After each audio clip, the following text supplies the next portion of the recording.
What's up, everyone? Hope everyone's doing good. We're going live. Do it live! We're going to be going shopping today. I wanna get some outfits together, some actual clothing outfits. Now that you die, and you just get all your stuff back, or you don't even get it back. You just have it. I want to put some clothing outfits together. I want to buy some racing gloves, some driving gloves.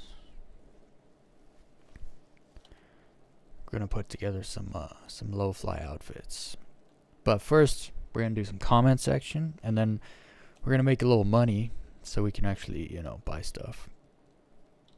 And then we're probably gonna end it with a little low flying, as we always do. So.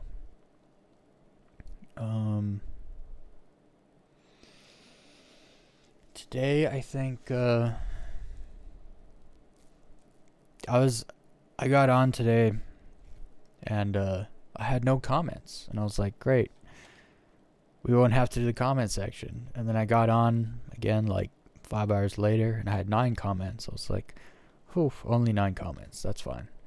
And now we're at 14, so that's how it goes.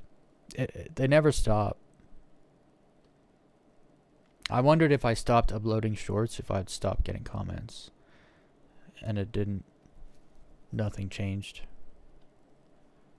So we're probably going to go back to uploading more shorts.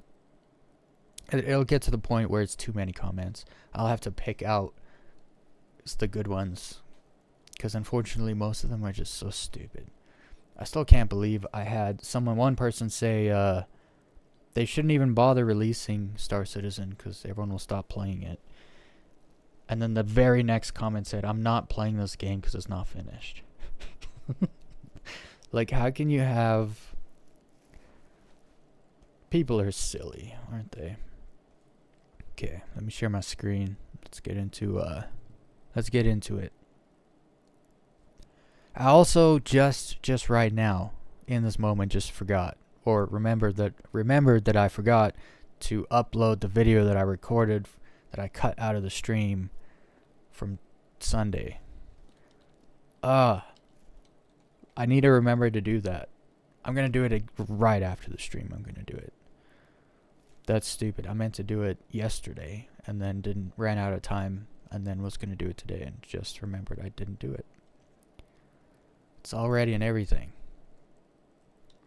Alright, let's see what comments we got here. 14.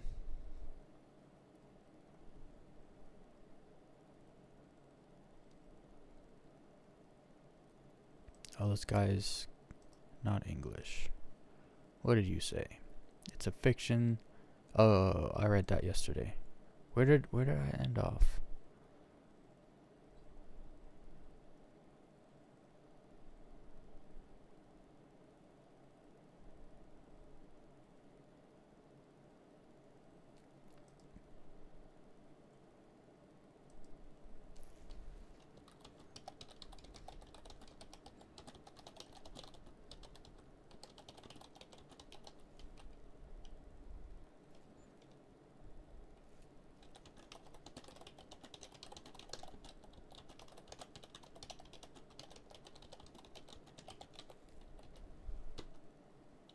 These people, like, this guy was complaining about the flight model, and he was saying how in Star Citizen they don't simulate inertia. It's like anybody that's actually been in a ship that's bigger than a tiny ship, whatever tiny ship you can think of in Star Citizen, they all, when you turn, it turns, because it's a small ship. There's not a whole lot of inertia there. If you're in anything bigger than, like, I keep just thinking of the, what's that Drake salvage ship? The Vulture. When you turn that thing, it doesn't just stop when you let go of the button. It also doesn't just start turning right away when you hit the button.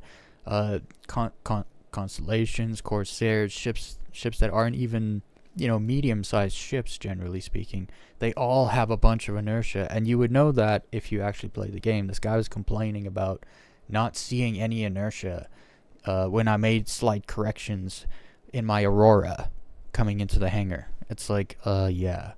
If you get on Elite Dangerous, the small ships act exactly the same way. I'm sorry, but it is what it is. And then I also explained yesterday that controlling the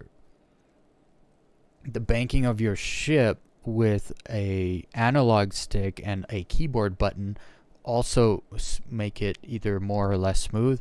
And so again, I have to now explain to this moron, it's not actually about the ship. It's more about, like, first of all, it was me. This was a very old video. I was brand new to mouse and keyboard. Not just, that I was playing on mouse and keyboard, but I was brand new to it. So I'd make like a lot of little adjustments and stuff because I wanted to be, flat. And I was also brand new to the game, so it has nothing to do with inertia, and it's just he's never played the game before and he has a big hate hard on for it. So it's funny, he says it feels cartoonish. It feels, my good sir, you have not played the game, so if you've not felt it, so don't say it feels. People don't know what words mean anymore, so they use them incorrectly. It's kind of scary. Damn, I can see each frame from space. Look, the frame rate was bad. Like, let's not pretend. I'm not. Oh, look. Somebody that has to, Dude. I have a problem with emojis. It's not that they trigger me. It's just that you can't use words. Can you not express how you feel with words? Also, I find there's more, you can't really be witty with emojis. Like crying face. Because you're laughing. But you're not actually laughing that hard. So I don't know. I don't understand emojis. They just took over though. Even old people use emojis now.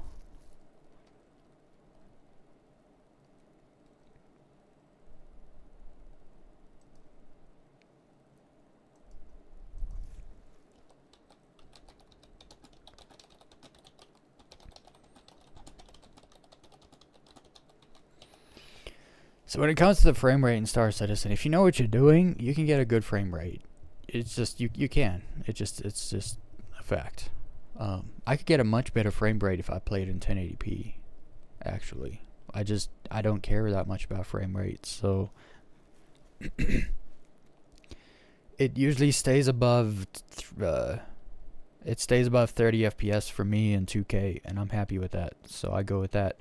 If you want a great, like an insane frame rate, get like a 9800X 3D CPU, a 4090 GPU, 64 gigabytes of, you probably don't need 32 gigabytes of DDR5 RAM, and play in 1080p, and you will probably get like 130 FPS or whatever.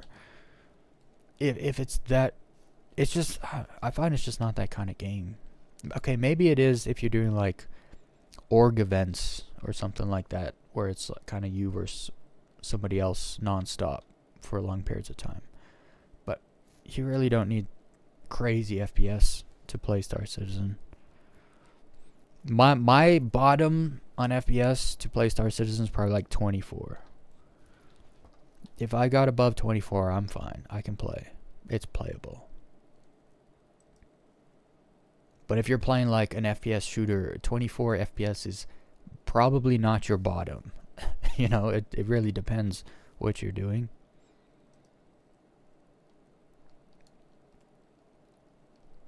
Oh look, I thought we weren't going to get any ignorance today, but we're already running into some. This is kind of funny. My PC makes the sound those ships make loading the title screen. I'm glad they incorporated 3D sound. It's kind of funny. He should have stopped with the first line, though. And here it is. Except Star Citizen will never be released. It's a money grab. Now we gotta ask him if he always gets his opinion from rumors.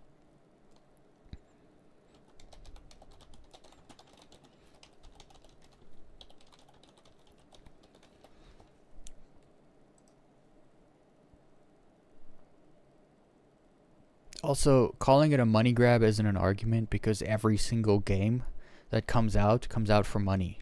Even the free games, they come out so that people, and then they have microtransactions and like skins and whatever, and like games only come out to grab money, and so calling a game a money grab is such a stupid, like it's not an argument because every game does that.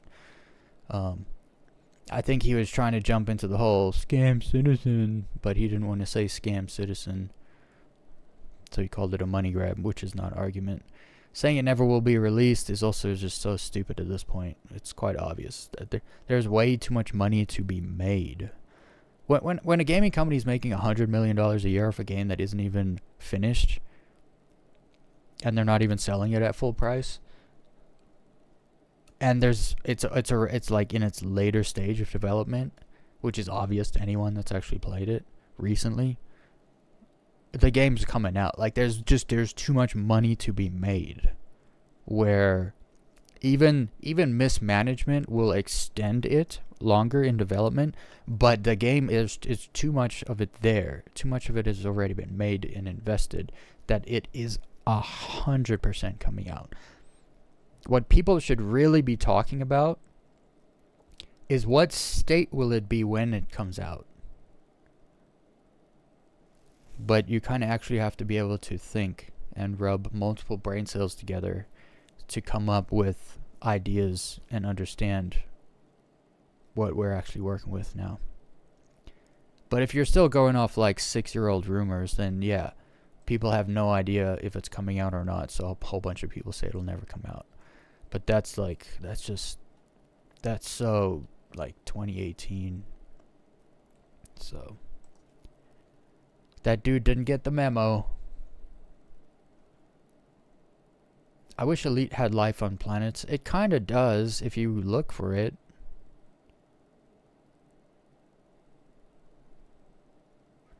Yeah.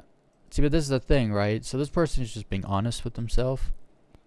I'd love to walk around in a forest or whatever. This is every Elite Dangerous player. 99.9% of them.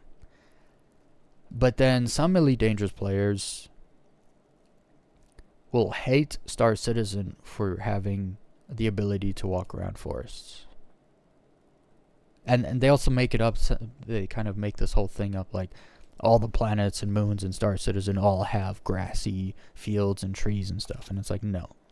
You can go find them, but they're not everywhere. Because then they want to use that to hate on it for being unrealistic. When in reality, in Elite Dangerous, there is a freaking Earth-like planet in like every other freaking system around the bubble. It's like they just ignore those though because they can't go there, right? But they all want to. They all want it, but it's envy. Like, the Elite Dangerous cult, the fuel of it is envy.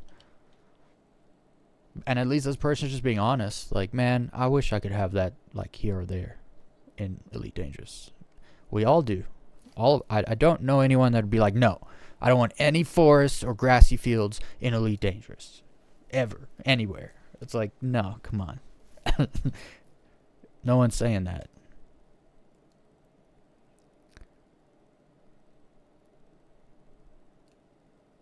Go for Entropia Universe instead. Never heard of it. Here's the thing. Games that are amazing, you hear about them even if it's not like in your genre and stuff. You hear about them. You know? Games that aren't mid or bad, you don't hear about them. They come out, they fall off. No one really talks about them. Well, they have tiny niche player bases. So when you start talking about like something else, I don't know what you're talking about. It's probably not good. Because if it's a space game, I've heard a lot of space games. I've seen a lot of space games. I'm into space games. I've heard of, well, I thought at this point I've heard of pretty much all of them. But, you know, some are just better than others. It also depends what you're into. I like open world, so that's why I like I never got into Starfield. Once I saw it was just loading screen everywhere, I was out. I was out. Oh, here we go.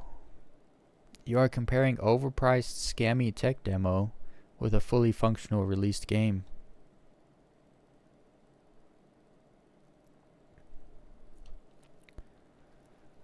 Why are people like this? Hey, what's up, Winter Mister? For me, I don't trust the process, right?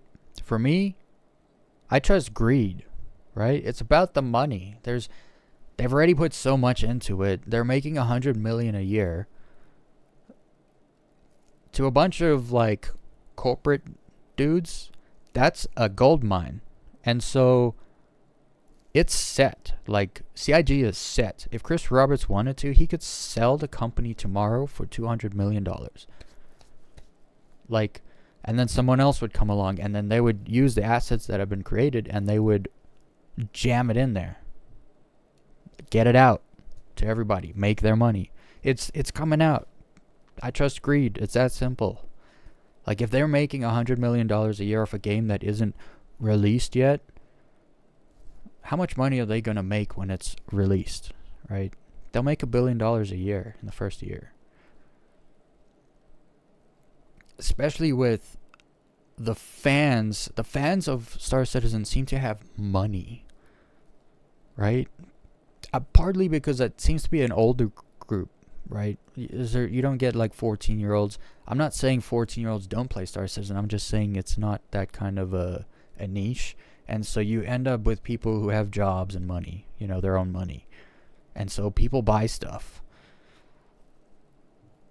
I mean, they made almost $1 billion before the game's release in 10 years, which is unheard of, which is why people think it's a scam, and they just don't understand it, that's all. It would be amazing to be able to walk around your ship while traveling through space in Elite Dangerous. I talk about this all the time. In Elite Dangerous, the amount of time 70% of the gameplay in Elite Dangerous is you sitting in your ship waiting to get somewhere. That's 70% of the gameplay. And to me, that's not gameplay. You need something to do. If I gotta jump into Super Cruise and I gotta head in one direction, like 12,000 light seconds is like a 7-minute journey, just sitting there heading in one direction waiting. I need the ability to do something, other than look at Gal News or Galnet or whatever it's called, and it's like, you can only read Galnet so many times. It's just Elite Dangerous is great if you have podcasts. Yeah, that's pretty much the kind of game it is for me.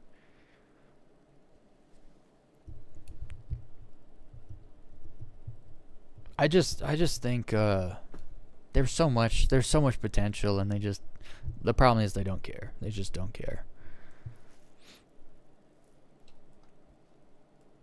This person doesn't get a comment because they just said so many. It's just the rumor talking point. Like,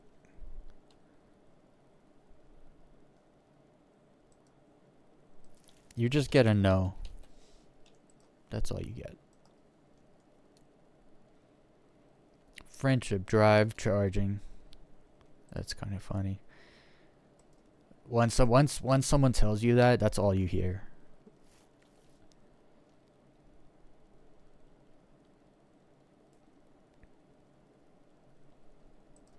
What is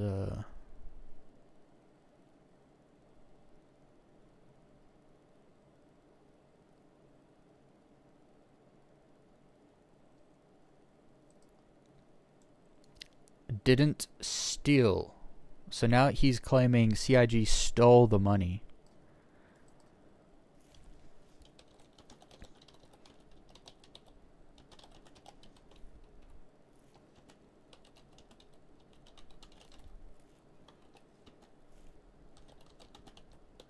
I'm just gonna troll this moron. Show me on the dull where CIG touched you.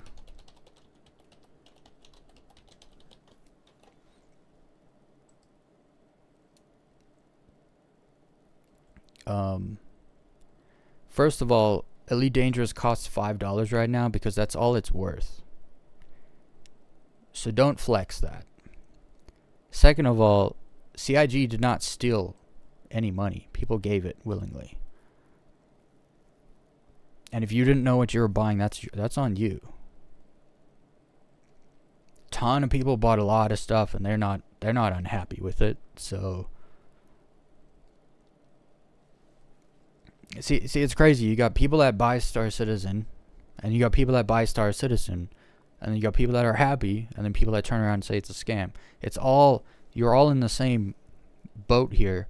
Why is some people happy and some people aren't? It's not because of the company. It's because some people knew what they were buying. When they bought it, they were happy because they knew what they were getting and they got it.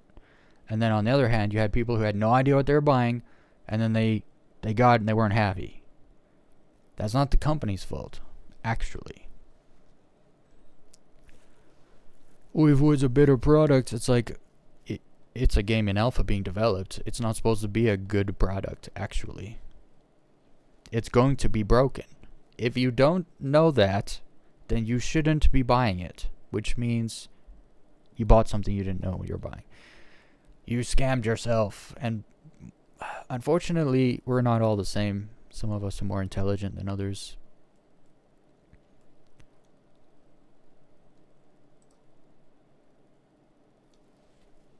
But for real, could you imagine? I always like pictured. You know, there's like on the Elite Dangerous ships, there's like little windows you can see on the sides. In the front of the Anaconda, there's an observation deck. On the side of the Corvette, there's like these little windows where if you get your camera up in there, you can see this kind of like a hallway with windows. And it's like, dude, why can't they just do it? I know why. It's because you need money to remodel all the ships. You need a bunch of money, and they don't have money. They spent it all on publishing other games. But it would be so freaking awesome, and like Frontier Developments is the master of squandering potential. They're so good at it. It's unfortunate.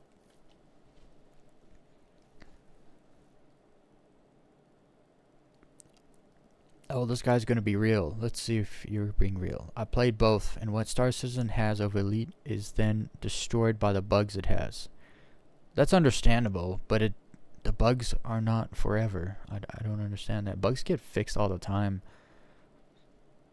Also, some things work on some servers and just don't work on other servers. So sometimes you just have to server hop a bit to find what to make something work. Like for 4.0 up until 4.1, combat missions, when you're flying a ship, like combat missions in space, they would never give you a marker to jump to if you were in Australian servers. Ever.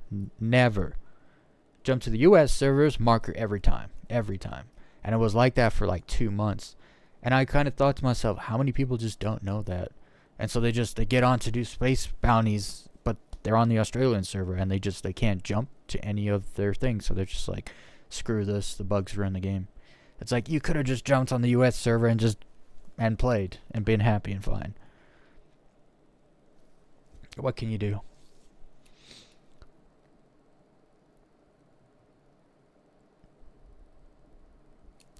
Dude, you know how I found Elite Dangerous? I started like doing research. Like, I want a game that's so for me I was like, dude, where's the open world Star Wars game where you can like fly ships and like go from one planet to another, and there's like cities and missions and people, and like, does this not exist? Like, what are we doing here?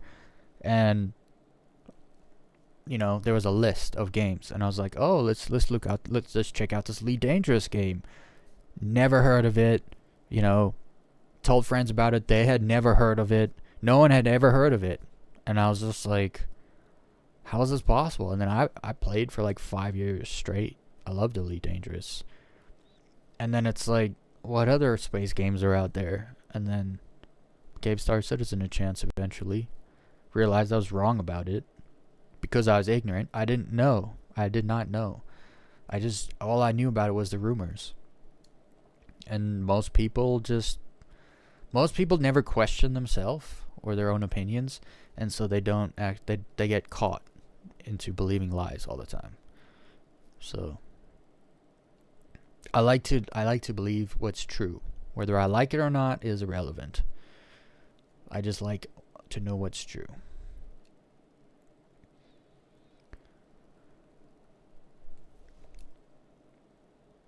But it is a valid point. Like, sometimes Star Citizen is completely destroyed by the bugs. Sometimes the bugs are really bad. So when 4.1 came out, it didn't work. For like 2 straight days, it did not work.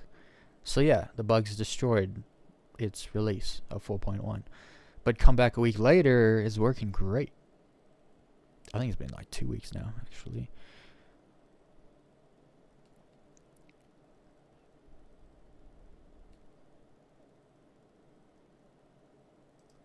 Okay, but the elevators didn't work for like 2 weeks.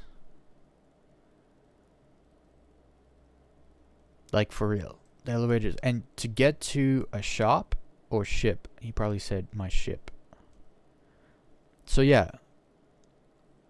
When the elevators weren't working, I would literally just change server. And then it would work. I never had to change server more than once either. So some servers, it just wouldn't work, but it was like maybe most servers, like 60% of the servers, elevators weren't working and 40% were. But you could just, it's really easy to log to menu and then back to the game if you're in a station. Like, really easy, like less than 5 minutes. So you can fix a lot of problems just by changing region. And I guess a lot of people just don't know that. But then it also comes down to, did you try to fix it? Because a lot of people are just like, oh, it's not working, and that's it. They don't try to make it work. To me, it's like, I'm gonna try to everything I can to make it work, so I can have fun, and usually I can make it happen. I'm trying to think of bugs that's really stopped me from doing stuff. The jump bug is annoying. Because sometimes I jump and then you drop out on purpose. You turn off your quantum drive. And so you drop out like manually before you get to your destination. And then it won't let you jump again. But a friend of mine, he figured out you just got to add a weapon, power to weapons. 1 point of power to weapons, and then you just jump. It just works again. For whatever reason, that just is the thing. And so that's the only bug that's really like annoyed me. I'm trying to think of... Look, if there was a bug that really annoyed me, I think I would be on the top of my head. Like, and I wouldn't have to think about it. But then again, I don't do all the stuff, Like, I'm not mining, and... I mean, when I was salvaging, I don't remember any bugs. That was a pretty decent, like, solid game loop salvage. And then mining, I haven't been mining in a while, so I don't know. Like, I know with rocks desyncing and stuff, I don't know if that's still a major issue, or if it happens sometimes. I don't know. But I guess it depends what you're doing as well. But for elevators specifically, I never had issues with them. Never. Because I would just switch to the next server and I'd be good. Ship physics in Star Citizen. I've seen people complain about, like, oh, the ships don't feel heavy enough. They feel so light. And it's like, when you turn the ship off, it definitely gets heavier because it doesn't have like the control vector thrusting happening. But then it's also, what kind of ship are you in? Right? Like, go onto a planet surface and get in a reclaimer and take it out of atmosphere. And tell me that ship is light. you know, because it's heavy.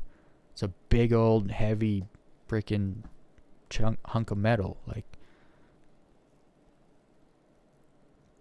the big ships are heavy, the small ships are light. But then if someone jumps on Star Citizen and tries it for the first time, they're like, oh, these ships all feel light. It's like, well, you're probably flying small ships because you just started, you know? There's a lot of... And then the physics I love about the ships in Star Citizen is that something that really grinds my gears is in Elite Dangerous, you can shoot the very tip of my ship kit and the entire hull of my ship takes damage. Whereas in Star Citizen, every part of the ship takes damage kind of individually. And to me, that's a massive game changer. Now, something that I loved in Elite Dangerous is you could sub-target modules, right? So target just the power plant. So you don't have to like go through his whole, the WHOLEHULL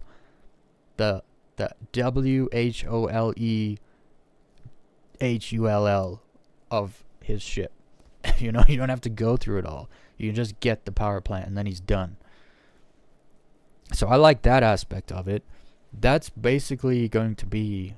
I mean, you can do that now pretty much if you know where stuff is on a ship. Right?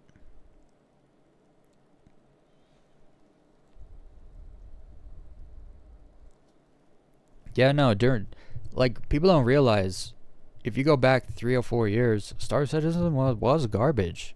And no one knew if it was coming out. It wasn't in a good place. It wasn't real. It was not even close to what it is today. It's just a fact. But that's why a lot of these, I ask these people, why do you get your opinions from 6-year-old rumors? Because the things they say were true, or were like the talk of the town of the game 5 years ago, 6 years ago, and it's like, that's not the same game.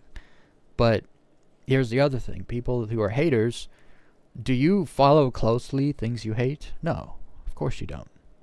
Right? So they don't. They fall into ignorance after time. And then they keep saying the same thing as if they're like a force of authority on the matter. And it's just it's very low IQ actually to continue talking about something you haven't calibrated, that you don't know anymore. I don't know about that anymore, so I'm not going to talk about that, you know. Like, I don't talk about any of the new Elite Dangerous stuff. Since I stopped playing the game around the time they added interiors to carriers. So not too long ago, but like last year, maybe it was the year before. The whole new colonization thing, as far as I know, it's like space trucking to build a base on a planet, and the devs were already doing that, like expanding the bubble year over year, and so now the players are just doing that, and by trucking. That's all I know about it. Other than that, I don't talk about any other thing about it because I don't know, because I'm not there. I don't do it. I stopped paying attention.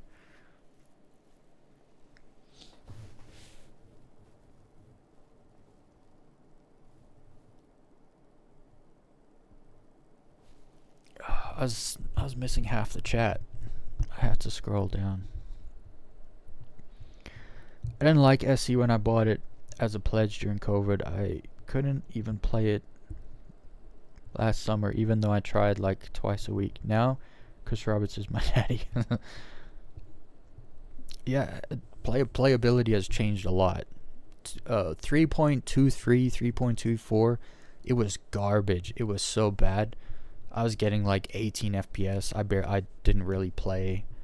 I was getting 18 FPS like at Port Tressler, and I was like, this is not what happened. It wasn't like this. And then 4.0 came out, and immediately everything just doubled. My FPS just doubled overnight.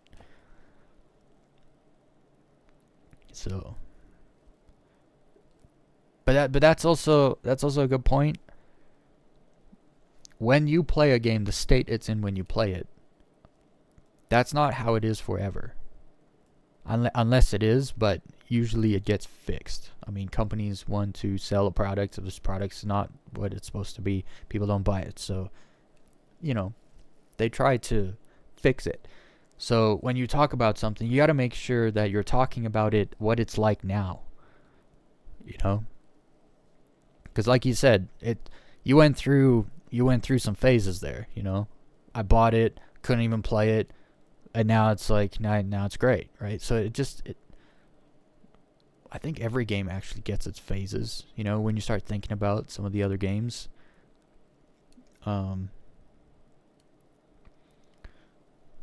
What graphics card do you suggest for Star Citizen?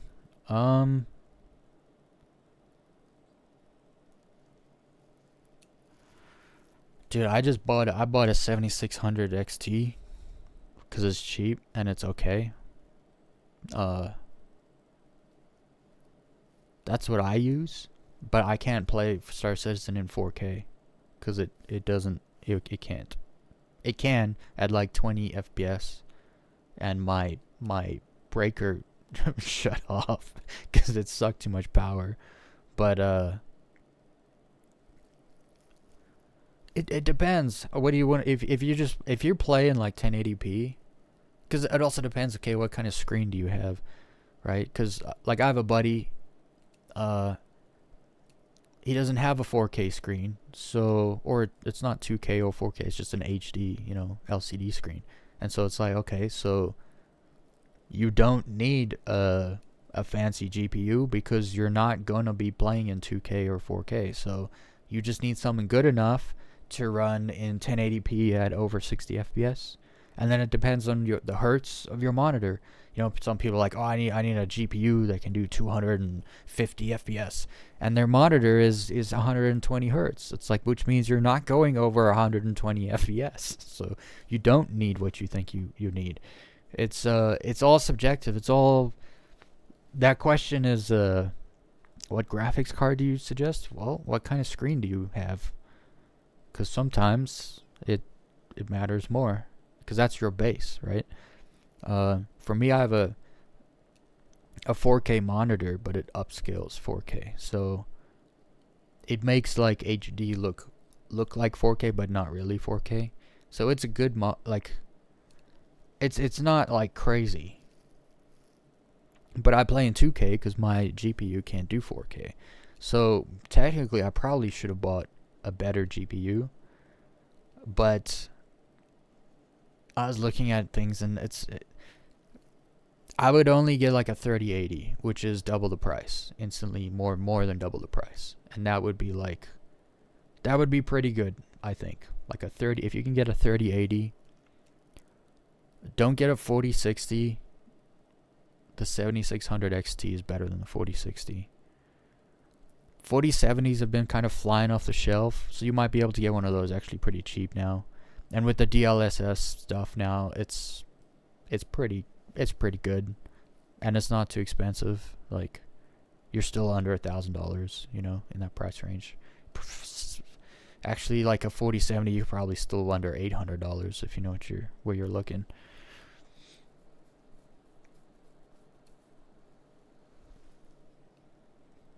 Yeah, like but with Star Citizen, people don't. You got to give it a chance, because it's, first of all, the game is a learning curve to like learn how everything works, where to get stuff, everything. That's a learning curve. But then it has bugs because it's in development, and so a lot of the time you're gonna run into a problem. You don't know why it's not working. You could be doing something wrong because you don't know yet, or it could be a bug. And then there's the question of which one is it, right? And so you go through all these. You have to go through it all to learn both the game and the bugs. But when you sign up for a game in early access, that is what you should be expecting anyway. There's a lot of people that plug and play the game, and I don't understand it.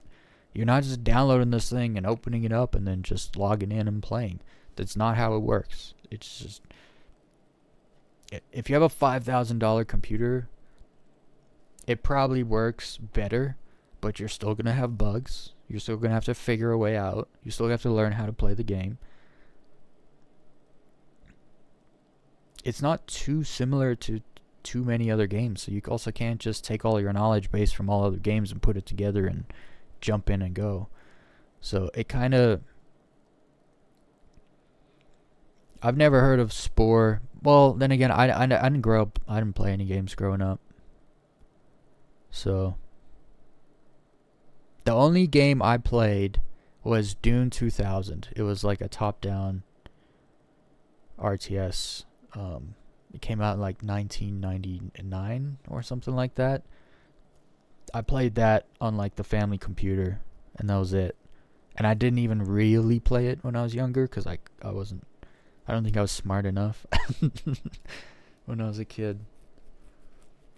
Other than that, I didn't really, I'd play Crash Bandicoot at the neighbor's house on PlayStation 1 sometimes. Doom, I never played Doom.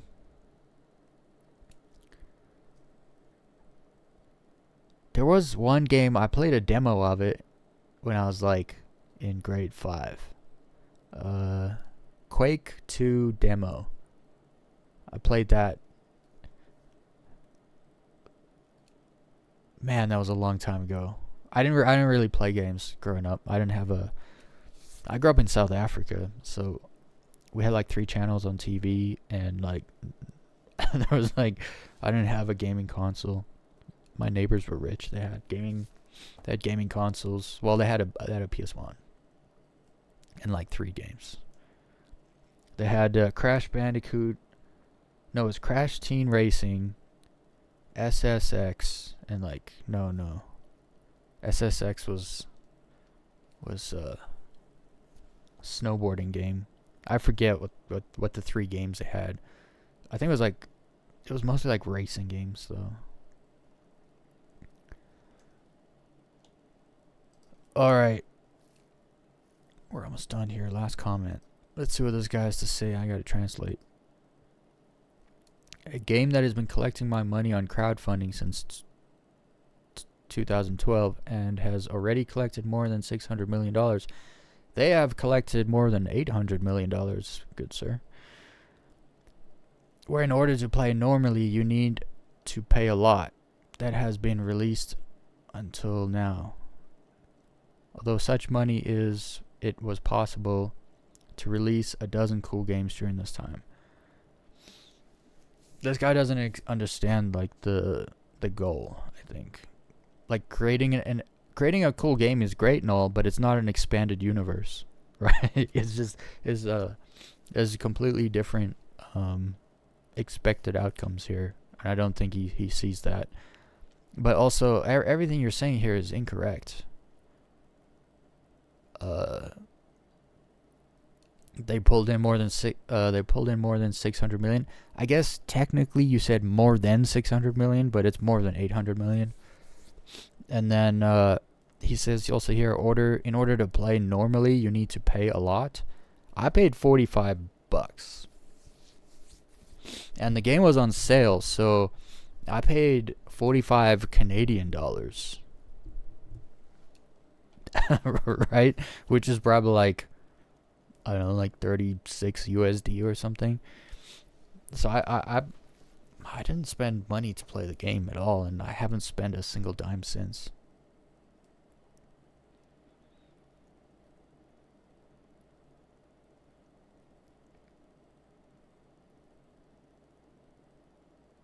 He also said Elite Dangerous was released in 16. It was released in 14, and Horizons, the actual game, came out in...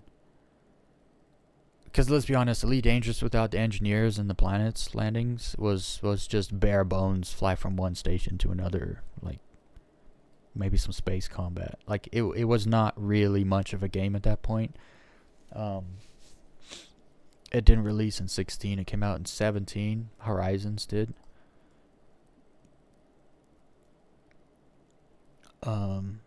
He's just saying so many things that just is simply not true. But then also, he's trying to say like, oh, but yes, of course it's the best comparison. It's like, well, I'm comparing 2 games that do the same thing. So that's the comparison. I'm not comparing their budgets. I'm not comparing their graphics. I'm not comparing their flight models. All this nonsense people want to bring up. I'm not comparing if one is more realistic than the other. Like, that's not the comparison. It's not the point of the video. And it's obvious.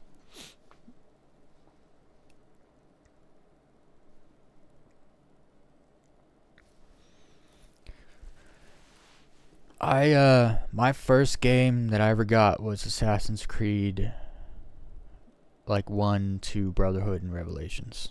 So that was like my first. So I kind of got spoiled in a sense where like that was my first like gaming. I bought an Xbox 360 Slim when I was like 22, and then bought those 4 games. And so it was like, whoa, gaming is so good. But I was playing those 4 freaking legendary games. All right, we're done here. At least I am. We didn't get too many. You know, there were some decent ones in there.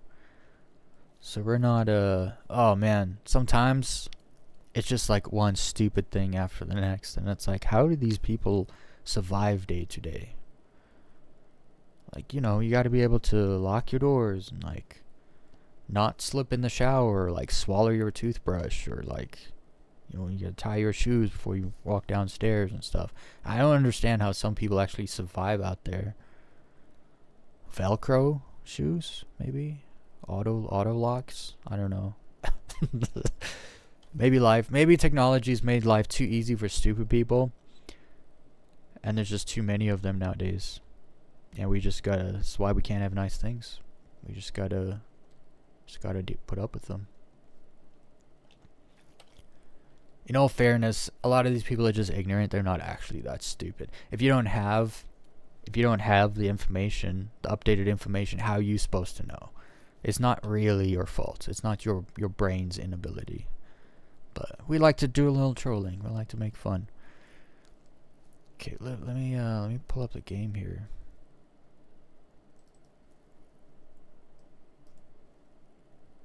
Let's and I like to do this. I like to start the game from scratch. I have so many people that complain about infinite loading times and game crashes on startup and all this, and it's like, yeah, I don't know, guys. I just hit launch. I acknowledge I'm entering a beta or an alpha in development game, and it just works. Like, and I do it live every day. I guess I just get lucky. I don't have to. I don't deal with like crushing bugs or whatever. Like the things. I guess also I'm a very patient person. I've never broken a controller, if that, you know, gives you an idea how patient I am. Never thrown a controller.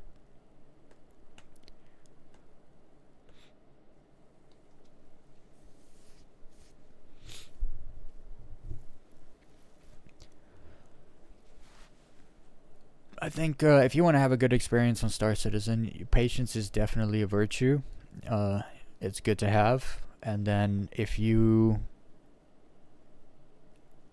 got to be able to problem solve, man, because you'll run into stuff.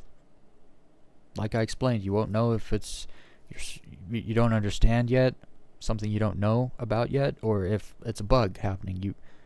Sometimes you don't know. So sometimes you just gotta be patient and figure it out. If you're not, I meant to accept this friend request yesterday from Cinzy. I think that's the right one. What's up, Equinox?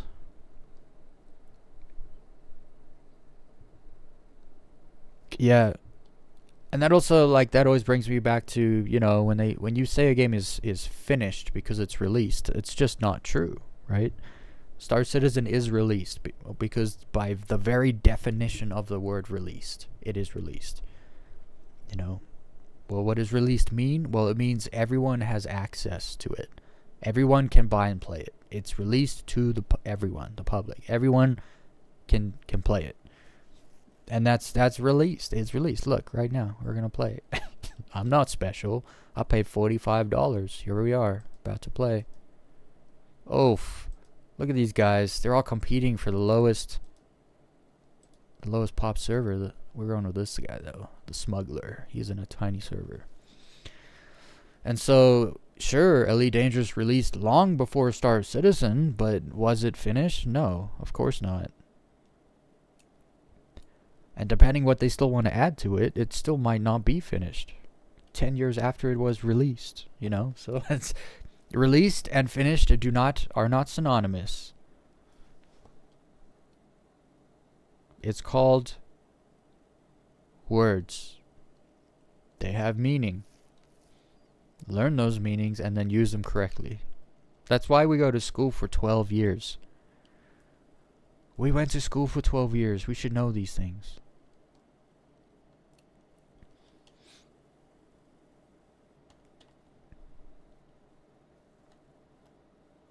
I'm also in a camp. Hot take. I don't care if Star Citizen doesn't come out.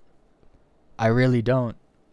I play it right now. I like it now. I don't really care. I don't care if Star Citizen never shows up on Steam. I will not. I don't care. I won't even talk about it because I don't care. I play it now. I like it now. Like, just don't shut the servers down. That's the only thing I care about at this point. I don't care if it never comes out. Just don't shut these servers down. Right? I don't know if that's a hot take. Some people literally go red in the face and pull their hair out if I said that to them. But I really don't. Look, I play games to have fun.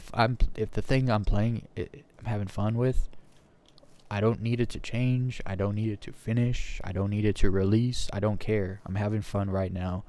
Just keep it the way it is forever. I don't care. Now understand why people have this like preconceived notion of like released and finished and they don't want any bugs, and it's like, yeah, that's a pipe dream. All games have bugs at some point. There's just no games are released anymore, finished when they release anymore. None at all. None of them. Sorry, I need to smooth it out.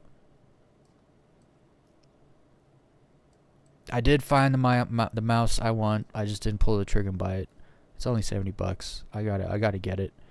And then the keyboard, I'm gonna have to get off Amazon. I don't have an Amazon account, so I have to figure that out. And then I'll have a new mouse and keyboard. I probably won't have to smooth it out anymore. Also, when I buy my mouse, I'll actually buy a mouse pad. So no more $29 Logitech mouse and keyboard, wireless mouse and keyboard with no mouse pad. So we'll have it'll be smoother. But till then, I smooth it out just to, so we're not all getting nauseous. The frame rate can already be a little choppy here and there, so. Although, since I've been on Vulkan, frame rate has been pretty decent. I would say overall, I have a lower frame rate, but it's smoother. Like, my average FPS is not higher on Vulkan, but it's just smoother. Like, the micro stutters. When the game micro stutters, like the server FPS, Vulkan seems to come back from it right away. Instead of it like dropping and then coming back up, it'll kind of flicker, but it won't drop as far down. That's kind of what I noticed anyway. I don't know if that's real. I didn't test it, That's just what it feels like. So, are there shops here? I just realized. Can I buy clothes here? I have to go to Microtech, unfortunately, because I have some cool clothing there that I never wore because I never wanted to lose it. You know what I mean? Why don't they just, like, throw all the garbage out into space? And then, like, nuke it? Or I never understood why they don't clean up here. Like, they pay dudes to walk around with guns, but they don't pay a couple dudes to just, clear all this garbage out. Like, what are we doing here? What is this? Shops. Do they sell clothes here? I've never been here before, ever. I don't even know what's here. I'm gonna need a flashlight. It's all dark. Oh, this is the bar. That dude's shirtless.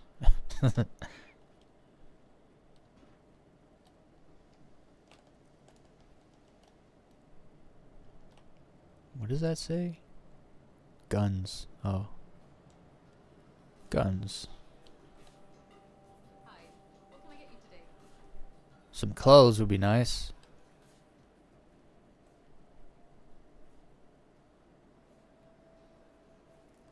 These people are freaking pack rats.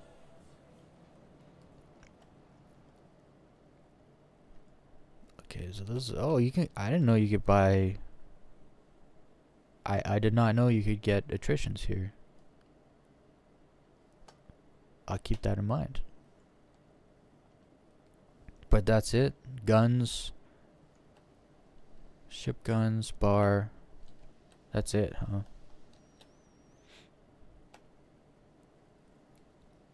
Yeah, that's it. Alright, well.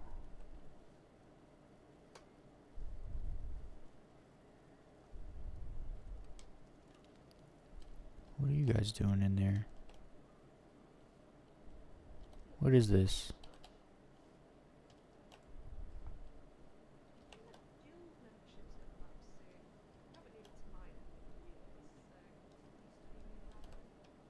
I've never been down here at all.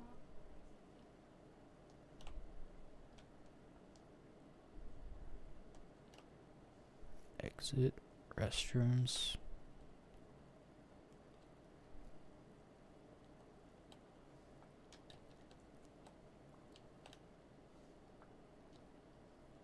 Interesting. When it says exit, does that just take you up?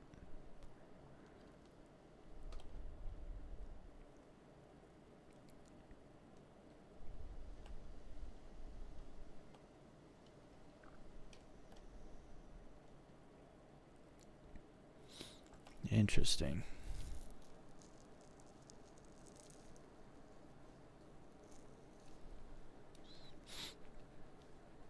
I always go back to GTA when it comes to released games. You look at GTA Online when it first dropped and then what it is now.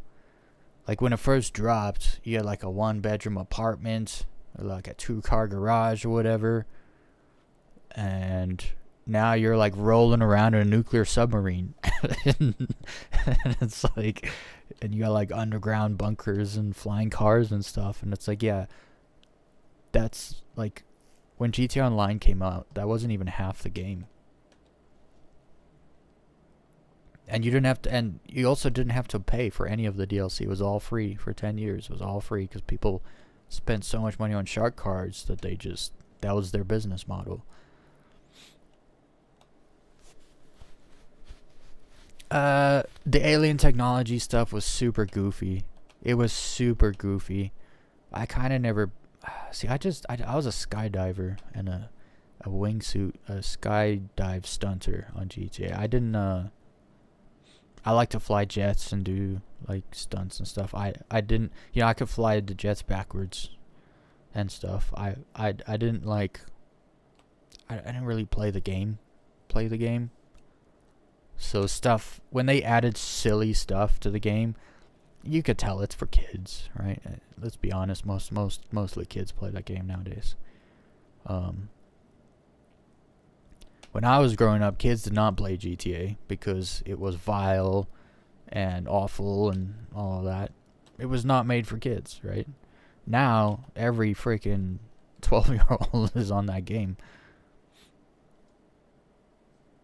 This is the hab. Okay, I got lost for a second there. We gotta go this way. I need to go to Microtech. I don't want to fly all the way there. We gotta do it though. I gotta go get my clothes. And I want to stop at Grim Hex. I want to buy, actually I might have some of those trench coats. But then, oh no, I want a racing jacket. I know you can get them at Grim Hex. And then I want the gloves. Like the fingerless gloves. Racing gloves.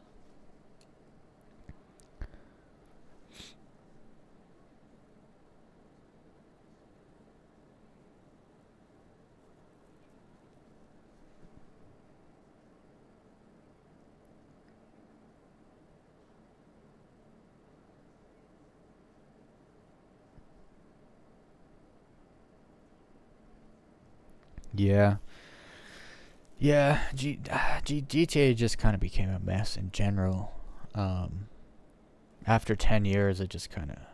I mean, when they added the F-35 jet, I forget what it's called in the game, but I mean, that thing is crazy because it's stealth, right? It's stealth till you pull the weapons out or whatever, and then once it's on you, you're dead.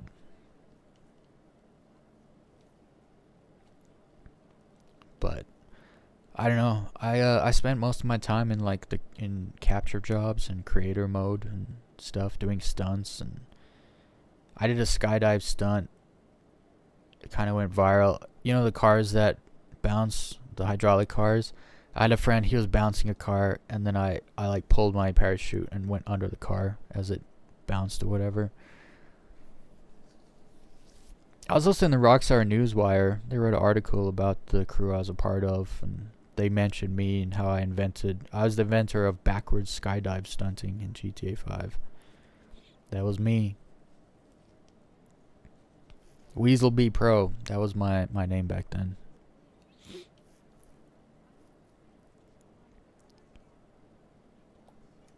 That was my old YouTube channel too, but that email account got hacked and stolen from me, and they started uploading like scam content to my YouTube channel. It was a sad day. I lost it. I had that email address for like 12 years too, so it had like all my stuff on there. My YouTube channel was one of the only things I could not get back because YouTube does not have any people that work for them. There's no people. You cannot talk to people.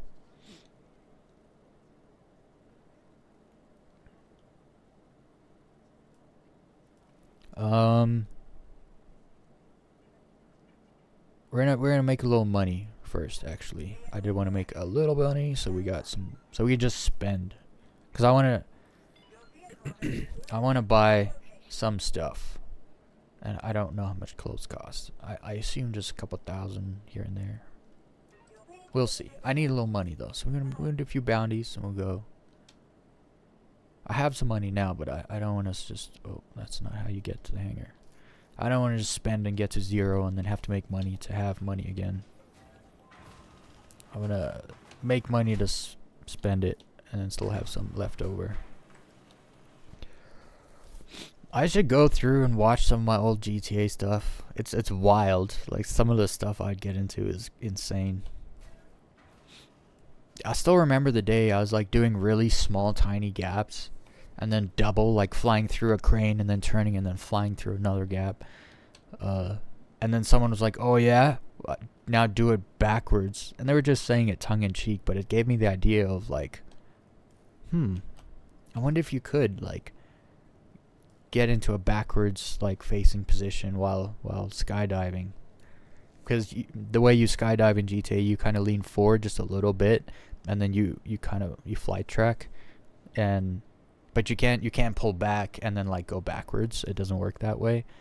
So you had to use the inertia of a flying object that's going forward, and then I figured out the Cuban plane. If you jump when you jump out of that thing, you climb onto its wing and then jump backwards, and you're facing backwards. So I figured out that and then started doing gaps backwards. It's wild. You jump out, then you have to hold the button in to look behind you, and then you have to like steer, but you have to use the inertia of jumping out of the vehicle you jumped out of. I figured it out though. And then I was friends with a bunch of dudes who they would fly around the map with one wing, but they would be backwards, and they'd be killing people on the ground. These dudes, I think they were from Finland, and they were insane jet pilots in GTA 5. It was terrifying to watch because you'd be like downtown, all of a sudden a jet would come around the corner backwards, one wing, it would flip around and fire freeing rockets at you, and you'd be dead, and it wouldn't take off, and you're just like, what just happened? You know? And they do it, you know, to record the clips for their YouTube channels and stuff. But those dudes they were just so good in jets, it was unbelievable. Like, they break their wing off on purpose. And I'm just like, why are you doing that? Because it's harder. Okay. And then I learned to fly backwards so I could do like backwards stunts where I would go backwards like through the bridge and stuff in a laser jet, and then I'd flip out and then jump out the jet and then go do a skydive stunt. I started doing like stunt medleys where I'd like stunt multiple things. That was my game back in the day. I didn't play Elite Dangerous or Star Citizen, or I played a little Assassin's Creed and GTA, and that was it. I've never really been a big gamer. Let's see if I can take off without chopping my wing off. Actually, we're just gonna do this.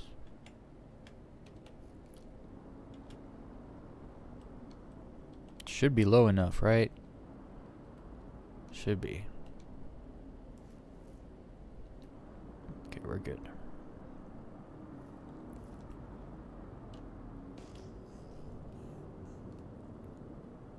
Alright, let's make a little money.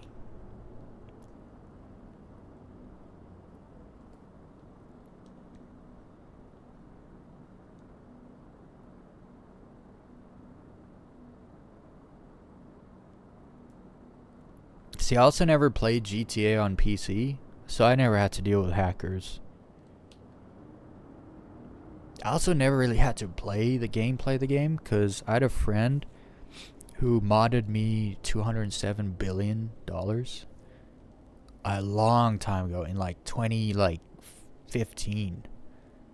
And I just, every time they would like wipe accounts that were modded and stuff, I never got touched. They just left me alone. Never got my account wiped, so I never needed money, I guess. Anything that ever came out, I could just buy. So I never had to, play the game, but I play the game a lot because we always did our own thing. We'd be jumping off the mountain, wingsuit flying. Making jobs where you gotta like fly through a bus to capture a package to like deliver it and stuff like that, Just wild stuff we would come up with. We started doing like the Superman flying too, where if you jump on a windmill, the windmills that move the fastest at the windmill farm, if you jump on it, it'll hit you into the air and you become weightless, and then you can fly around like there's no gravity. And so we'd do that too. You're like in a tunnel next to traffic, low flying. That's why I'm so into low flying in Star Citizen, because this is what I used to do on GTA. We would fly low. That's what we did. Okay, I should be able to. I didn't have to jump here. It was as if I was going low flying or something. I wanted to put my. This is a new vehicle, so I need to put my. Let's put the wings out. Let's do the power. Make sure we got all the power. So we'll snag him out of our. I need to drop out of nav mode. Now we do the power. And yes, I know, I can just turn the coolers off because they're not actually functional right now. I don't want to get used to not using them, because when they are functional, everyone's going to be complaining about how they don't have enough power in their ship anymore. Except for me. I'll have all the power.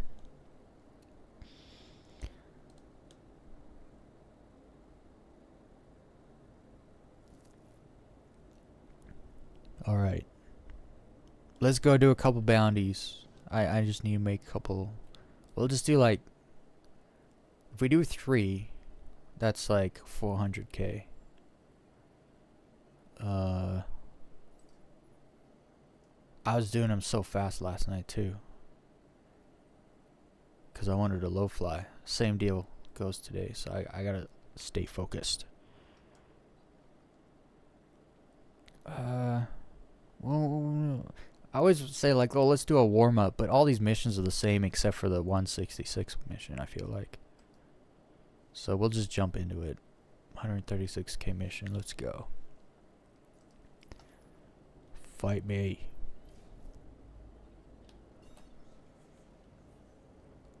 Also, I took the turret guns off. So I have no turret guns, which gives me a whole bunch of power.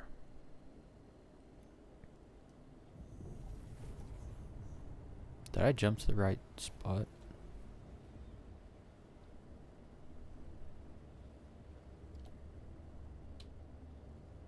I'm not pushing that.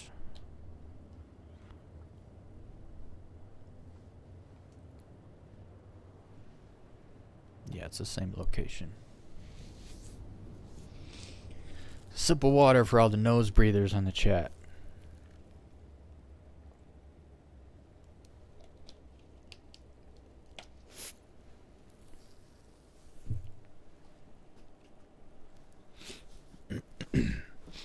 So, Winter Mista. Do you have... You play Star Citizen? Contact. Already? Oh, he's coming here already.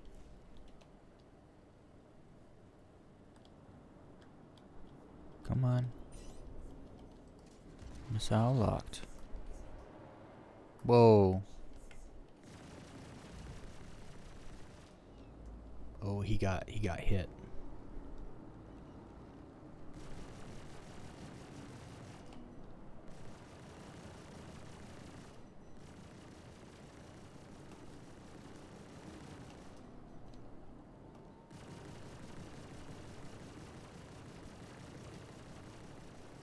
Oh. I'm taking a lot of front damage.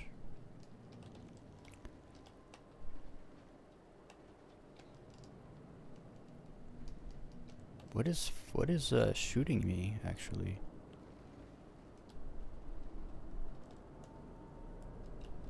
Is it just... No, there's something else shooting me. But is it just the Valkyrie?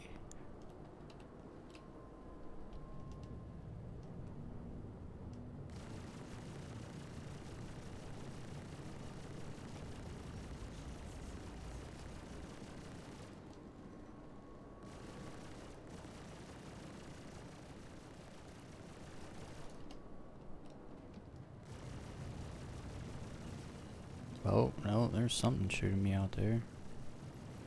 Wow, those have a lot of hull strength on them now. A lot. Okay, I got some stealth things fighting me here, because I only have one thing on my... Oh, that's what it was.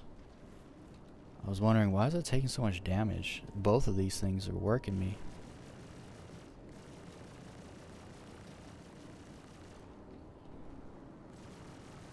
This is gonna be hard. They're so maneuverable. I just got attritions.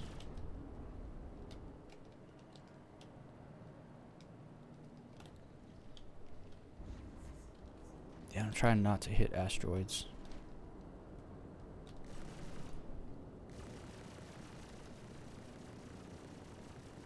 Got him. You're next. I don't even know what this is. Oh, that wasn't him. Oh, it's a blade. That's what that is. Are blades stealth? I mean, I saw him visually, but he was not on my radar at all. I'm guessing the arrow is decently stealth.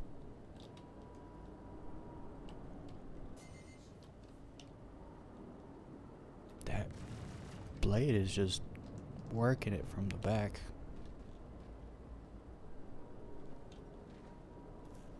Okay, I gotta go for the blade.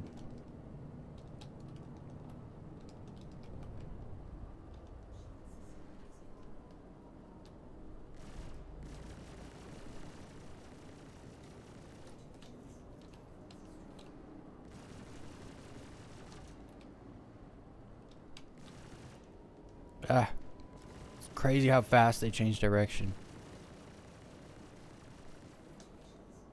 Whoa. That was a weird explosion. Ah, yes. It's always down to the PC. Yeah. There was a time I used to, when I first started playing Star Citizen, it was on my laptop, which has a 960M graphics card, and then they updated the DirectX renderer, and the minimum spec is now like a 1080 or a 1060 or something. So I couldn't play, and then I got a new computer like a while ago, and then I just built a new computer like in February. So I can like play in 2K with clouds on and stuff.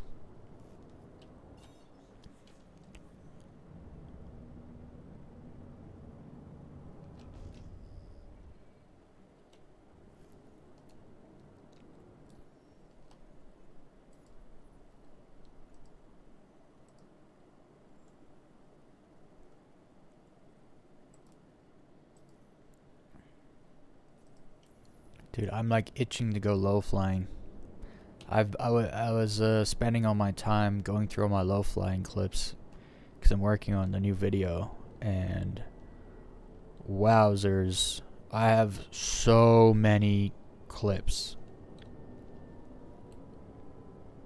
Like the music's just over 9 minutes, but I have like half an hour of footage. It's insane. And it gets better and better too. So the stuff I had isn't as good as the stuff I just got. And so now I gotta like make the decision of what I'm gonna cut out. Yo, I took a mission. Where is it at? I'm gonna have to look in the map.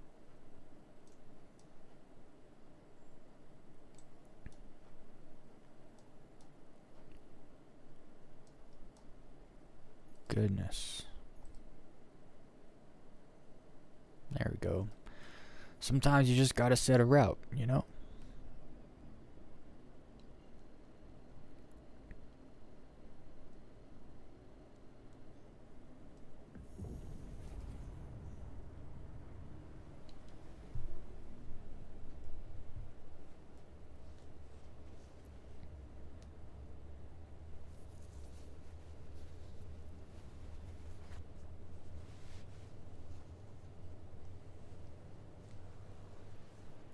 Make sure everybody that you fondle the like button. Because if you smash it, I'm gonna call the cops on you.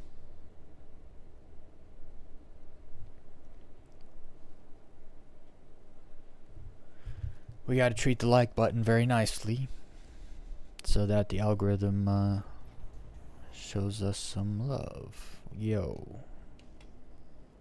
We're here. Okay. Where's the marker? Oh, just kidding. It just jumped us into the...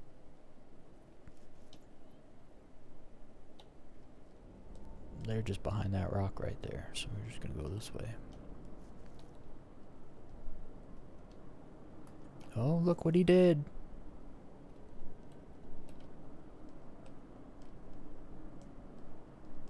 He took his things down. Bye-bye.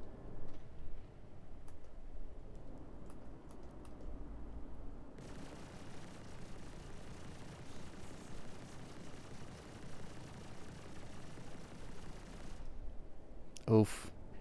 Look at him. My missiles took out one of his thrusters.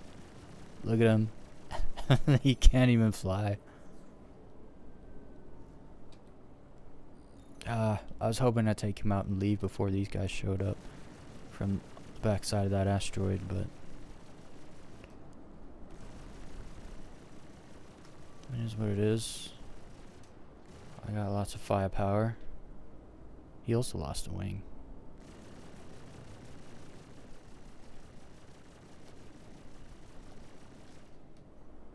Oh, go on. You're so red.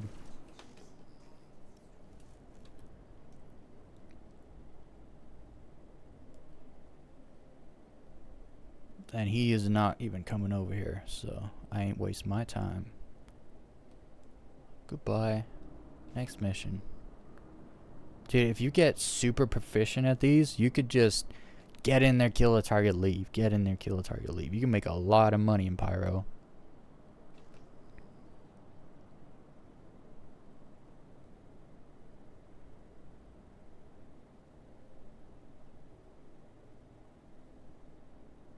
Hell yeah. I honestly I mostly play solo, and I've always like wanted to join an org or something, and then I kind of had this idea of like starting like a series where it's kind of like journalism, but it's like not really. I'm trying to think of something that it's like. I want a series. I want a Star Citizen series that is basically oh, I can't remember the name of it. You know the thing Jeremy Clarkson does? Clarkson's Farm. Has anyone watched that? If you guys have seen that, it's absolutely amazing. It's a phenomenal television to watch. But I want to do that, but kind of where you go hang out with like an org and you film like how they do things, like what they do, what they like to do, and you just like tag along, and you just like, you know, whatever. And then it's almost like it's not advertising, but it's like I'm trying to remember the show where they kind of do that. It would be like what was that, Cribs, where like you go and the celebrity shows you their house or whatever. It would be like that, but for orgs. Like, show me your org. What do you guys do? I'll tag along. I'm not gonna help you. I'm not getting on a turret to shoot. I'm not doing none of that stuff. I'm literally here to just film everything you guys doing and watch, and then I'll make like a video where it's kind of a documentary, but it's not. It's kind of it's like a series where it's like meet this org, and then it's like the thing, and I'll just go around like org to org, you know, following them during their events, during their gameplay, during their stuff, and just do like you know, I can't really like spit it out right now. It's just an idea. It's in its early phases. But I had that idea of doing that. And I was like, I won't have time to be in an org if I'm doing that. But then it comes down to organization, and I don't know anybody in any other orgs. I'd have to like find an org and like start.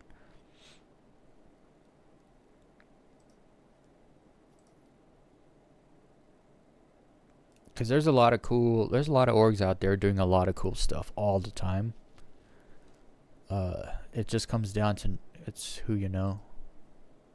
And I've always mostly been a solo player, so I haven't had to know anybody. Not that I'm against it or anything.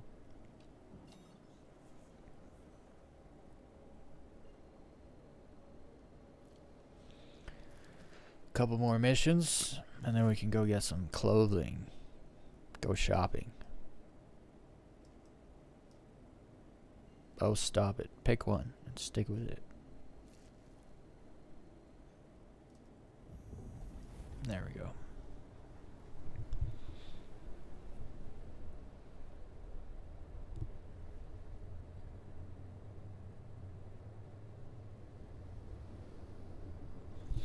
Yeah. See, but then again, an arrow, if you're doing these combat missions in an arrow, I'd say an arrow is maybe a little too small. Because you can, right? I've done a VHRT in an arrow. It just took like 25 minutes. And you gotta do a lot of dodging and coming and going, and you know. It's possible. But it's just more difficult. So if you had something a little bigger, like a heavy fighter that had some kind of something that punches, honestly. Like try doing it in a Buccaneer, because a Buccaneer's got that size 5, and that size 5 does a lot of work against the larger ships.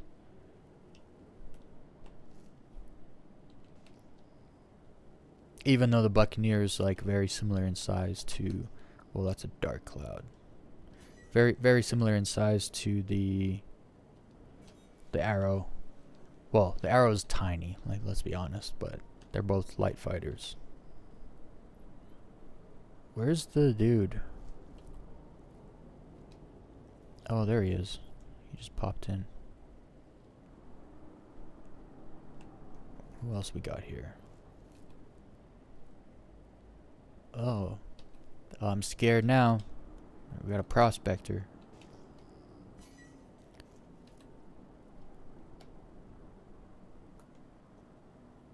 We're just going all out today because why is there a turret there? What is here?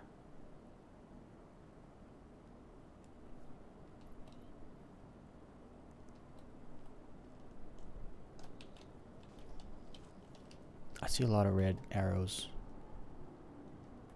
I feel like I'm about to get jumped.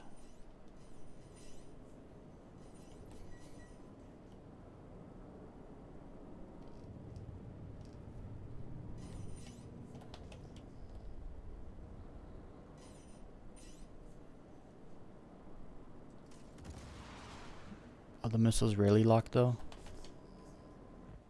Yeah, they are. Ah, pushed it one too many times.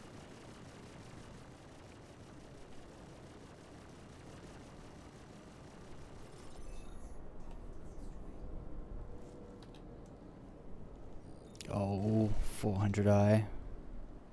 You want some?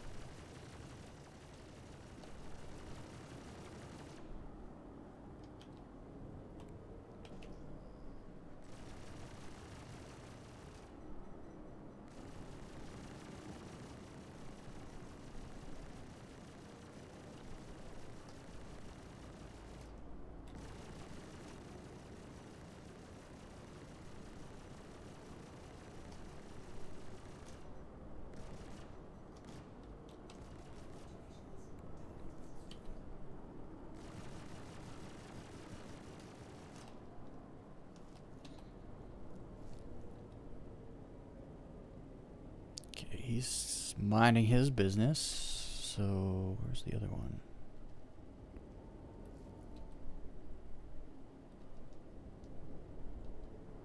He's not even shooting me, is he? Dude, freelancers are a joke. I'm sorry, they're just a joke. They're no better than a prospector, honestly.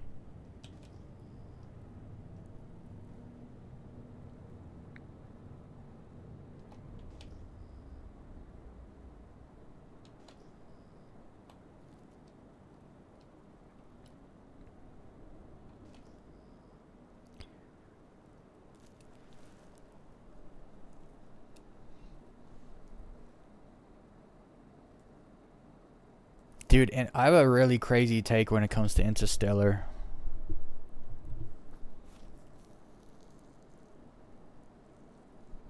Like, I have a crazy take when it comes to Interstellar. It's very deep, actually.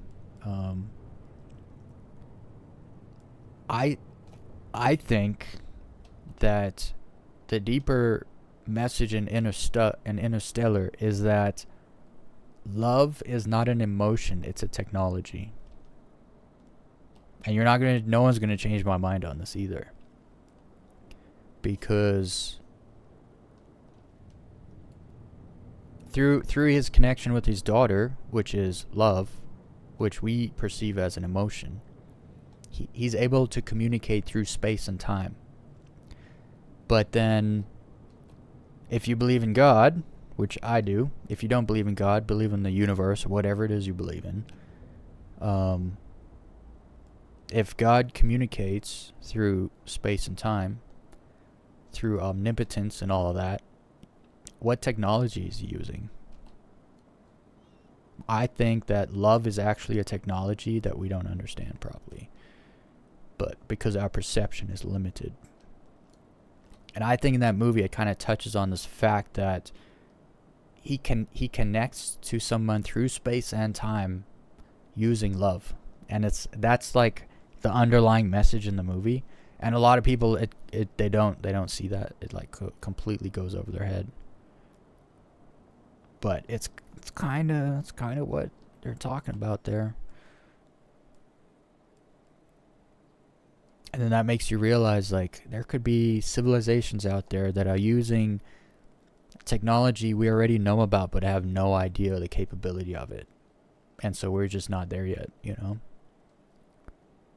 It really makes you think.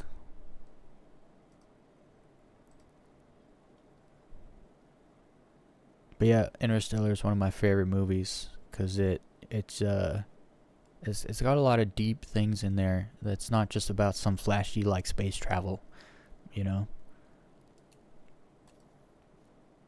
One more and then we'll be good. We'll have over 2 mil. Dude, you make money so fast actually in Pyro doing bounties. It's crazy.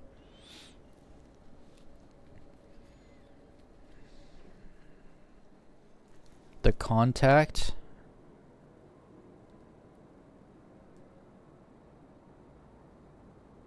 I'll have to look into the Contact. I'll be honest, I've seen everything. Space, everything. I've seen it. I just always forget, like, names of stuff. Except the stuff, like The Expanse. I've watched The Expanse 6 times. So, it's hard for me to forget The Expanse.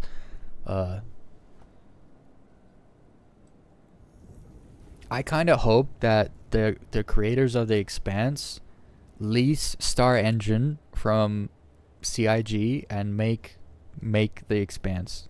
It would be easy for them. They just have to make a single solar system, and then later on they could do like an add-on where like the ring appears and you can like fly through a ring and go to different systems or whatever. But I was like, dude, someone's got to make that happen. I'll have to check it out. The Contract. I'll check that out. I started watching The Chronicles of Narnia. I turned it off. The acting and directing is so bad. The story is great. It's got hits all the points. But holy, was the acting and directing is just atrocious. I just had to turn it off. I was like, this is a waste of my time. I can't do it. I've kind of a high bar when it comes to stuff. And I will turn something off. Like if I'm not seeing it, if I'm not getting it, and I'm like an hour into something, I will turn it off. Oh, this is bad. Am I being jumped? No. I think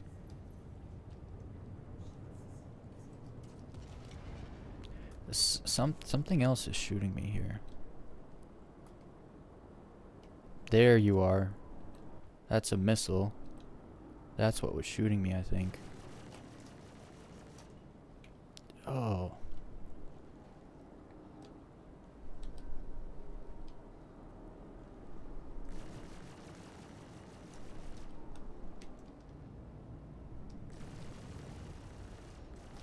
Why is a 400-eye dog fighting me? Look at him.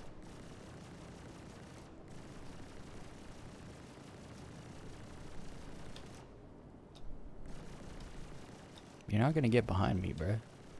Like, I just reversed a little bit, and you're right in front of me forever.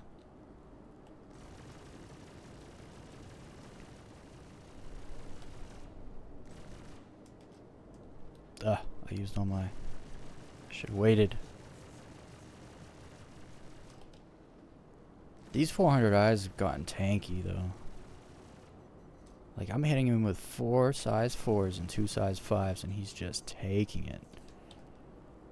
Oh, there's 2 of them.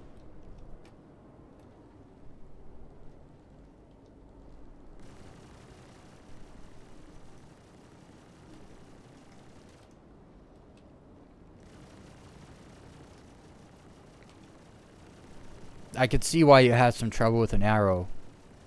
Cause my goodness, some of these are tanky.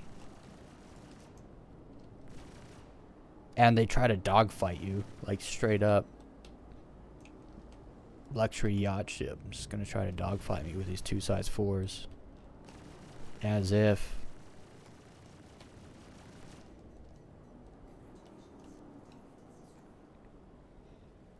Okay, now do I get to fight the actual target now?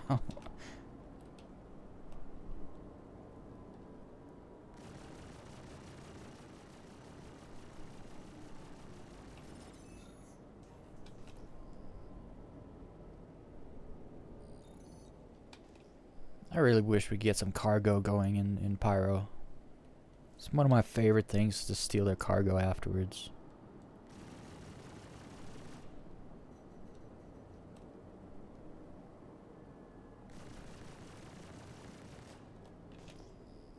I like the big booms. Big bada boom.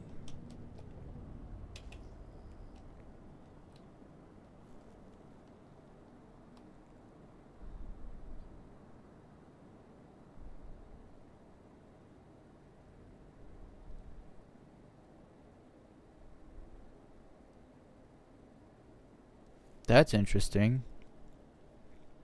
I wonder if there is some kind of underlying difficulty in this game. Like some kind of thing. Because sometimes it's kind of like, sometimes... I remember what was I fighting? I think it was like an 890 jump. And it was legit like staying in a freaking dogfight circle with me. And I was like, what is going on right now? This dude is flying his 890 jump like he's in a freaking Hornet. And I was legitimately confused. Like, what is happening right now? But then again, with updates as well, I noticed quite a lot of changes in the NPC behavior. They're always kind of tweaking it. Okay, well, I'm in this ship already. I think I'll just stay in this ship, actually. It's got a good jump drive in it also. So we'll just stay in the ship and go straight from here. I don't have to go back to station. Okay, so we're gonna jump to...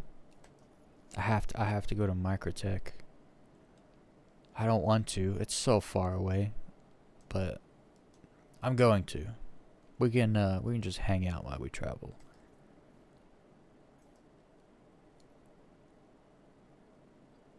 So I'll go to Microtech, grab the clothes I have there. If I have, no, I still have to go to Grimhex. Microtech, Grimhex, back to Pyro. That's what's up. That's the game plan. I'll make some, we'll generate some music on Suno for low fly. For the low fly session. Here we go. 90 GM. Here we go.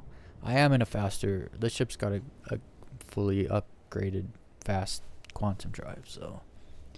we should be good.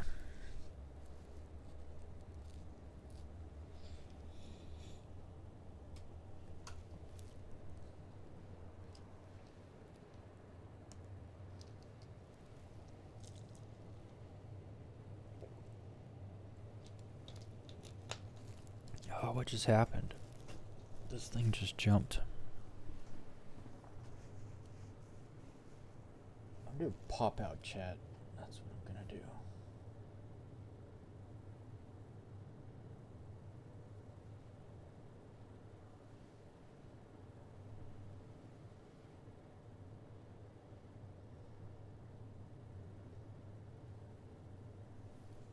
That's better.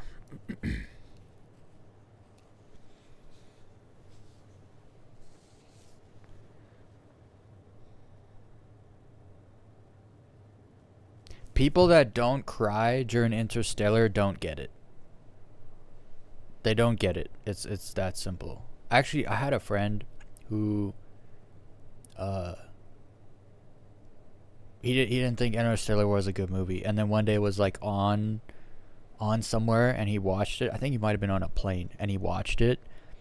But since he had previously watched it, he had got married and had a daughter, and so when he watched Interstellar the second time, he said he cried his eyes out. He was like he was done. Like the movie floored him. That's what he told me. I was like, yeah, you get it now. He's like, oh, it's crazy good. I was like, ah, yes, he gets it. It's some people they don't catch on to certain things. Um, and Christopher Nolan, he doesn't just do flashy. He's no Michael Bay, right? He can do flashy, but he doesn't just do flashy. He likes the deeper things. He likes putting deeper things in his movies.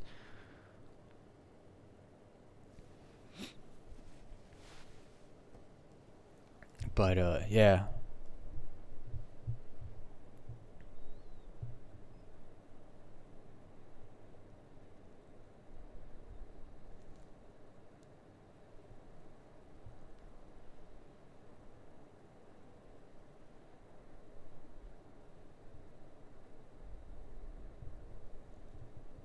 Yeah, give it a go.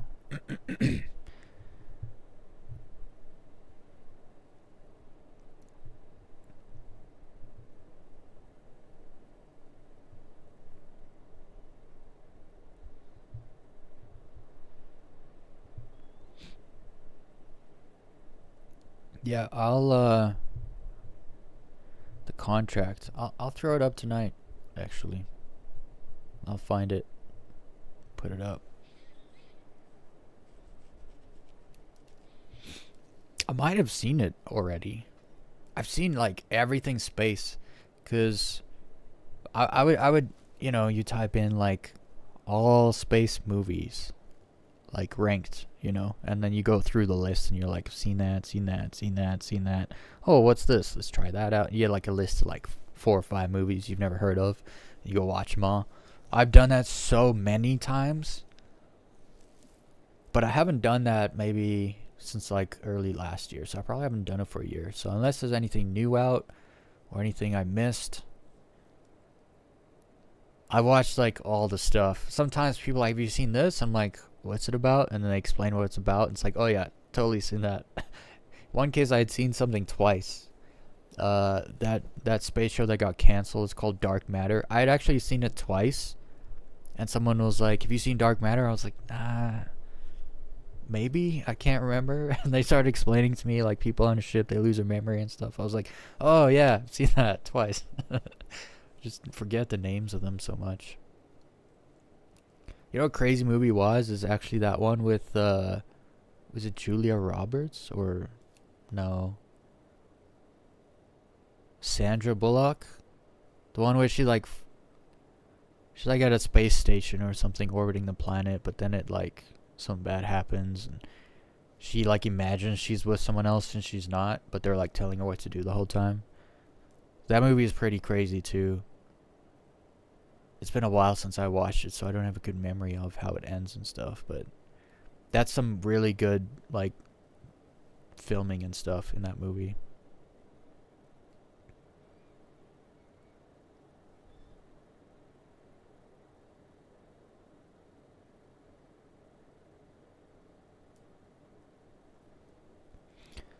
Gravity, that is what it's called. Yeah. That movie was actually kind of cool. It wasn't a long movie and it's very simple, but it takes you through the it takes you through like the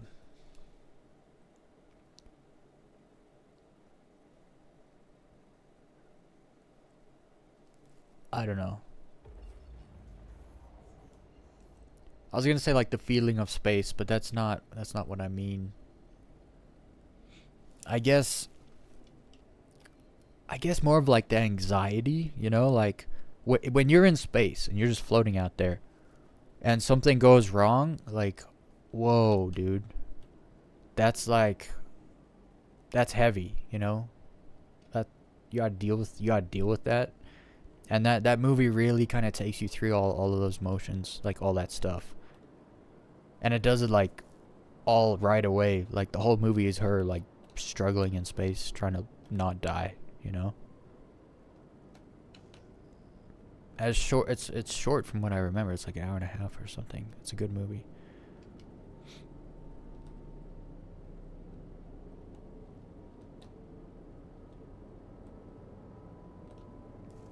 Oh, this thing has no side thrust.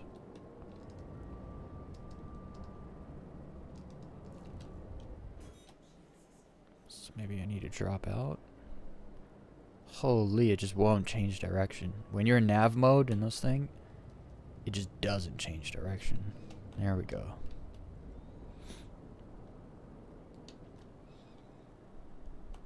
"2001: A Space Odyssey." I got a real hot take when it comes to that movie. I understand how long ago it came out, and maybe it was phenomenal when it came out, but that movie sucks. Like, that movie sucks. It's iconic, and I understand that, but as like a piece of entertainment, I found 2001: Space Odyssey just garbage. Now, if we're talking about the day after it released in theaters, I would not be saying that, but we're living a different time. And as much respect as I have for Kubrick, hold on, here. My brain is all over the place right now. Let me just get into the gate. I thought I was doing it wrong, which should be good, I think. Should I put the wings up? I'm not good at flying through the gate, actually. I learned that the last time I went through.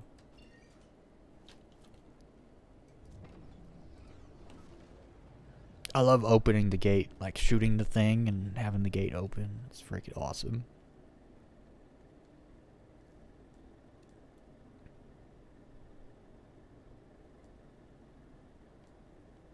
Yeah, like I understand, like, I'll be honest, the premise of 2001: Space Odyssey was, the premise was better than the movie, if that makes sense.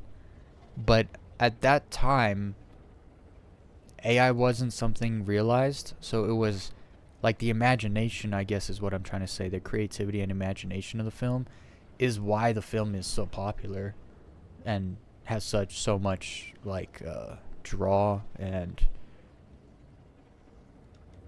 credibility, I would say, because it was doing things no one else was not, like, they did things no one else did back then, you know?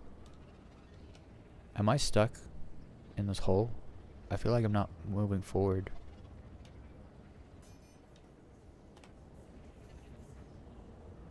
No, I am. I'm just tripping out.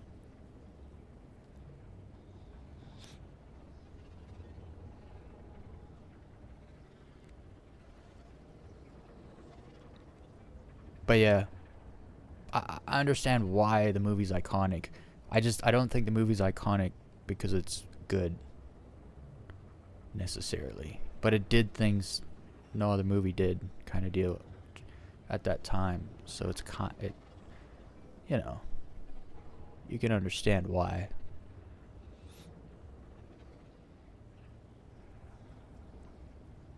I'll be honest, guys, I'm really not a movie guy though, actually. I'm way more of a TV show person. Just when it comes to storytelling as a whole, there's more time for world building and character development in TV shows than in movies. So I've always been more of a TV show person than a movie person. Okay, where am I going? We got fuel, right? Yeah, we got fuel. Now I gotta jump all the way to Microtech. That's Crusader? No, that's Hurston. So Microtech is this way. ArcCorp. I'm upside down. Okay.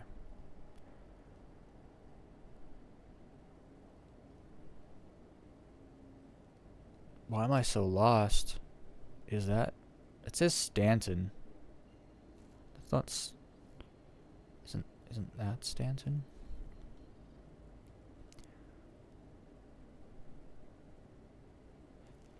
don't know why I'm so lost.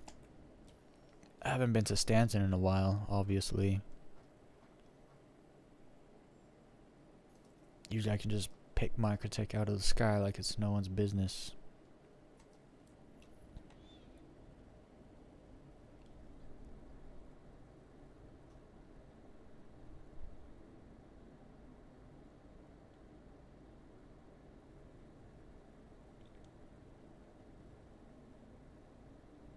Farscape was great.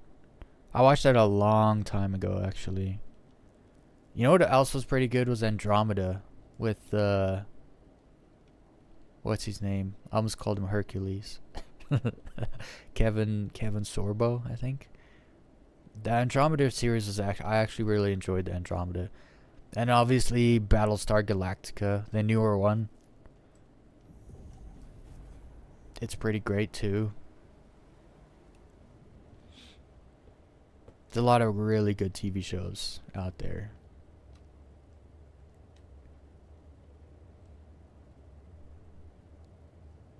One that pisses me off is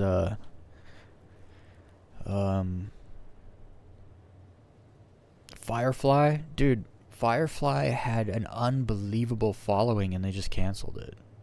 It just made no sense. Like from a capitalistic point of view, there is so much money to be made from Firefly. It had a cult following then. It was a great show. Great cast.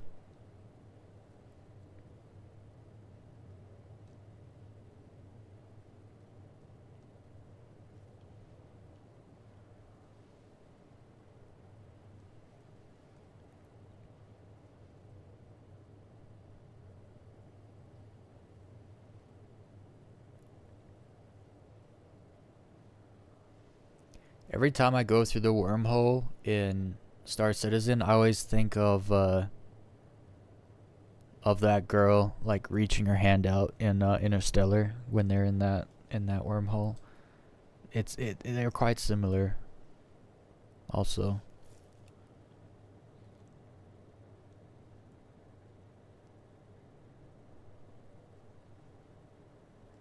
dude, if you never watched Andromeda, it's not an S tier or an A tier TV show. Like, let's just be honest. But I like the concept where it's like, it's this crazy like battleship that is extremely undermanned and undercrewed, and there's like, it's being run by like 6 people, and they have a whole bunch of like black hole kind of physics and science and stuff in the show, and it goes on for like 4 or 5 seasons. It's good. I actually really liked Andromeda. It's one of those shows. It's like if someone asked me like, what's a show that's not that good that you really liked, and I'd be like, Andromeda. It's just one of those.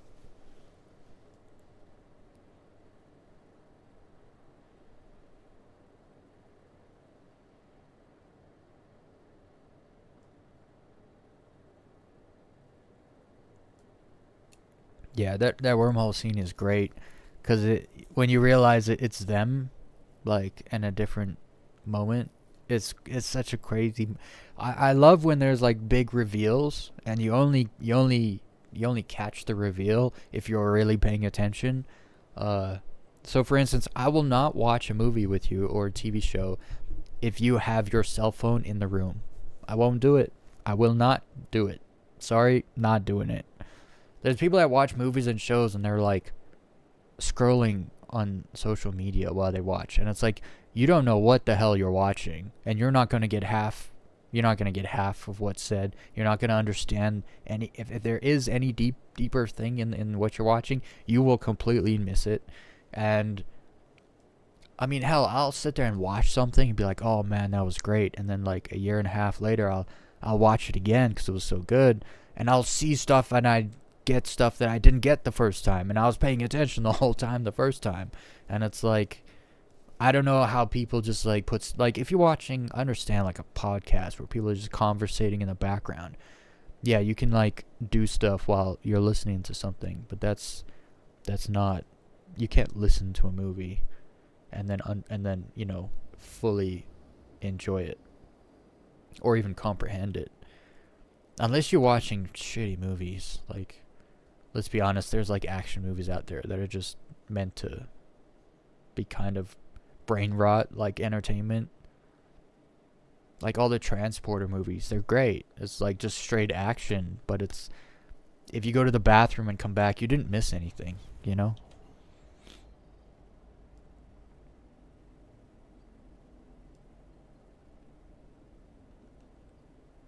Okay, we're here. I haven't been here in a while.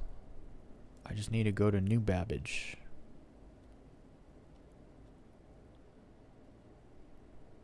Where is it? Where's New Babbage? There it is. Let's go.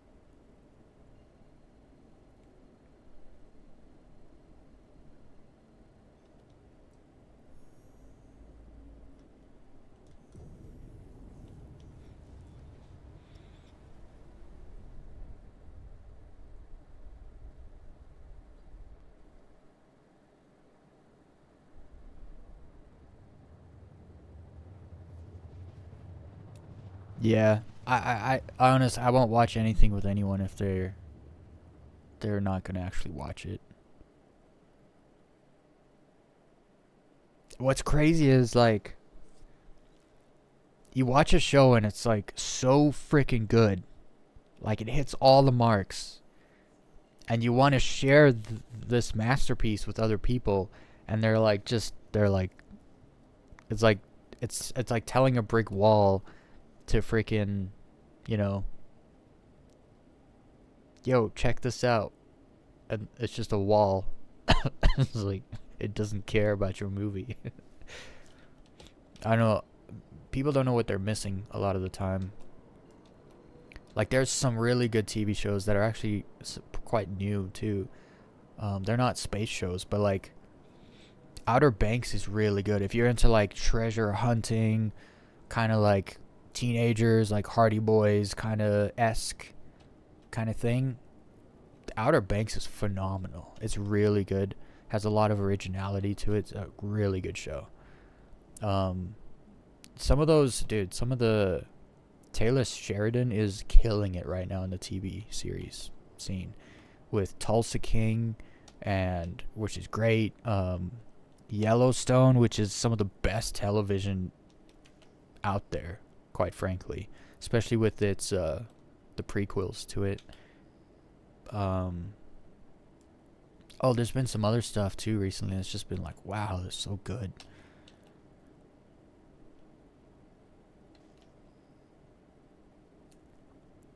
I just realized I don't have to come here. I should have just gone to the Commons. Oh well, we're here now.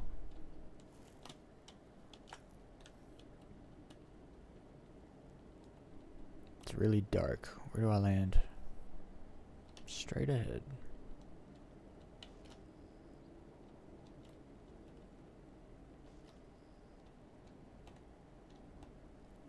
So what's crazy is I think Yellowstone is some of the best television of all time. And I'm not a Western kind of guy. I'm not a cowboys and Indians kind of guy at all. But that's kind of what it is. Like modern day kind of cowboy gangsters and Indians. Mixed in with corporate greed and all the rest that comes with, you know, land and stuff. But not my kind of show at all. But phenomenally made. And so it deserves, you know, the respect. All the respect.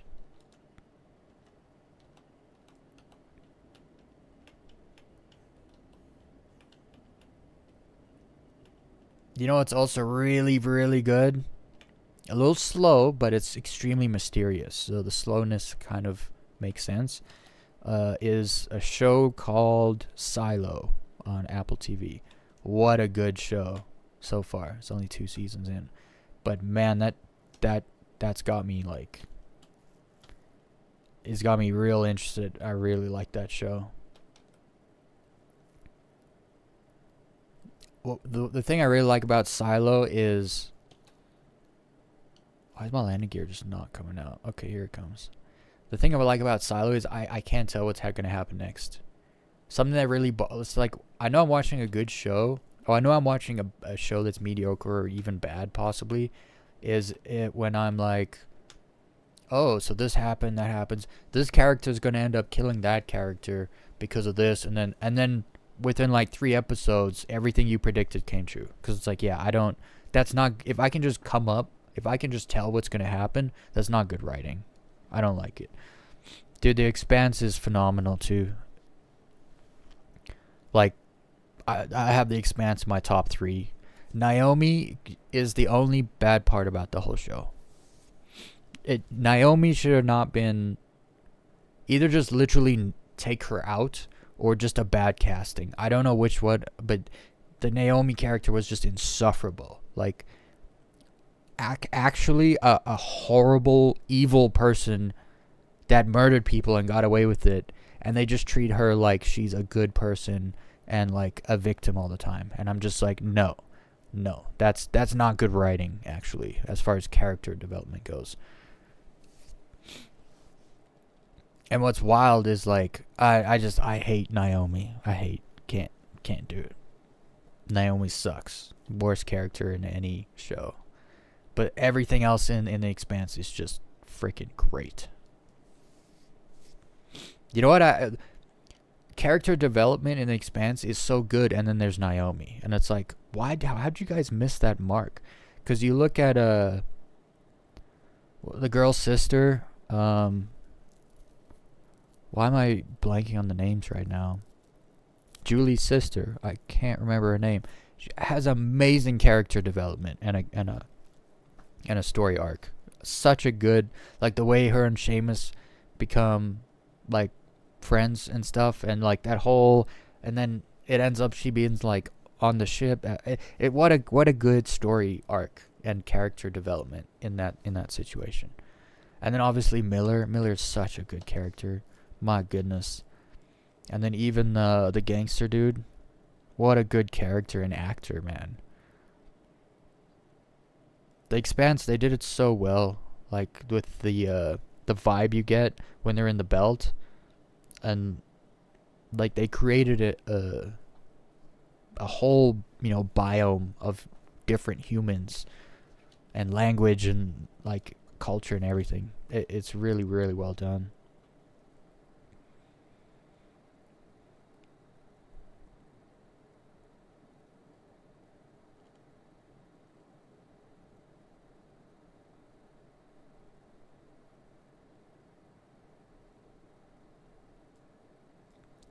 Alex was the pilot.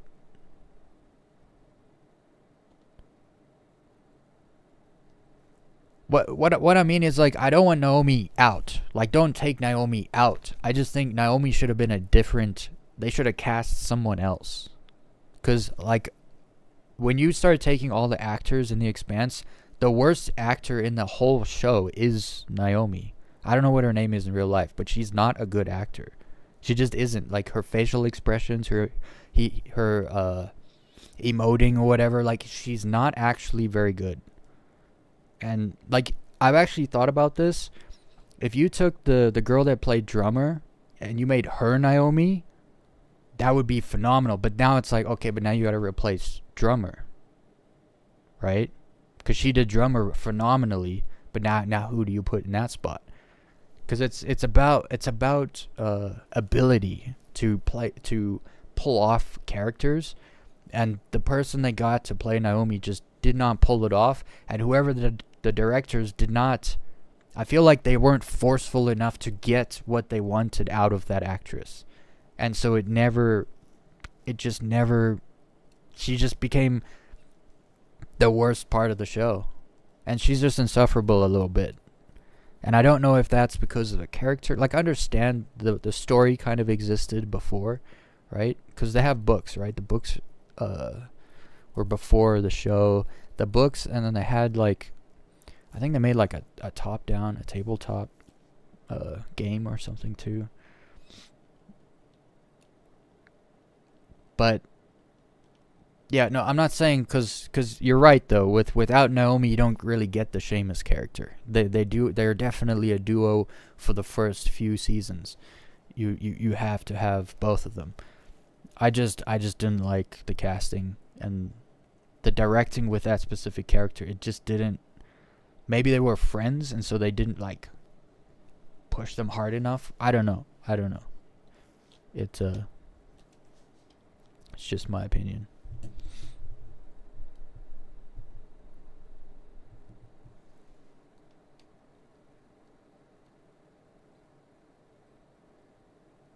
What really bothered me is I think they should have killed Naomi off instead of Alex. But if you look into it, Alex was being a naughty boy on set and everything. He's kind of a piece of shit in real life. So they had to find a way to get him out of there. And so they killed him. And they gave him a heroic death, the character at least. And so I was okay with it. They killed Alex to save Naomi? Really? Really? I was just like, but that's it. Like, that's the only downside for me when it comes to The Expanse. You say like 4 and then 5. For me, 4 was not as good because it was all on a planet and not as much in space. And with The Expanse, they do space really well. So I feel like they kind of ignored their strong point to try something else. It wasn't bad. It was still good. It's just not as good as the other seasons. I really liked 5 because of the combat and stuff. Like having Bobby on the Rocinante going after individual, like kind of on somewhat of an assassination / capture mission / you need to stop the bad guys kind of thing. And just that whole scene where they're being chased and they shoot behind and then like they dodge, but then they shoot and then like they keep moving the same way. So then Bobby's like, no, give me this. And then she shoots and then she shoots again and then they dodge right into the fire. That whole like the way they wrote in the bullet timing into the fight and how they were, it just it's so good. Number 5, I liked season 5 of The Expanse actually a lot. I know people that think The Expanse fell off after season 2, and it's like, I disagree, I guess. Okay, I need to get to the commons. I need to go to the clothing store over there, and then I also need to pack clothing into a bag. I gotta see what I have here. I'll use a kiosk real quick. Okay, I think I didn't read some of these.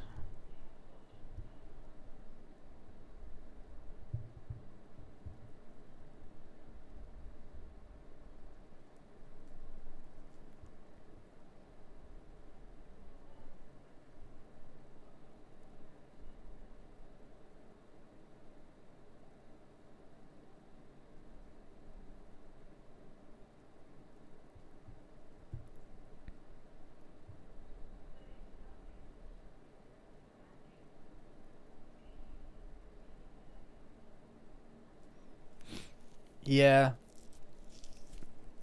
I mean, you also gotta understand, so like it really bothers me when writers try to make it seem like there is no good or bad, because it's just not true. Like it's a freaking it's just a reality. It's just a fact of reality. There is good and there is bad. Like babies are born good. They are good. Why? Because they've never done anything bad. They don't know how to do anything bad. Like bad, we only become bad, right? Everything is born good, and there absolutely is good and bad. So when they start kind of mixing lines, you know, with Naomi, and like, well, is she good? Is she bad? It's like, well, she didn't mean to. It's like, yeah, when you accidentally kill someone, does that make you a bad person? Not necessarily, but you did a bad thing. So explain that, right? It's and I understand like Marcos, is that his name? He's the bad guy, so he has to be bad, right? His son is also going to be bad. Why? Because that's his son. It's also more, they don't just have a son dad relationship, father-son relationship. It's like, you know, he's like the commander of like a rebel army, and his son is like the yes man, you know. So his son does evil things, which makes him evil. Like, if you don't mean to do it, then don't do it. You know what I mean? Like, it's easier to do something bad and then after the fact be like, well, I didn't mean to, you know, hurt anyone. Or it's like, no, that's not how this works. If when you do something, there's consequences. If you didn't think about those consequences before you did it, that's no one's fault but your own. Why did it just zoom in on my character's butt? I didn't do that.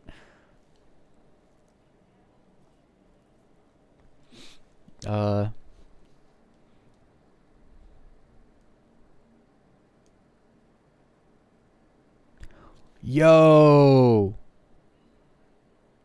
that would have been good. Equinox, Ade, her name was. She was the pilot of the. She was the navigator on the Canterbury. She should have survived. Although I also don't know the caliber of her acting because she didn't actually do much, right? She was also pretty hot. They should have kept her. Nah. Because if Naomi was the navigator and then it was her and Seamus, and she kept Seamus in check, I think it could have worked. She looks like a Naomi. Like in real life, I could bet her name's Naomi. You know what I mean? Like if I saw her and I had to guess what her name was. Ade, I think they called her. Her name was. Yeah, that was rough. She would have been great, actually. Actually, I don't know. It's hard to tell. Amos. I kept saying Seamus. Why was I saying Seamus? I know his name is Amos. Oh, maybe because they rhyme. It's been a long time since I rewatched The Expanse. I probably did it like 2 years at this point, like 2023. End of 2023, I think it's the last time I watched it all the way through. Also, I like the ending of The Expanse. It leaves it open for more, but it also gives you an ending. So what a good show.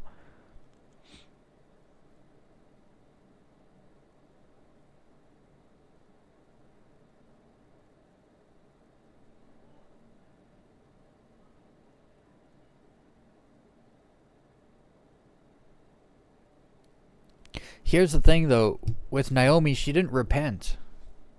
You know, like, the reason she tries to save people on Eros and, like, all that, and the thing with the ship that, you know, only has so much oxygen for enough people or whatever when they're leaving Ganymede, the only reason she's doing that is because she murdered people.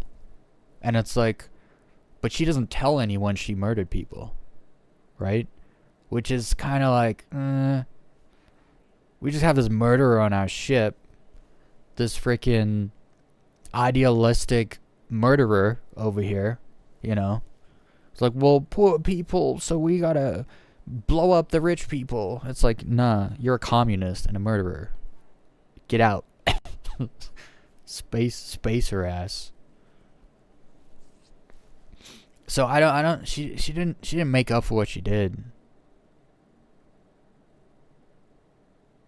She felt bad about it, which you should. You killed people, innocent people.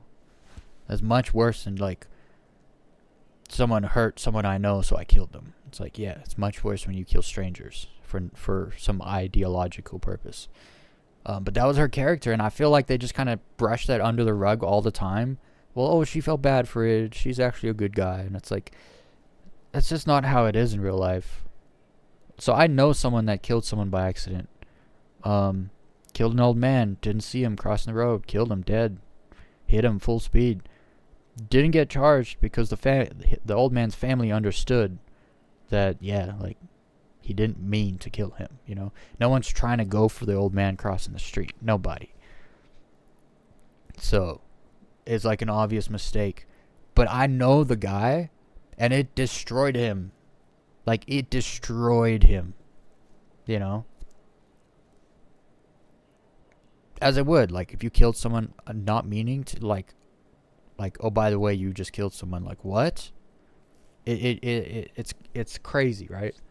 And I didn't get, like, she really gave a shit about those people on Palace Station that she just blew up.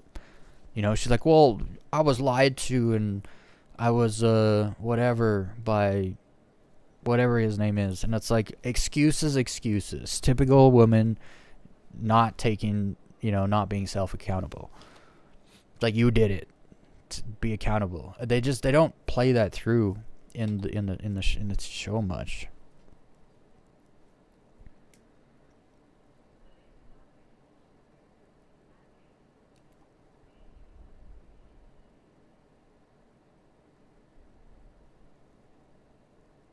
I have not played Alien Isolation.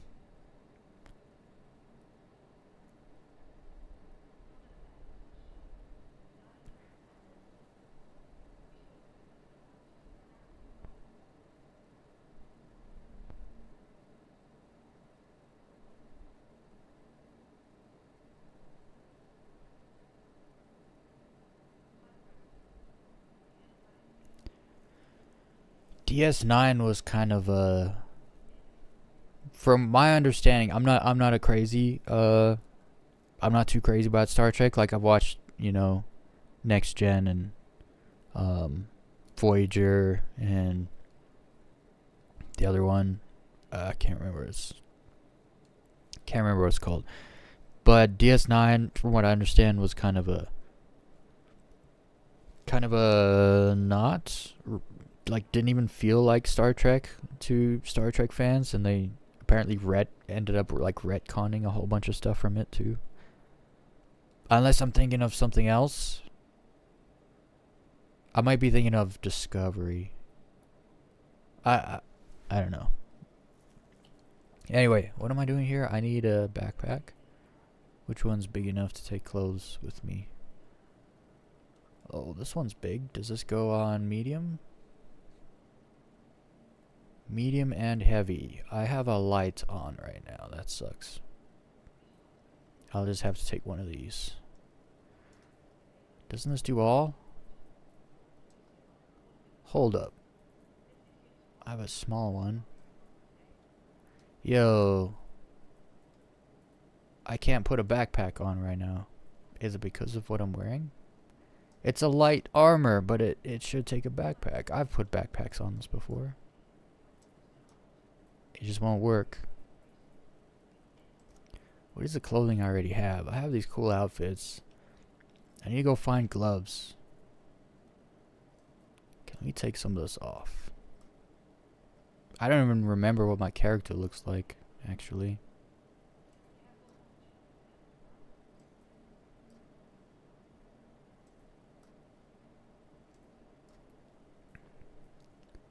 And put this on.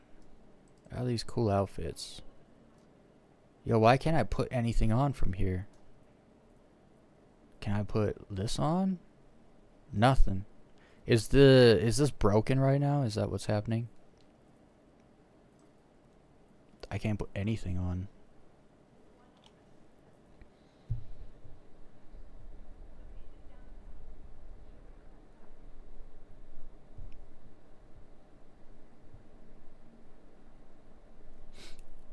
Was the Discovery, was the one with like the mycelium network, right? I don't know what one that was, but the one that has like they travel by the mycelium network or whatever. I thought that was actually kind of cool, like as a premise. But I don't know. Honestly, I don't feel like I can really speak to Star Trek because I've never been really into it. So, and Star Trek is very much so a thing that belongs to the fans. It's one of those things like the fans are right. The fans are not wrong. You know what I mean? Even if, like, no matter what. It's just one of those things. Like, if the fans think something should be a certain way, that is how it should be. It's not actually, it gets to a point where it's now the fans thing, and it's for them, and it doesn't actually matter what the writers want. You know, like, oh, well, I want to tell this story. It's like, this is not about you. There's already a fan base. So you need to make something that's for them, not for you. And that's a lot of the problem nowadays, is writers are always trying to write themselves and like things they want to explore in stories and stuff into games and into movies and shows. And it's like, the fans don't want that. They want what they like.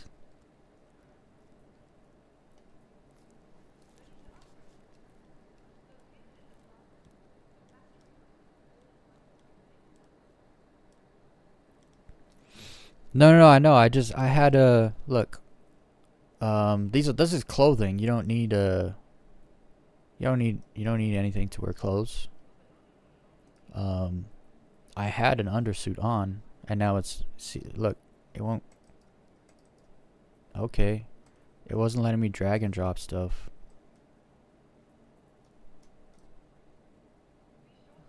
Maybe something's weird here. Something's really weird here.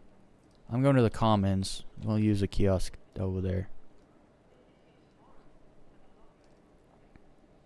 We'll just run around naked.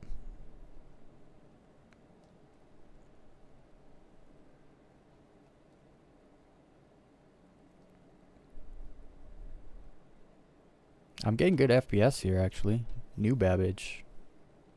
Surprisingly good. Very good. Like 60 solid. For now, at least. Yeah, no, so I had an undersuit on, and the armor I was wearing was a light armor. And it wasn't letting me put a backpack on. But I was trying to drag and drop it on. I didn't try to, oh no, I need to go this way, don't I? I didn't try to double click the backpack. I should have done that. But it was being all weird and buggy and glitchy over there. So, I'll try to use a different kiosk over in the comments.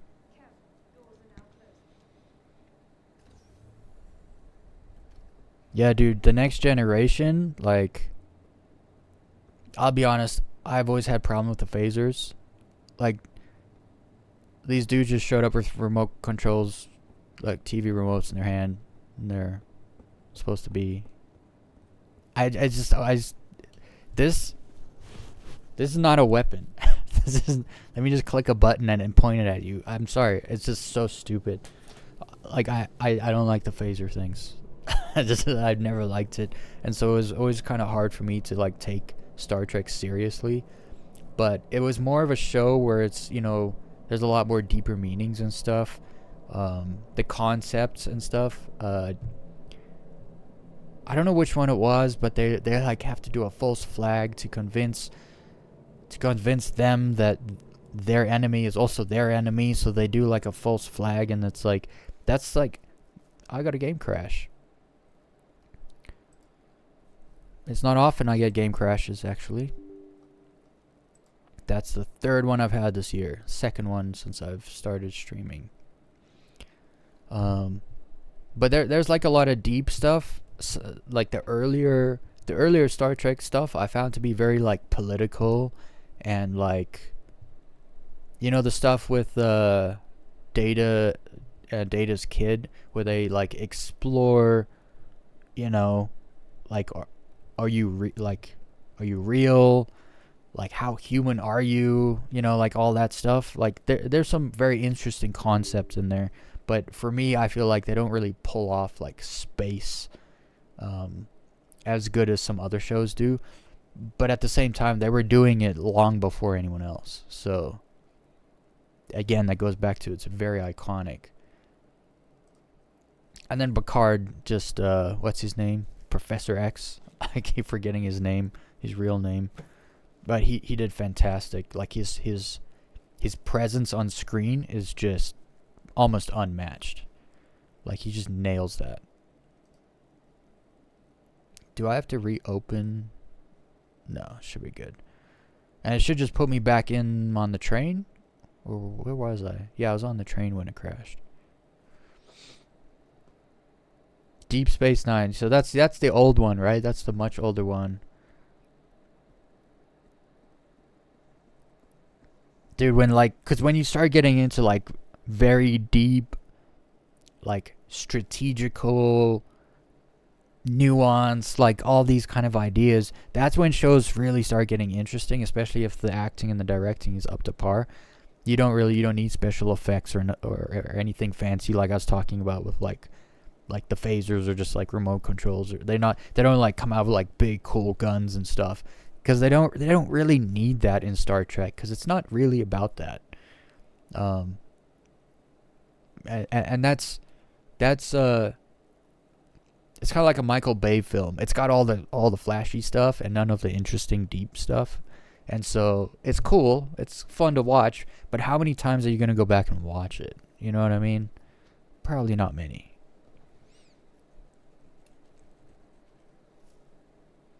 Patrick Stewart, that's his name.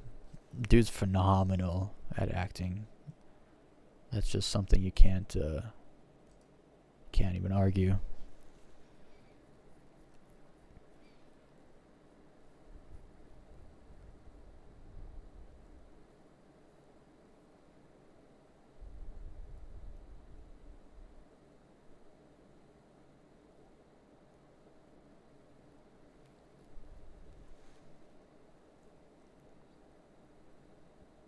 Oh, so Equinox is a big Trekkie. He knows all of them. He knows the episodes and everything. I knew someone like that. My English teacher in grade 10. I forget his name, but on Halloween, this dude showed up to school and the freaking like exact uniform, like the exact Picard uniform from Next Generation. Like, and I was like, holy, this dude. He had the little like button, the little thing and everything, like straight up. And he was like hardcore. The dude would watch Star Trek only. Like, we're talking like when he finishes the last episode of the last season, the next day he starts the first episode of the first season kind of deal. Like, he wouldn't watch anything else. And it's like, there's a lot of content, there's a lot of episodes.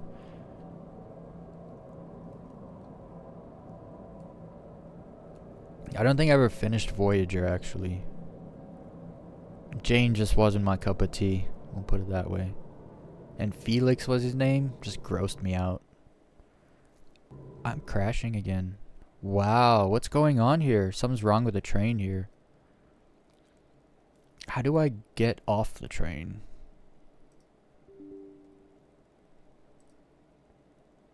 Something's wrong, actually.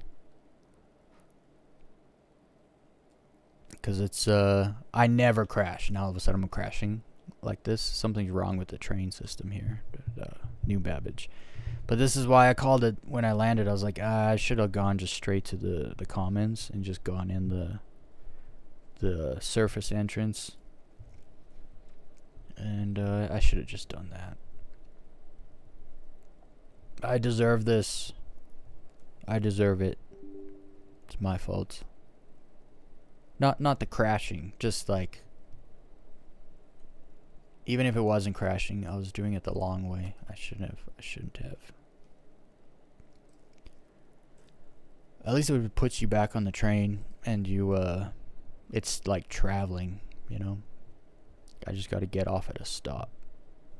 Figure it out. Maybe I'll jump in a different server. It might be that server too.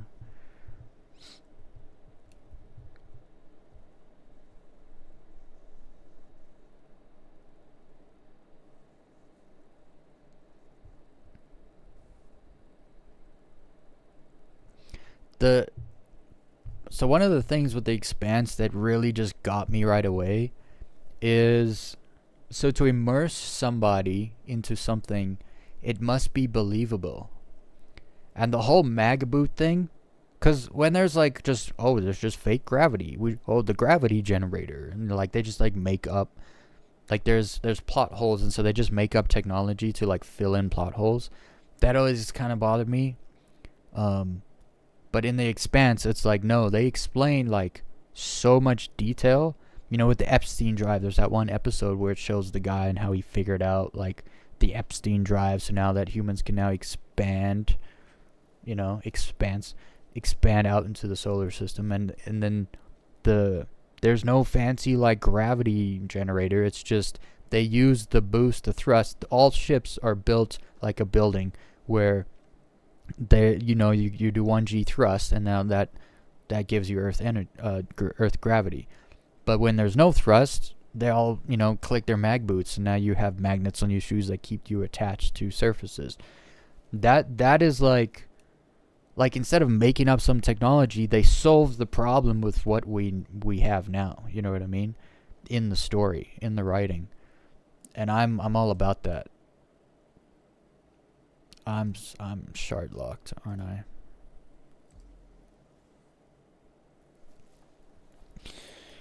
So I really just that premise, like the grav boot thing alone, is what got me really interested and like immersed me in this world that they built. And just like the way the ships are built, they're all the same. Like they're all built like that because they all use that same technology to create gravity from the engine. And then of course like the juice, the freaking like the G forces, you know. The whole thing was just done so well.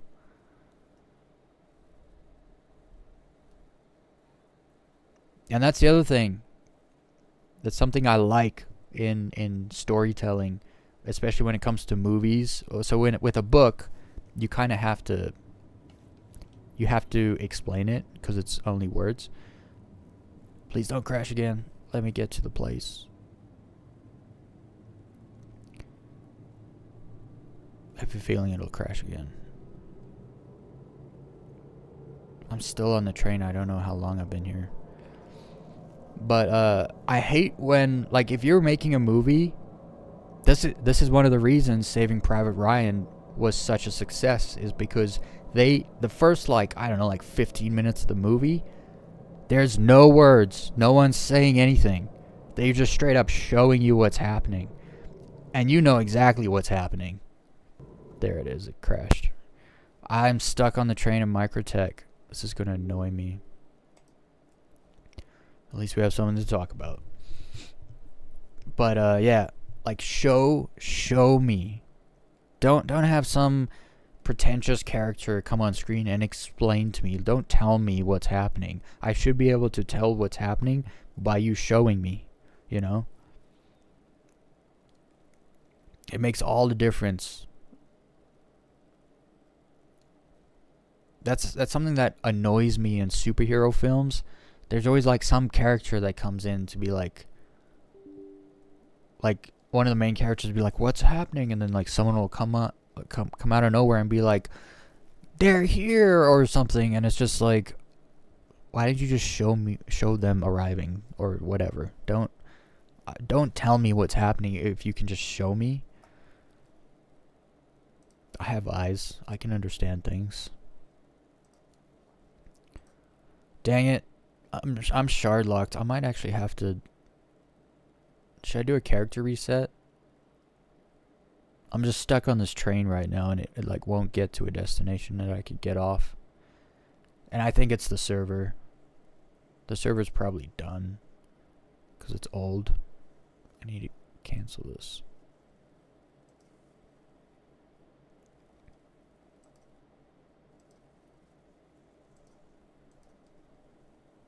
Did that get rid of them though? Yeah.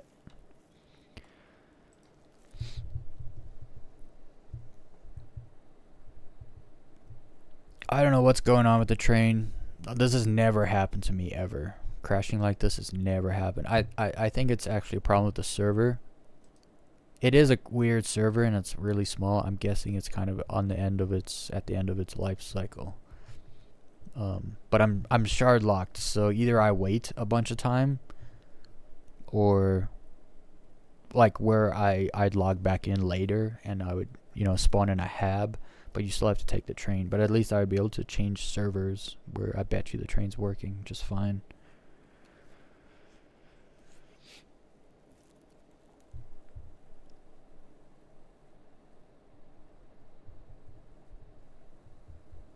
I didn't know there was an animated Star Trek series.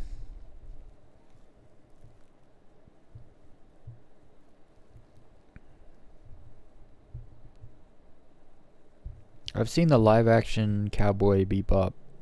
I wasn't very impressed. It was alright. Like I watched it all. Okay, I'm almost at the spaceport. I'm here.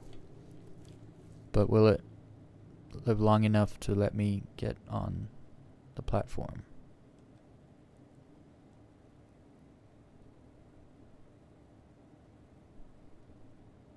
Come on, it's right there. It's right there. Just let me get off. Stand clear of disembarking passengers.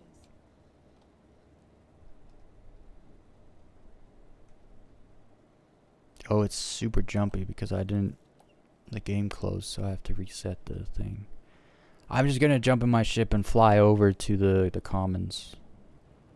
We're not gonna take the train. Something's wrong with it, obviously. Unless I crash right now, then it's definitely just the server.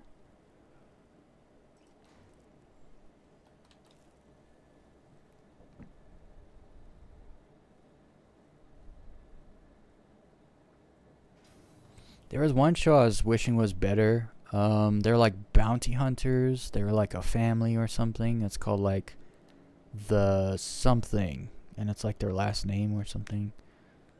The Killjoys. I was hoping that show would be better. They just didn't have good casting. Small budget, bad casting. Could have been much better.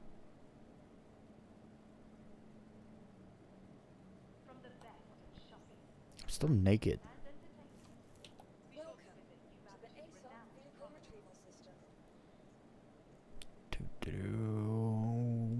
Well, I'm probably not going to take my course here, actually. I'm kind of feeling the 100i. Come to me. I'll wait a minute. Let's see if we can go put that backpack on. The server's not behaving, though, so I won't be surprised if I can't do what I want to do here. So it looks like you can put stuff on if you double click. Let's see if I can put a backpack on now. Double click. Yeah. Alright. Now, these outfits are weird. They wouldn't let me like move them around very easily. But it seems like they are now. So, what about that? And sure, I'll take some pants. Take some shoes. I need racing gloves and a racing jacket. That's at Grimhex. I'll get that there. I'll buy another one of these at Grimhex, I think. I'll put some stuff in the ship storage too, maybe. Cool. That's too big. I can buy one of those at Grimhex. Why is this so big? How big are the boots? Oh, the boots are big. Holy.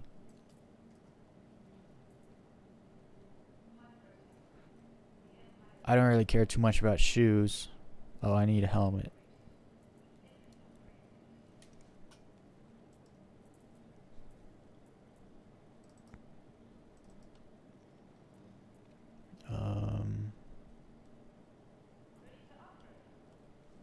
I'll go with the... What was that one helmet I was using? This one? Sure.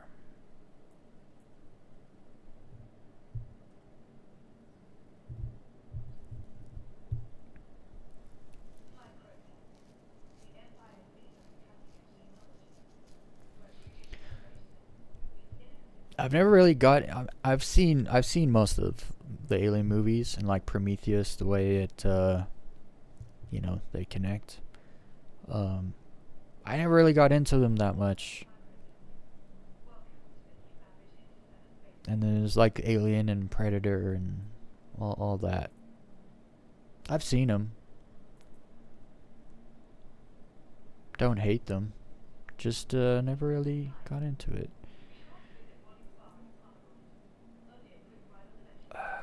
I need to make sure I grab my tractor beam back.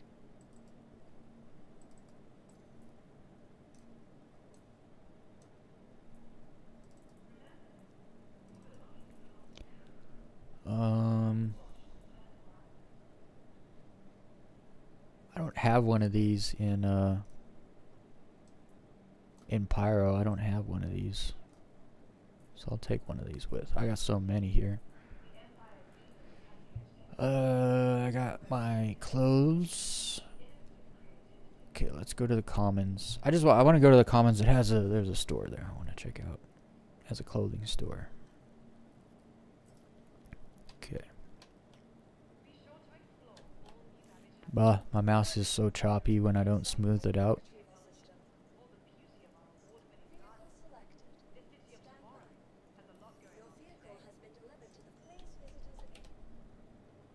I can't do it. I gotta smooth it out. It's so bad. It's crazy what a difference it makes, just 0.06.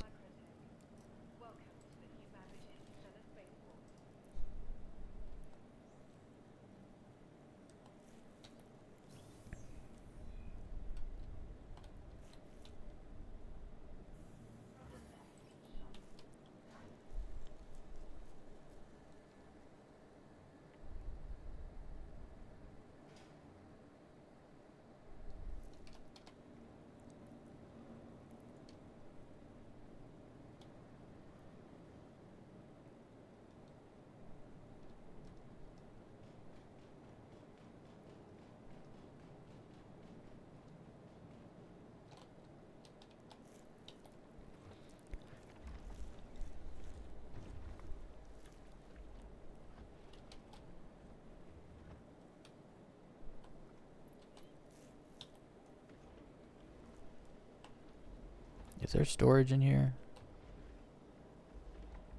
Like ship storage? I don't think there is. I could always like toss the backpack in the back, I guess, actually.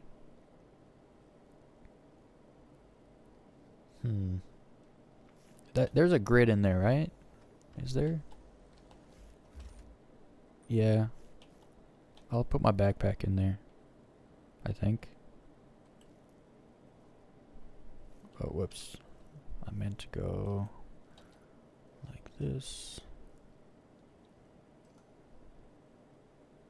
Put it on the ground.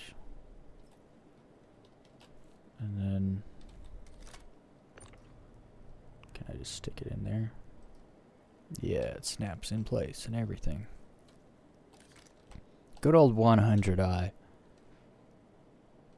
This ship is great for a daily flyer. Just getting around, seeing the sights. You are clear to launch. And it's fast. It's really fast.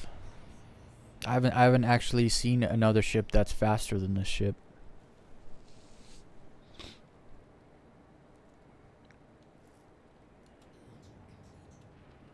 Is the door above me? Yeah.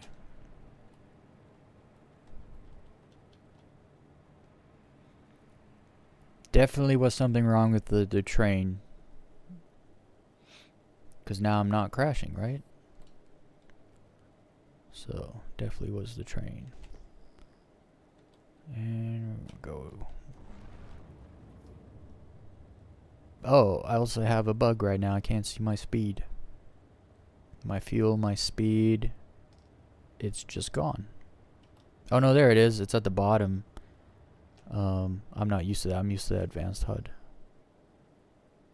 For whatever reason, it's not on in the ship.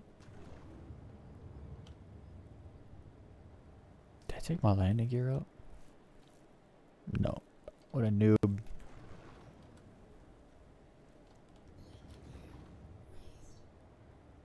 Ah, this thing's fast though. 350 in full atmosphere in SEM mode.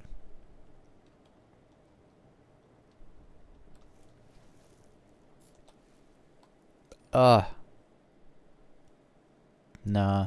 There's something wrong with this shard. There must be.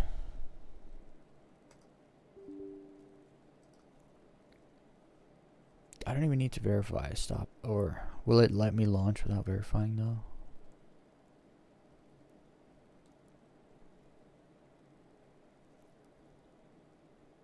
I just want to go look at the clothes in the store there, but if it's going to be like this, I'm just going to leave.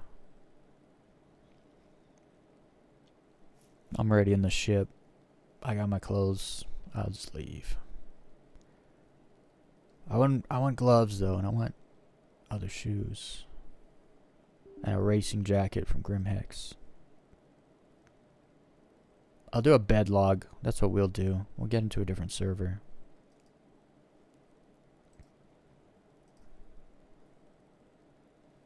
Also, usually... Nah, it should be fine. Well, that's the most crashes I've ever had. I've crashed more in the last hour than I have in my entire 3.5 years playing Star Citizen. Literally.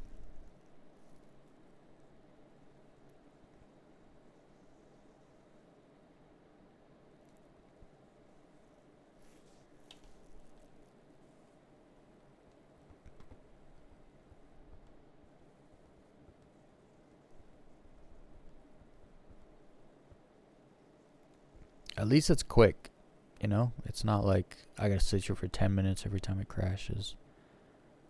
See, it won't let me go. I'm shard locked right now. I need to do a bed log. Here, let's we log in, do a bed log, and then should be good. I want to go to Grim Hex and get some racing gloves though. They sell the gloves. I was hoping I could get them here in the comments here at Microtech, but yeah. Or maybe if I bed log, maybe come back down and then go take a look.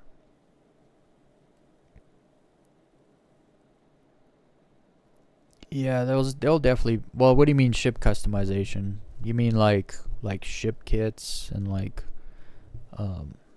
skins and stuff, or you meaning like internal module stuff? Because I know like some ships are going to be modular, right? Like the Caterpillar and stuff. They're going to have, you're going to be able to like put in a cargo bay or a snub hangar or like a living quarters or whatever, like into the different, you know, slots. I'm guessing the Carrack might have some modularity also. It has some of that too. Oh, I'm dead now? I'm dead. And I just lost the backpack that had my clothes in it then. Awesome. And why am I here? My respawn is in PYRO. At least they respawned me here. Because I don't want to go back to PYRO. Is that my ship? 3 kilometers away? I'm going to have to go get it. My backpack with my clothes is on it.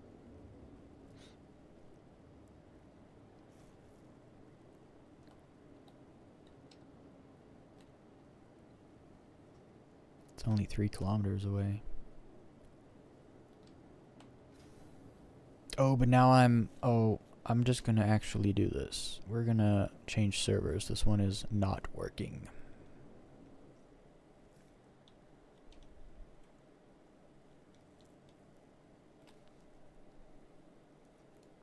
So now I should be able to join Modang. Different server. Hopefully. It did. There was 129 people in this one, 113 in the other one, so.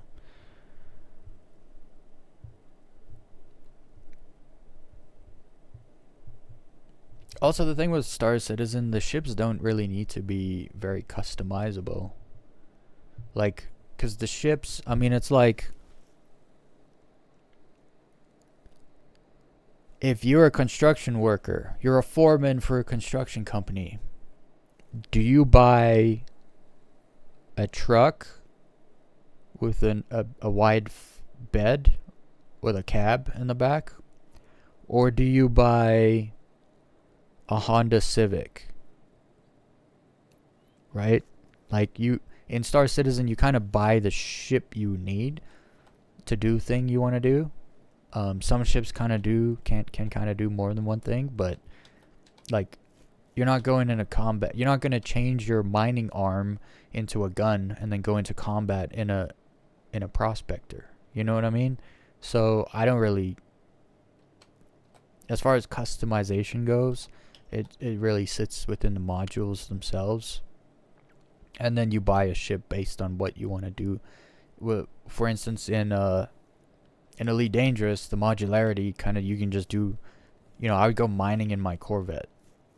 Just because, and then the best, my jump ship was my Anaconda. I didn't buy a jump ship as a jump ship. I just modulated the Anaconda to have a massive jump range, and so I used that.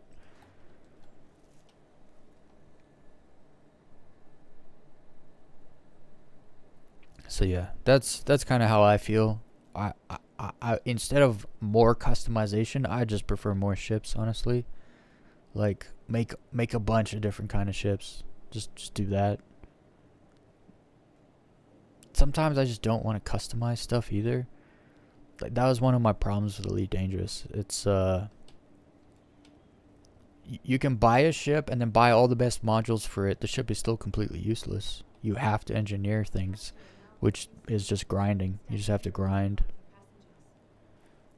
And I was just not about that. Like there was no ship you could just buy and then just use. It didn't exist. So let's see if this server works. We're about to find out. I'll tell you that much. Careful, doors are now closing. Capsule now approaching station. Stand clear.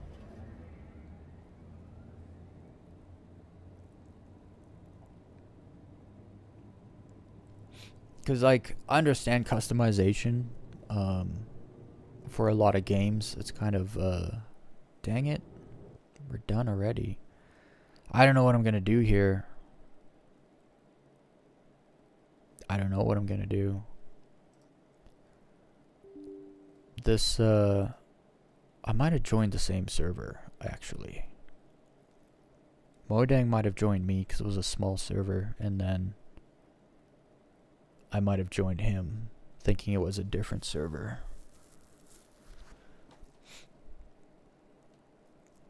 I'll join an entirely other server because I think that was the same one. But for whatever reason, Microtech's not working. The crazy part is I played for an hour on the same server, but then we went to Microtech, and then all of a sudden, the game just does not want to work at all.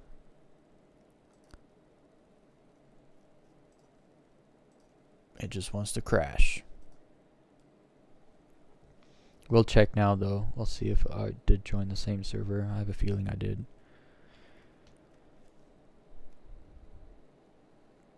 I forgot what I was saying about customization and modularity. Other games. Something like other game. Like, I understand other games, like, customization's a big deal. But if you're trying to create an expanded universe and try to stick to making it immersive and realistic and stuff, customization only works with like guns, like type of guns, type of quantum drive, more efficient, more speed, whatever you prefer, stuff like that. It's more to kind of tailor a ship's to your preference. But in actual like changing the way a ship looks or what a ship can do, I just think you should just buy another ship you think looks better or can do what you want to do.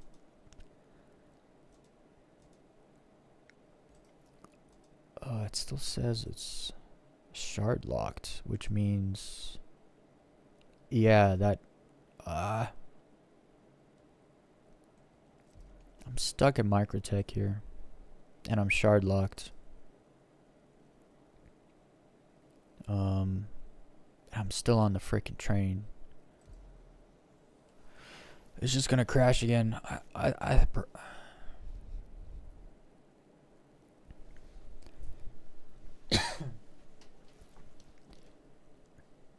think to solve this problem, I might have to do a character reset.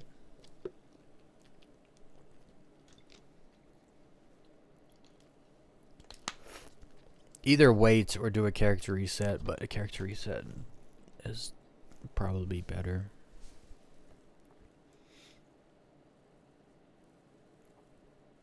Just a bad server. I'm not gonna be able to low fly.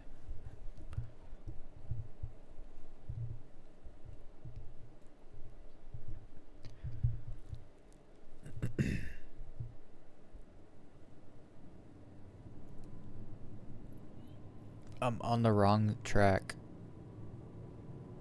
Right? This is the wrong track. You're supposed to. If you're going this way, you. Oh no, I'm going back now, aren't I? Why is the train going so fast? Something's wrong here. 100% something's wrong here. Because the train is going like stupid fast, and now it's going back to normal speed. But before it was going insanely fast. Actually, I'm curious what's going on with get out. There's no point getting off here because give me my specs. I can't get my specs up.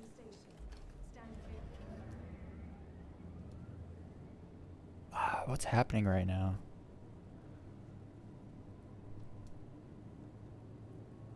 I feel like I'm not on my computer. You ever get that feeling?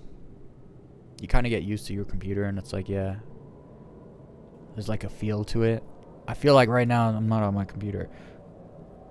Like I just pulled up I just did the hotkey to pull up my stats to see if it's utilizing my, like what's crashing, my CPU or my GPU. My GPU is cold right now, which means it's not being used. So something's wrong.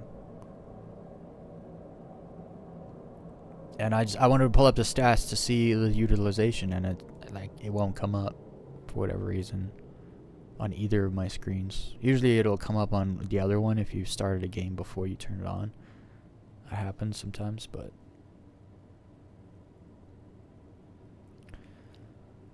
oh, Microtech, my old stomping grounds, letting me down. What is this? Spaceport?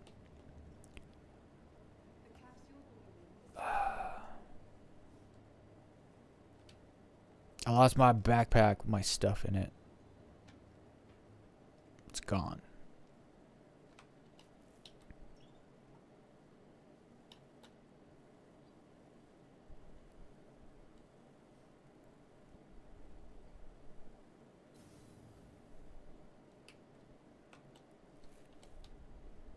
Unless it's like in storage here or something. It probably isn't though.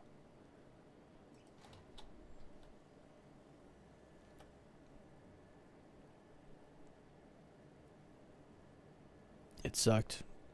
Or it sucks because I was gonna leave and do a proper server change. And right as I was gonna do that, it crashed again.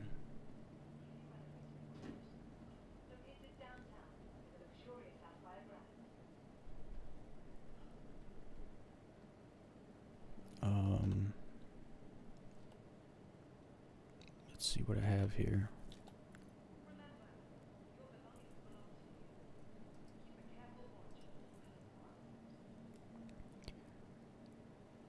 Well, definitely lost my stuff.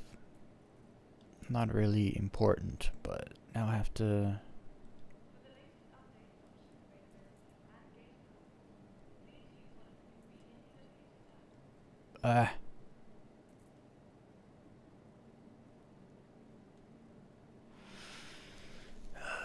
trying to solve the problem in my head. How am I gonna do this? I'm just gonna wear the clothing. Screw it.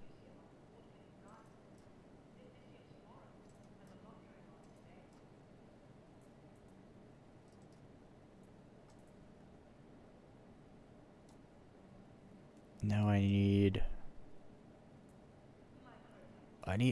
the gloves. This isn't gonna work without the gloves. Goodness, those are not shoes I want. Those are better. I need to go to Grim Hex.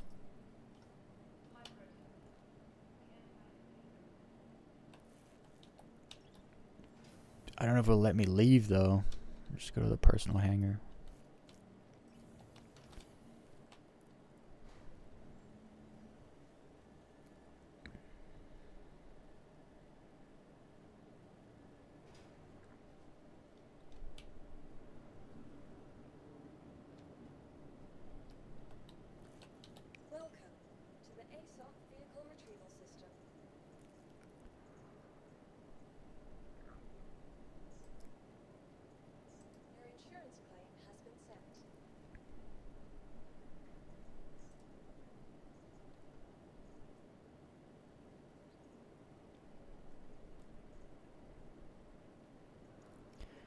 Sometimes I get too spoiled with low flying. With low flying, dude, you don't have to deal with any bugs, crashes, nothing. You just get in your ship and you go. It just works. I mean, sure, there's like, you hit some invisible things once in a while, but it's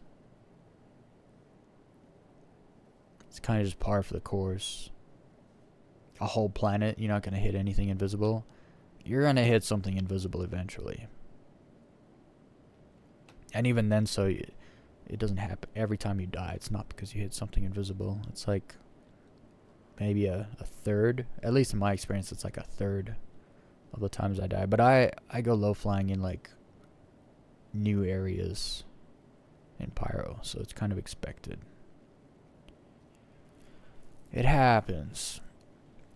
But right now, this is wild. I've never had to deal with the game crashing like this before. But it might be... I might have like some issues with my computer right now, maybe.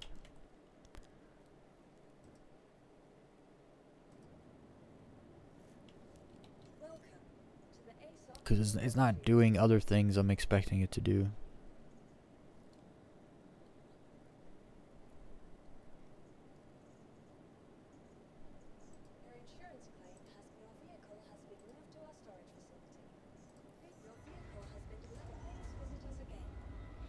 I think I just need to leave Microtech, New Babbage specifically. I just need to leave, go straight up, jump to station, and just leave. And then probably do a bed log, get into a... jump in like a US server or something.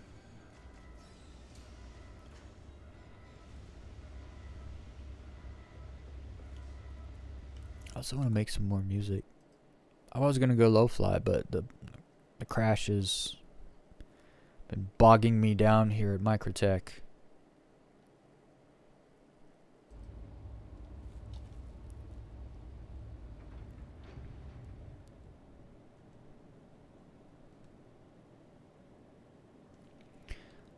Honestly, it's hard to tell, you know, because I've been playing for 3.5 years, never had this problem before ever. So is it the game? Is it that server? Is it my like client side? Am I having issues with my PC? It could be a mix of all of them. I don't know. I don't know.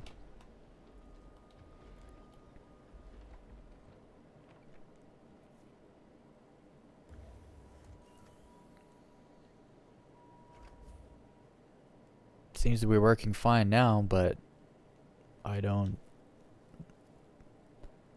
trust it. So We're gonna leave, do a bed log, and then we'll see what happens.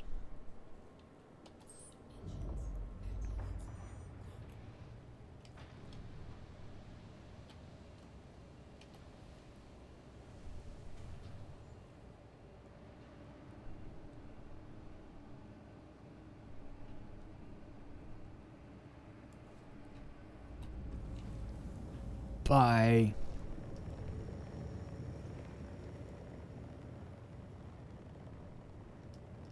Don't crash. Let me leave.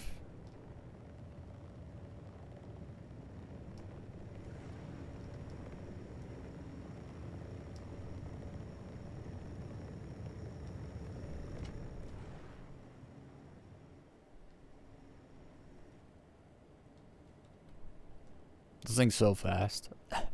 It's so fast. Like, we're out of atmosphere already, pretty much. Done. Out of atmosphere. Less than a minute. 0 to out of atmosphere in 49 seconds. Now that's fast. Let me just jump away from this though. I feel like a jump of some kind is necessary.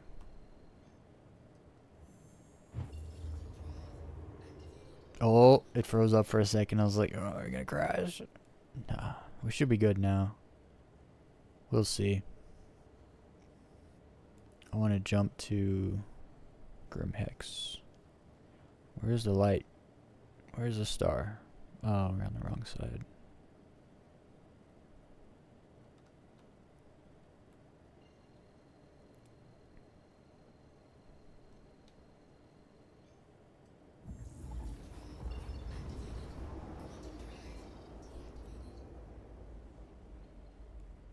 Still on the wrong side.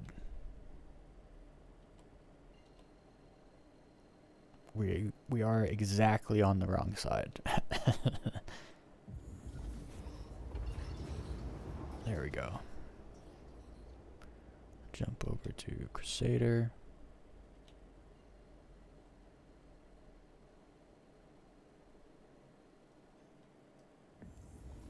I'm not too mad about losing the backpack with clothing that I put in there, just because the outfit I put in there I had 2 of, so now I'm wearing it. And then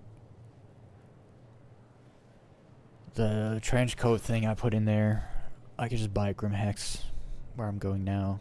I hope they have the gloves there at Grim Hex. I want some racing gloves. Some gloves like fingerless racing driving gloves, whatever. I want some gloves.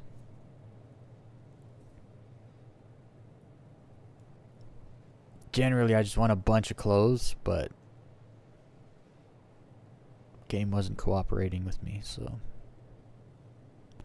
it's not. I'll just do it another time, literally.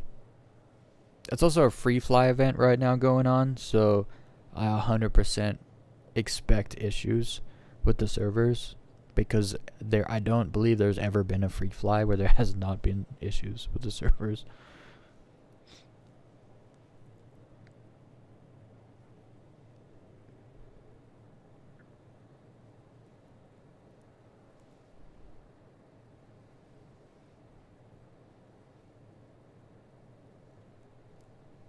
The ship I'm in, the yeah, the fighter ship's in Elite Dangerous.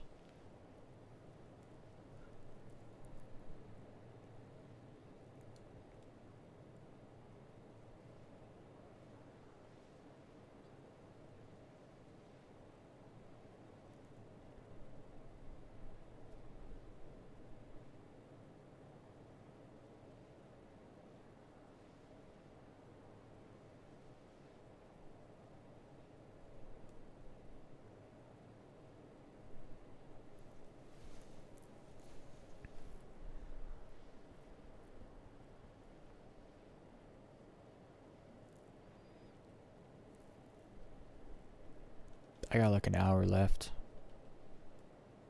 Should be able to buy gloves and stuff, and then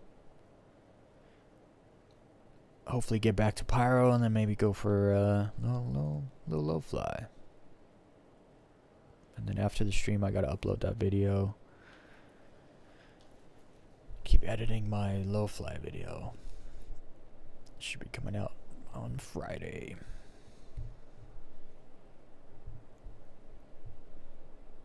Also, make sure you fondle my like button. It likes it.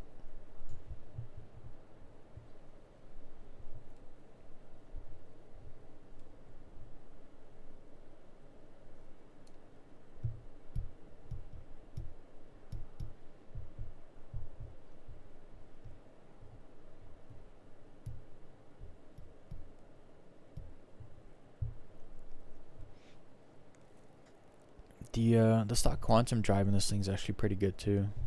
Like, it's pretty efficient and like decently fast for a small ship too. Cause we're halfway there, over halfway there. It's cooking. Let's look.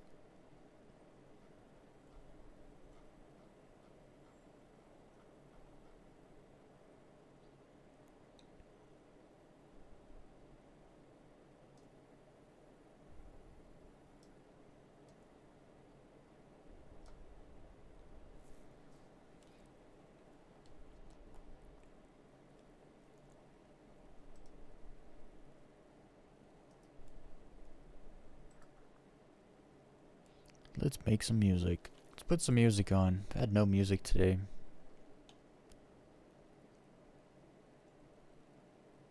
Something in the background.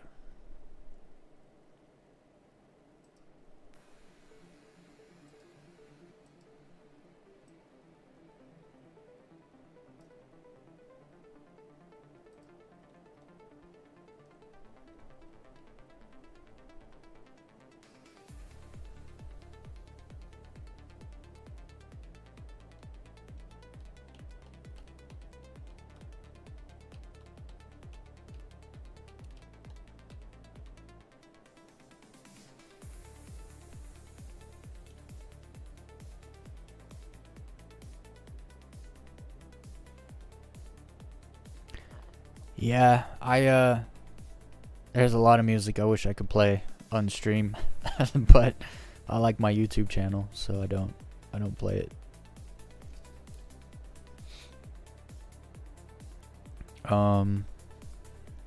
I just generate music with Suno, cause like you can make like 500 songs a month for $8 a month, 8 Canadian bucks a month. And you can kind of like pick a vibe. Like the other day I made like trailer action movies, like score trailer music, and I was doing bounty hunting to like epic like background trailer music kind of, which was kind of a cool vibe. And then when I low fly, I need like that Need for Speed kind of vibe, so kind of like this kind of music, like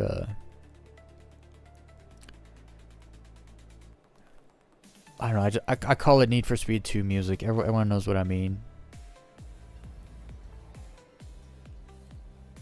This song's kind of cool. Just made it. No one's ever heard this song before.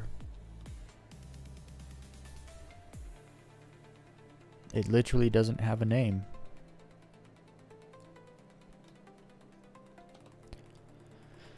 And yeah, with Suno, anything you generate, you own the copyright to it. Well, that's not entirely true, because AI music uses other music.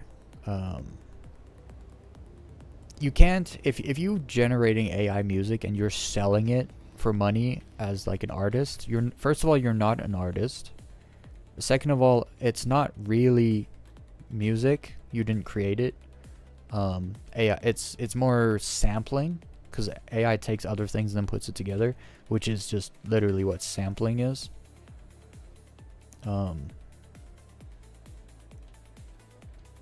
So you don't make music and then sell it, because then you could actually get sued. There's a possibility of that.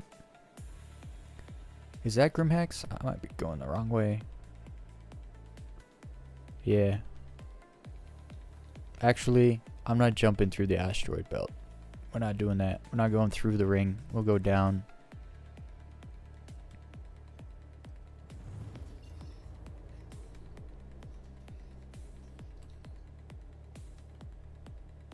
This was my stomping ground before I moved to Pyro. I kind of miss it here.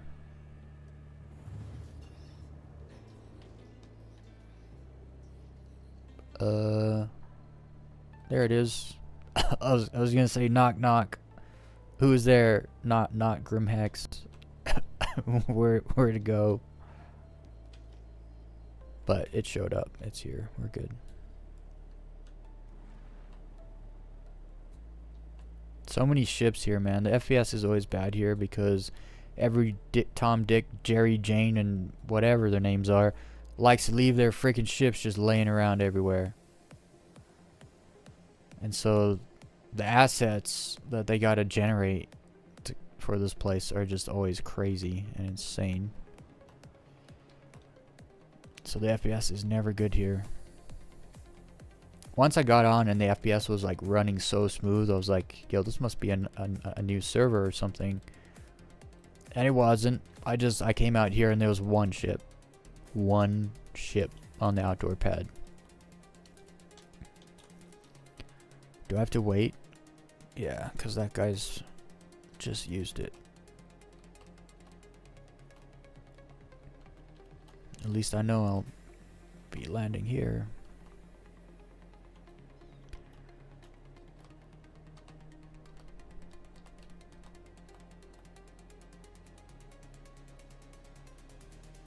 Come on.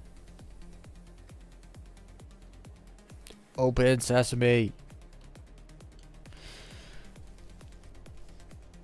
These freaking doors, man. I know they're really big. They could go a little faster. Or just like one smooth opening door. Like, do they have to stop halfway through and then continue? Like, yes, I know you can. What am I doing? Why do I have my landing gear out? Actually, where's all my stuff? My HUD is gone. Where's my HUD? Yo. Where's the shadow on my ship? What's going on here? Something's wrong with the game right now. Like, you can tell. I think some of these servers are just on their way out, actually. There's a lot of funny business going on.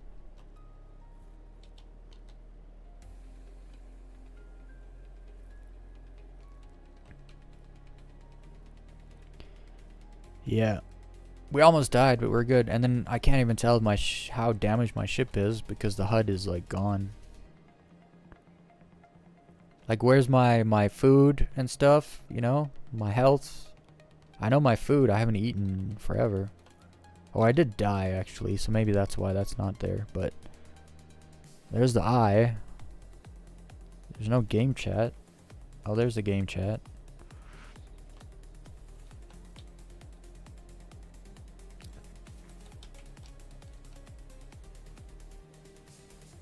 The frame rate sucks here, though. It's worse than New Babbage. Just go to the clothing store. I hope they got the gloves there. That's what I care about most. I just want the gloves. You don't really see the rest of your body much.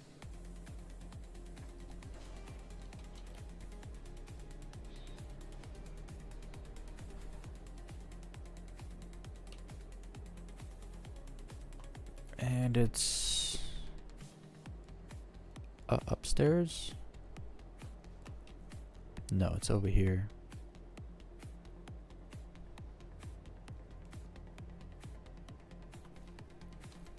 Also, I never did this. I gotta do it again because we crashed earlier.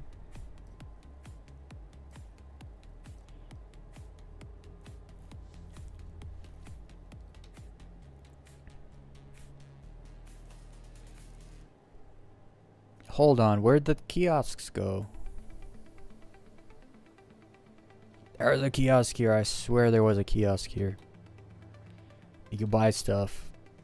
I want gloves. You guys probably don't have them on display. They used to have gloves here. I know they did. Get a race jacket. No. E is it?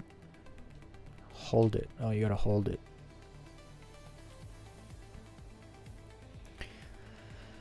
They only have hats and they got these. I'll buy one of these. They don't have the gloves. They're usually on a screen and you can buy them.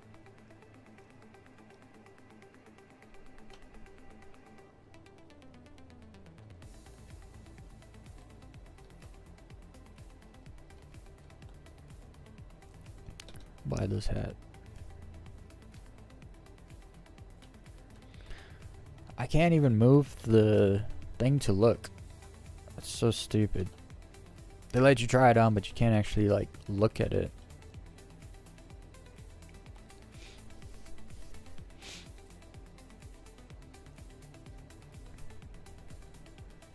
I wanted gloves. That's the only reason I'm here.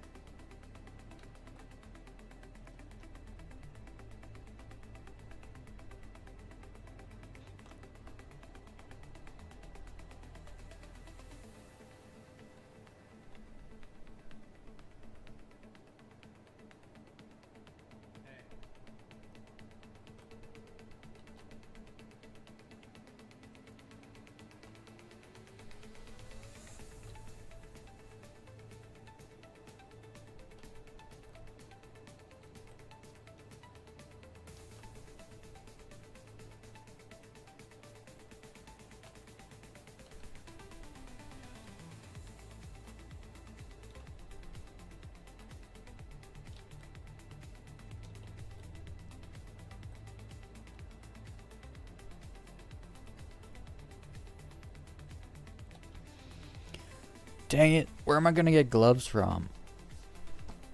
I used to have gloves too, but then there was a wipe.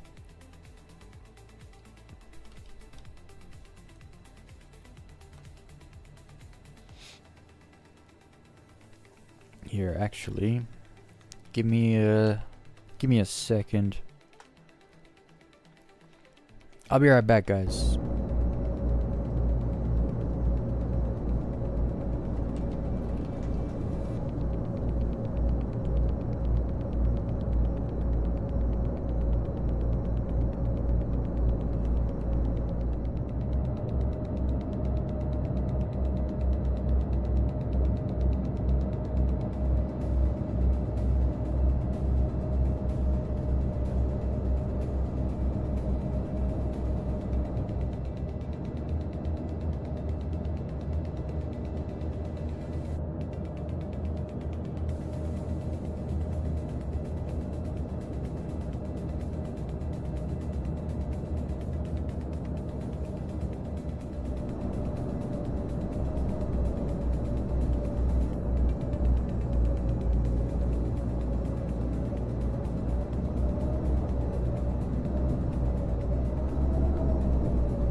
Alright, I'm back.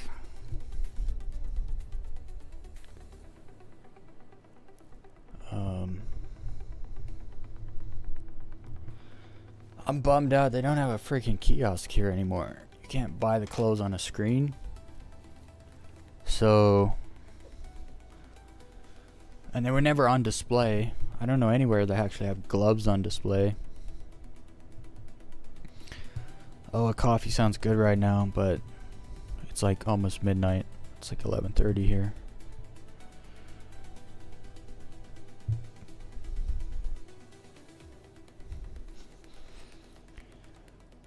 Okay.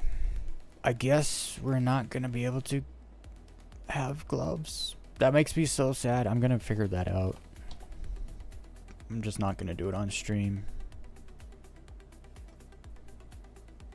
Do I still have a backpack here? No. Okay. I'm going to upstairs. Let's check out. Let's get a backpack. Stuff it with stuff. Go back to PYRO. Kiosk. Oh, don't tell me that's the only backpack I can buy. I just need it. Armor? Oh, here we go. Sinkhole, is this...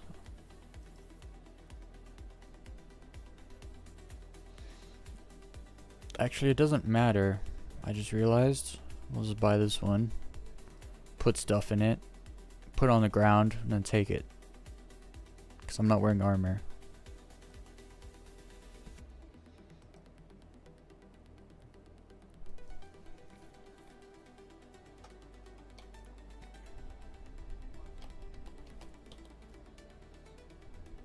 Just want to check here.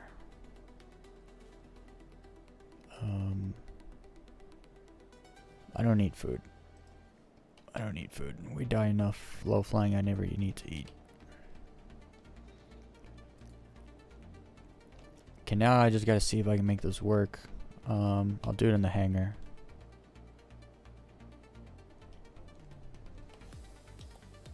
I want gloves. Damn it.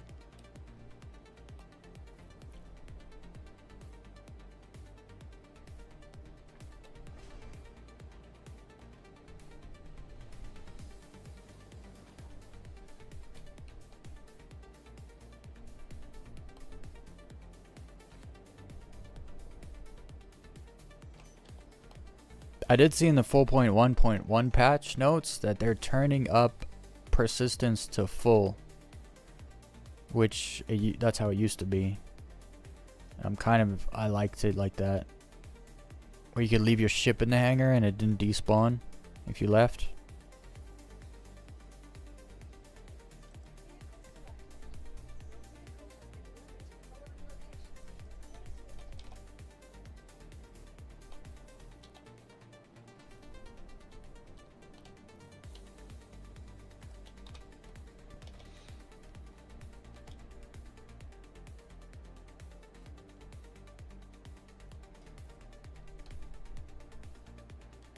Some chill music. Okay. I should just be able to pack this in. So I should be able to like open this down here and then just put the stuff in here.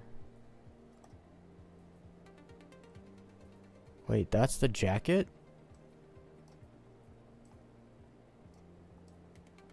That's not the jacket I wanted. That's not the one I bought. We're going back. We're going back. We'll do this when I get back. I want the black and white jacket. Can't stop me.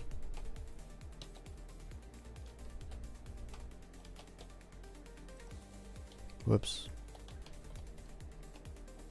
I want that black and white one. It had like that race kind of style to it.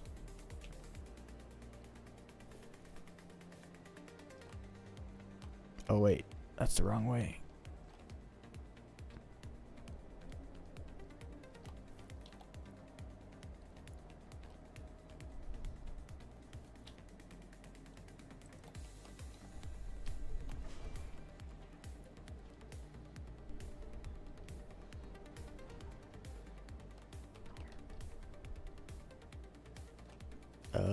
This way.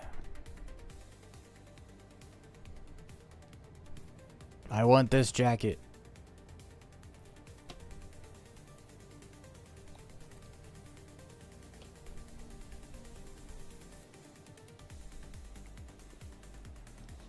Now don't lie to me.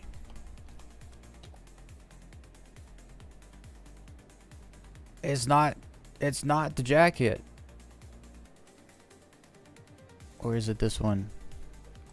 That's not the jacket. What's going on?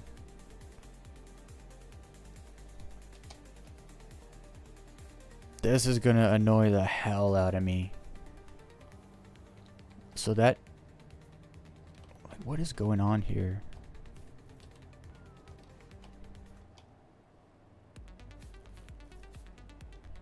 This is why you need a kiosk. So I don't have to buy every single jacket that looks like the one I want. Literally gonna buy every single one. If I can't wear this jacket, I'm actually gonna be mad. I'm gonna write them a letter. You retards put stuff on display that I can't wear?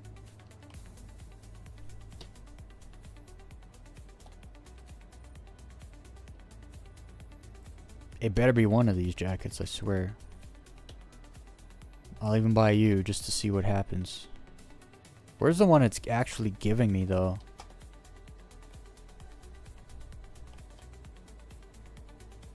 The one it's giving me is not this one. But now that it's giving me this... no, that's not a jacket. There is only one jacket here. Oh, I bet you it's bugged out and you can't actually get this right now. I bet you. I bet you they dropped the ball on this. Almost guaranteed.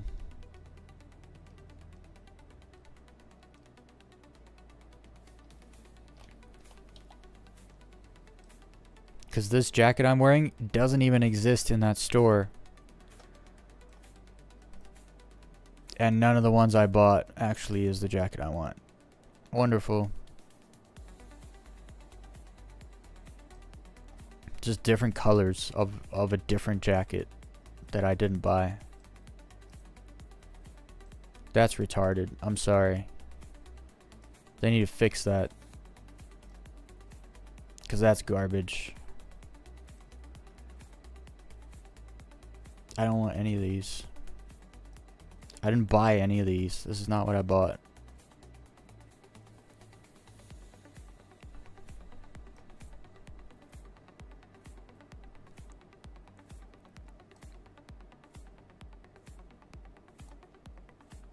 I need also, like, where's my ankles? They got work to do on the clothing. I understand they don't really pay attention to it right now, and most people don't use clothing. But with item recovery and stuff happening, yeah, people are going to start using clothing a lot more if it works. Also, I didn't buy this. I bought a hat. Remember? I bought the hat with the skull on it. Yeah. I'm not wearing a stupid... I'm not wearing that. What happens if you put these on? It just puts them on underneath? What happens if I put this on? It takes it off.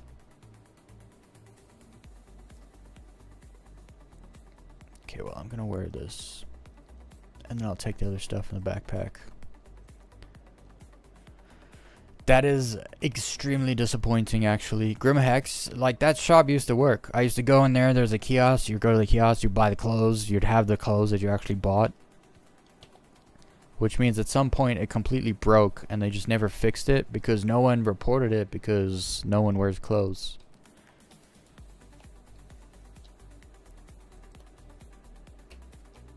Literally, I bet you that's exactly what's happening right here. No one cares because no one wears clothes. What was that Matrix nonsense?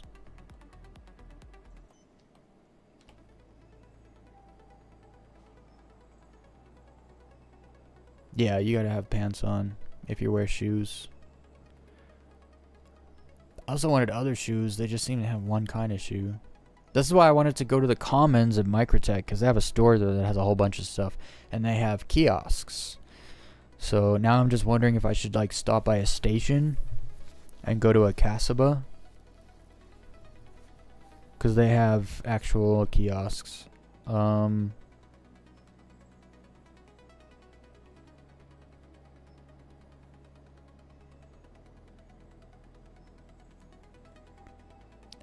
I'd go to Seraphim. That's what I'll do. We'll go to Seraphim and check out that clothing store there.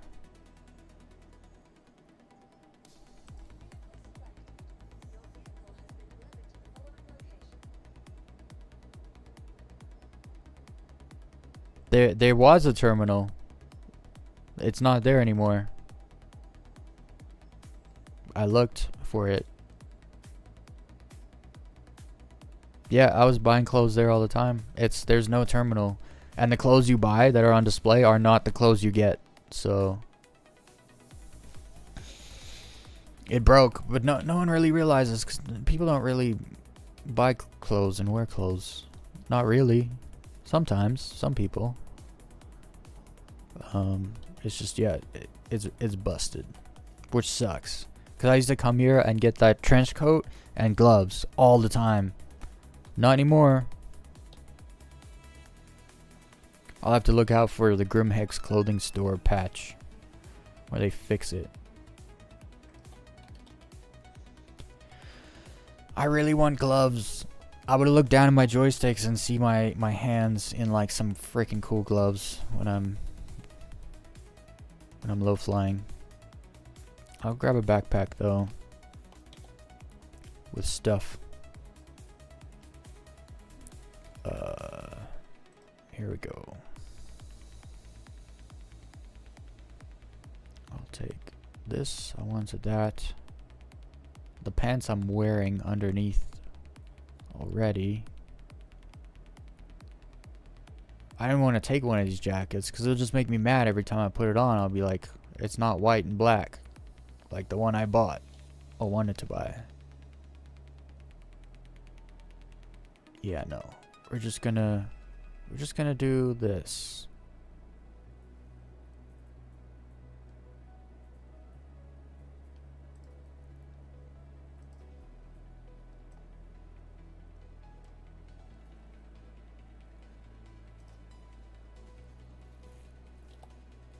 We're just gonna carry the backpack because I got no armor on, so I can't put it on my back.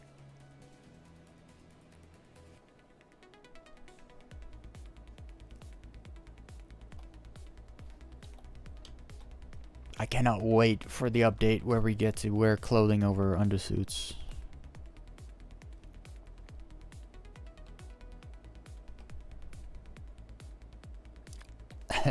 Look how damaged my ship is from crashing when I came in.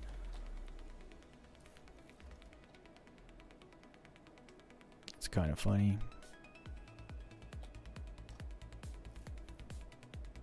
Why are you trying to throw it? I said place.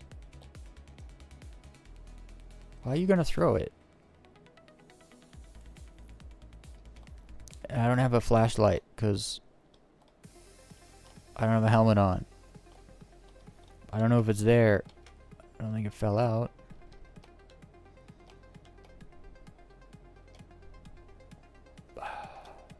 I can't see it if it's there.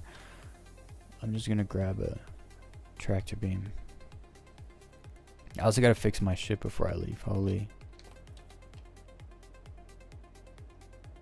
Tractor beam. No tractor beams here. Well then. I'll be honest, this whole shopping spree has just been an absolute disaster. I got nothing I wanted except the trench coat, which I already had in storage at somewhere else. Okay, let's fix the ship. Oh, look how red it is. And see, it just went away. Where is it? It's bugged out. I think I'm still in that same server, aren't I? I didn't do a bed log. This is my own problem. It's my own fault, isn't it?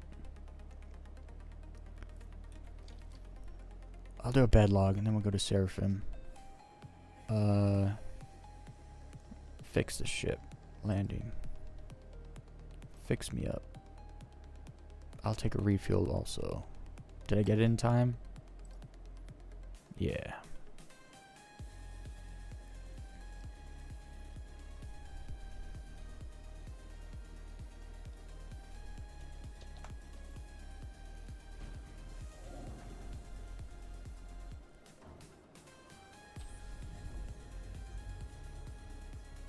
Yo, I need to see my status. What's going on here? It won't show me my ship. I saw a flash on my ship. Yeah, this server's busted. The server is absolutely busted.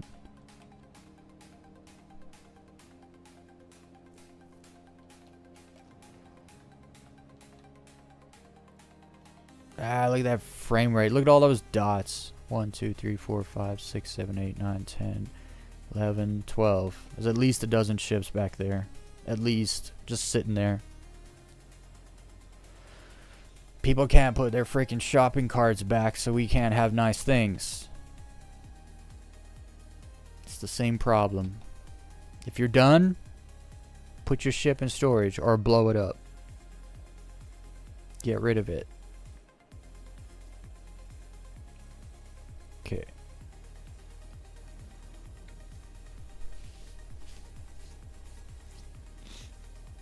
I'm gonna do a bed log right here and then jump to Seraphim. Whoa, I'm so used to the PYRO star. That one's super bright.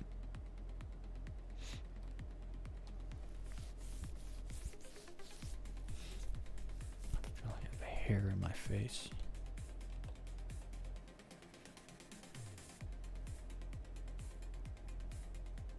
Am I far away enough? I think I am. Oh yeah.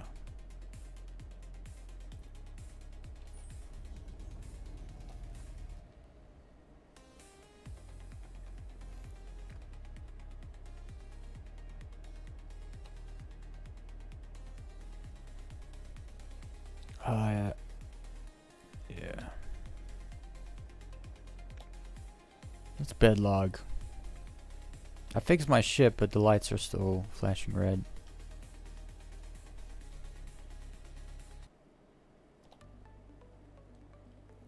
Let's leave this godforsaken server. I'm not joining anybody. We're going to join a completely different, new, fresh server. Are you on the PTU or live? I am on live. I don't play the PTU because there's no point.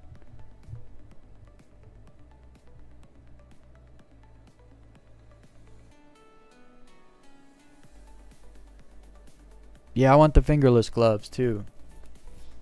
I used to have them before the 4.0 wipe. I had a whole bunch. And I'm pretty sure I got them at Grimhex. But, yeah. You can't... They don't have them on display, and you can only buy stuff at Grimhex that's on display. And even then, so the thing you think you're buying is not what you get given.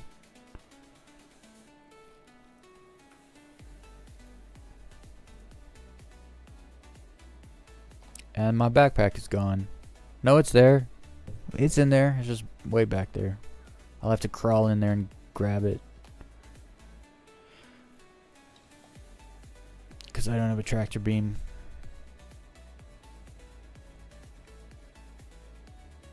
I didn't really plan this out. I didn't think I needed to plan out just going to a few shops and grabbing clothes. But apparently I needed to plan this out. Okay, let's go to Seraphim and see if there's a kiosk at the Casaba and see what's on there. I hope they have gloves. I doubt they have gloves, but if they don't have the gloves, guess what? We're just going back. I'll just be naked. Don't make me do it. I'll do it.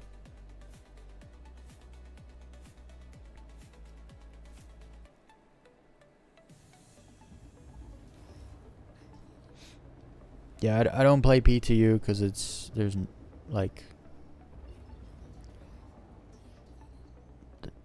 just no point. If the PTU progress carried over to the PU with the when it updated, I'd do it, but. And I'm not like, I don't play this game to test it. Sorry guys, I've never submitted anything on Spectrum or anything.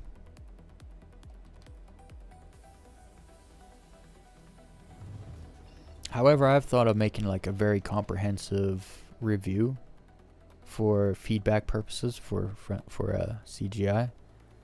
But then it's like, well, who am I? I'm nobody. They're not gonna watch my video.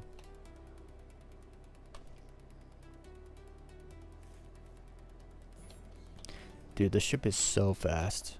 I don't think there's a ship that's faster than the 100i. All the ships I thought would have been faster, I own, and none of them are faster, so. Actually, one of them was a little faster in SEM mode. The Razor, I think it was faster in SEM mode by like 12 or 13 meters per second, something like that. I don't know where the small hangars are here. Oh. Back that side? Okay. Whoa. Can you fly into those things? Because I almost just flew into one. Okay, we're going to take out the landing gear this time so we don't go into the freaking hangar at Mach 1.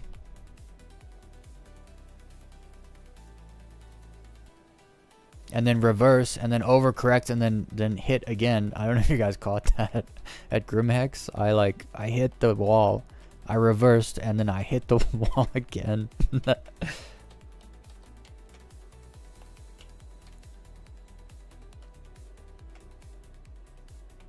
Usually I'm better at this. We're just having one today.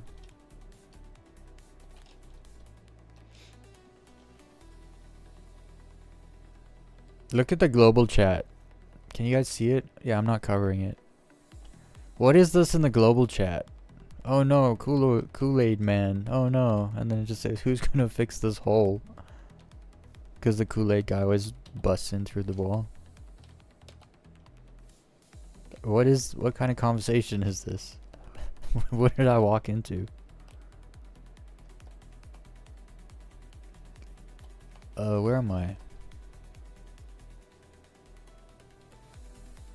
Oh. Do I have to get the backpack because the ship's gonna self-store and then I don't know if the backpack will still be in there? Is that a thing? I feel like that's a thing. We're just gonna... Just to be sure, we're just gonna do this.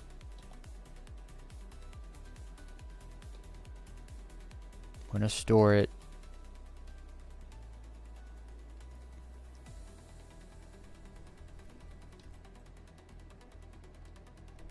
I have a fancy outfit. It's not a racing outfit though.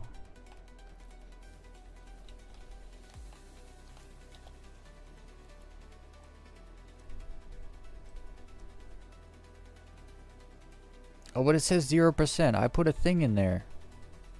Yeah, there's a thing in there. Why do you say 0%? Got me all confused. Make me think I left my trench coat back at Grimhex.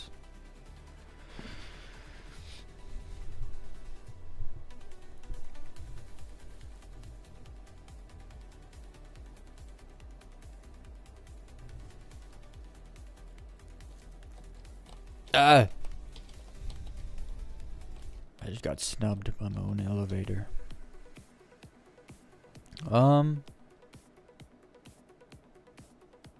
Yeah, that podcast thing, let's be honest, it's gonna take work to make happen.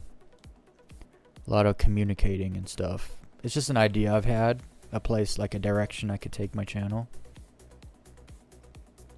If I so choose to. But for now we're just hanging out, streaming. I'm really into low flying right now, so till I get bored of that, I gotta make some low flying friends too. I just gotta go hang out with those dudes. I've gotten the invitation to, but they do it on Saturday mornings, and I am not around. So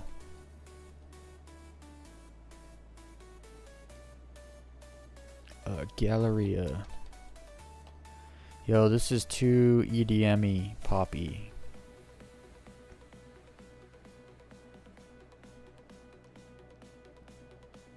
We got Casaba. I doubt they sell gloves here though. I don't know why. I don't feel the vibe of gloves.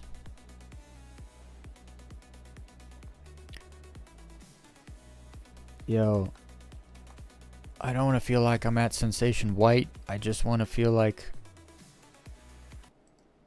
I'm hanging out, chilling. That song was way too hard for the vibe. Okay, clothing. Gloves? It's not even a category. Great. Is it at the end?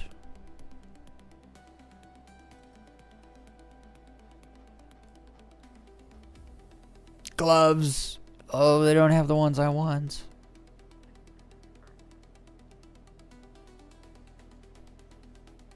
I want the fingerless ones. You guys know the ones. Man.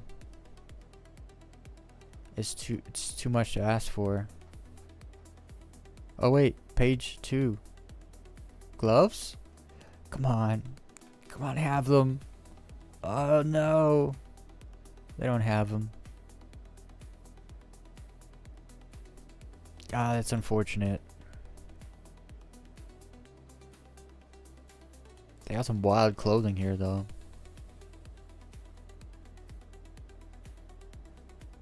I kind of like these white shoes. I kind of like those. Some of these other clothes are actually kind of nice. I swear I better get those white shoes. If I go into my inventory and those shoes are black or blue or brown or something, I'll be mad. I'll take those gloves though. Green gloves. I'll take those ones. What were the other ones? It was like tan, right? Yellow. No. Yellow gloves? No, those are tan. What are you talking about? I'm colorblind and even I can tell. That's tan. Black? Red? Apparently those are red? They must be really dark red, or I am colorblind. More colorblind than I think I am. Just buy. Buy. Buy.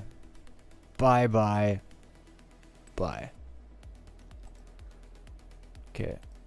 We got gloves.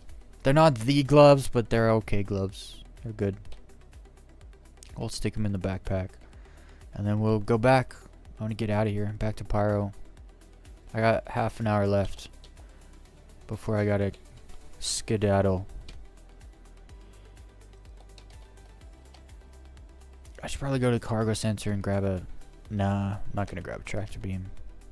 I don't care. I'll just carry it.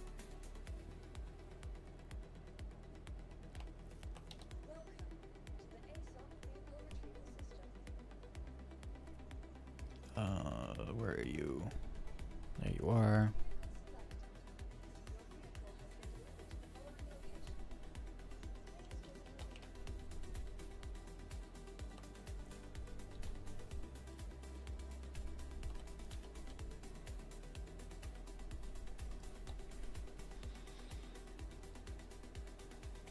I just found your IG. Instagram? Yo, my Instagram got hacked a long time ago. I still have access to it on like the phone that I made it on, the account on. It's not my phone anymore. It's like a phone that doesn't have service, so it's basically like a small tablet. But I haven't used my Instagram for like 2, maybe 3 years at this point. I used to upload like skateboarding stuff to that account. That was a long time ago. That was before I had this channel even. It got hacked, and all of a sudden, like, there was like a million. My account went from following like the people in the Skater XL community on Instagram to like following like 2,000 accounts of like crypto bros, internet thoughts, like the OnlyFans girls, and like a bunch of like guru like life coaches, and like just thousands. And I remember trying to unsub or unfollow like a whole bunch, and eventually I was like, because I was unfollowing, and then I'd get on the next day and I'd be following like 400 more people, or whatever the limit is, like how many people it lets you follow in one day. And I was just like, I'm done. I'm just done. This account's not my Instagram. It's like I don't care about it. I have an X account, but I say naughty words on X. I like to come across people they say something really stupid that's like obviously not true, or obviously very stupid, but when it has to be obvious, like obvious this person's an idiot. And I always say, hey, look, comma, a retard, and I always get a lot of likes. Because sometimes it's not worth actually explaining to someone why they're wrong, because they're too stupid or too biased, and they either won't understand what you're saying, or they won't want to understand, so you're just better off not saying anything. So I just call them a retard for like other people to laugh. It's for entertainment purposes, not for education purposes, you know. And I don't have a team, like I don't vote, so I don't like, I'm not on anyone's team. And so I have a lot of fun on X because there's a lot of bias from all sides on X.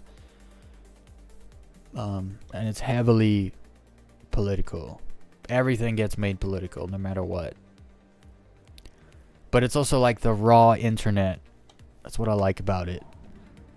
You don't get kicked off or banned unless you actually like do something illegal, like call for specific violence and stuff like that, then you get banned. But you can say words, you know.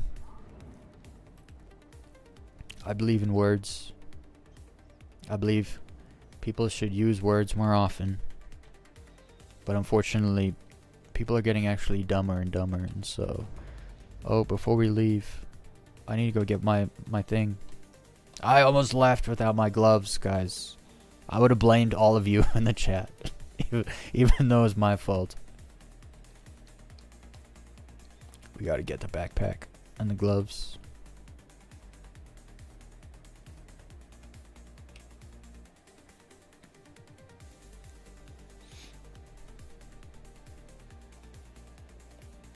I actually have this idea to stream my Assassin's Creed TV show on X, like actual, like reruns, you know what I mean, kind of thing, like Saturday morning cartoons, but not cartoons.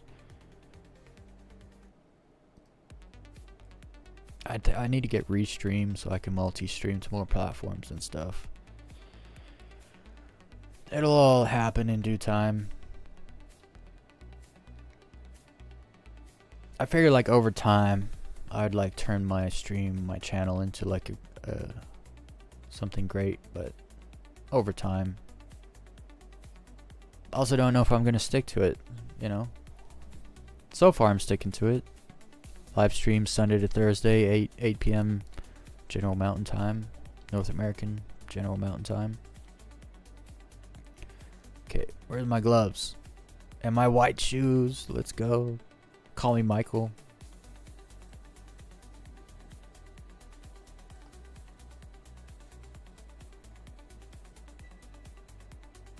Okay, and then I should just be able to drop it. Pick it up. I do wish I had a tractor beam now, actually, so I could lock it in on the grid, just to make sure. I know you can just put stuff on the ship anywhere, and it usually stays there, but I don't like to take chances. I've had enough experience with this game to know how it works. Place. I would like to place it right there. Hell yeah, let's go. Back to Pyro.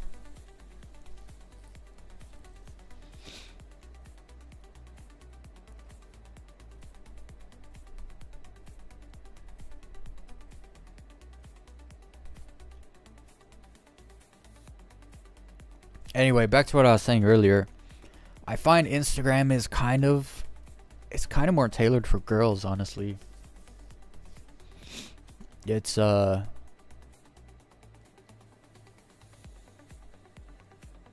like picture focused, you know? Like for me, I was uploading clips of like a skateboarding game. That's kind of, it works like Skater XL is more of a skate simulator. You actually control the feet.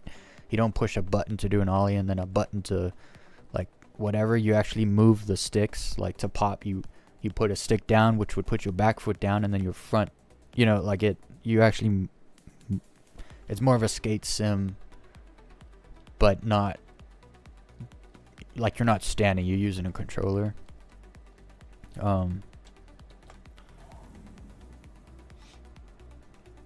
So I was like putting clips of like that stuff on Instagram, but like all the other stuff I saw in there, it was mostly like it's a picture. I mean, they got the reels and stuff. Also, I used Instagram a while ago. Like when I was using Instagram, there was no PC version, for instance. Now I think like there's a PC version, like you can actually log in on a browser and stuff now. They didn't have that for the longest time. Can I take off now? Yeah.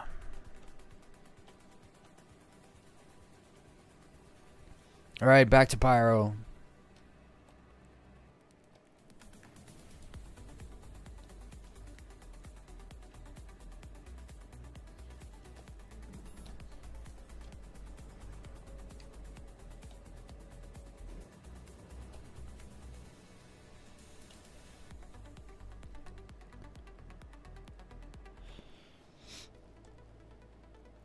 At the same time, though, if you're a straight male, Instagram, because it's more tailored for women, there's a lot of women on the platform. So, if you like women and you're a straight man, you might like Instagram, right? It's just stating the obvious, I guess.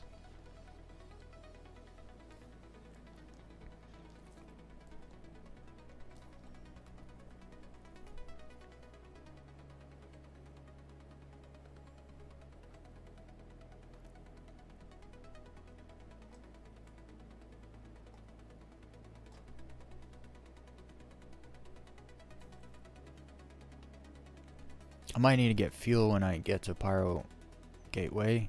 I'll just use an outdoor pad, top up.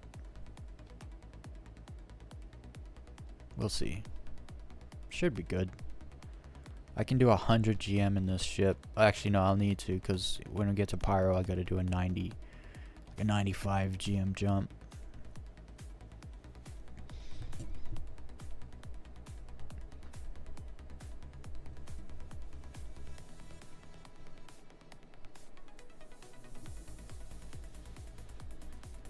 Yeah, I don't have an iPhone. I don't really use a phone, to be honest. You know what I use my phone for? two-step authentication. That's pretty much it. Like occasionally I gotta make a call, you know, or something, but I don't use my phone. All my friends know not to call me on my phone. That's not how you get a hold of me.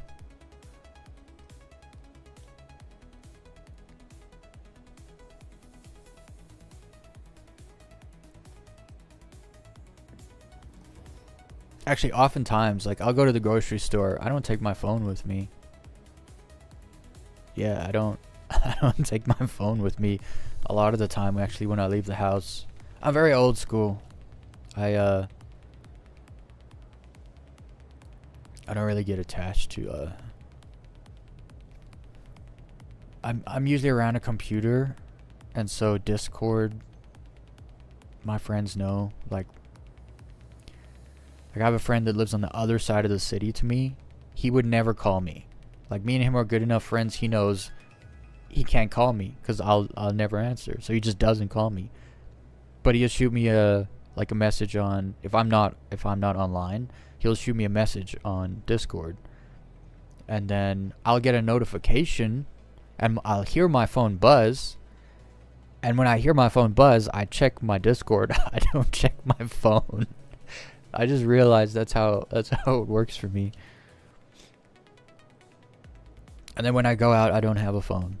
Like, I'm out, I'm busy. Even if you called me, I don't know, I'm old school. I'm a naturalist and I'm old school. So, like, if it's not natural, it's not right. Like, if it's not natural, it's wrong. And if it's old school, I probably like it.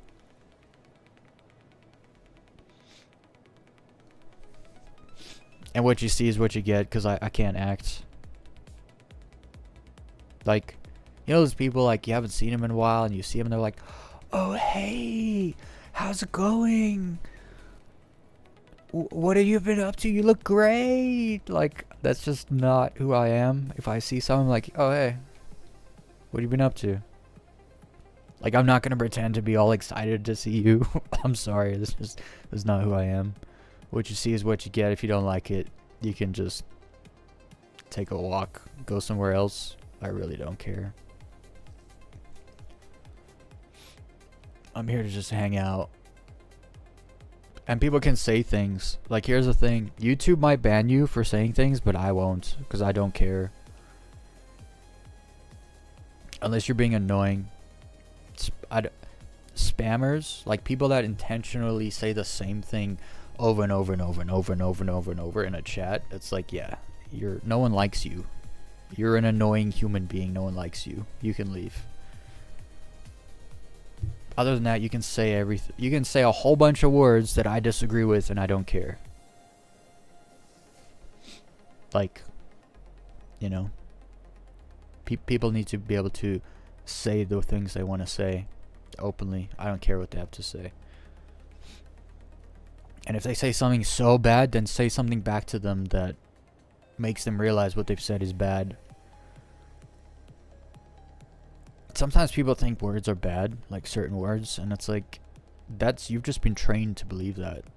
It's a sound someone makes with their mouth. It's not bad or good. It's just a sound. It's based on your own interpretation. Like, I grew up with the whole, you know, sticks and stones thing. It's like, words, you know, especially words from people you don't respect. Why would they matter? Why would you get offended? I don't understand people that get offended by words. I get offended by words when a friend looks at me and gives me, like, legit criticism. You know what I mean? When it's like, a friend will, like, look at you and be like, why'd you just do that? What do you mean? It's like, you know better, or, like, you know, because they know you. And then it's like, oh, those words they just said to me offended me because they called me out. You know what I mean? It's like legitimate, real, like, the words hurt because they're coming from someone you respect, and the words are true. It's not just like, oh, I hate you, go kill yourself. It's like, oh, I'm gonna go kill myself now because some random on the internet told me to. No. It's different when it comes from a friend or someone you respect, you know? Then it hurts. There's the outdoor pad. I flew right past it.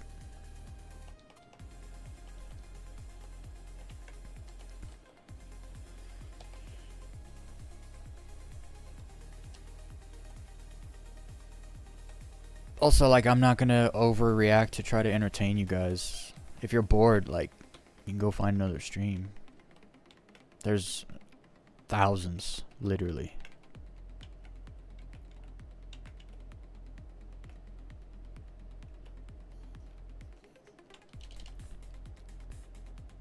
I also have hot takes. I understand that.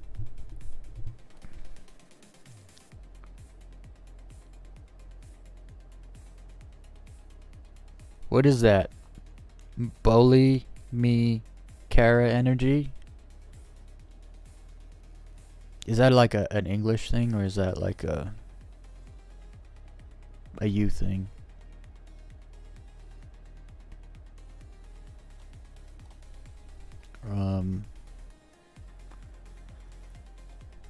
I need to concentrate. What was I doing? Refuel.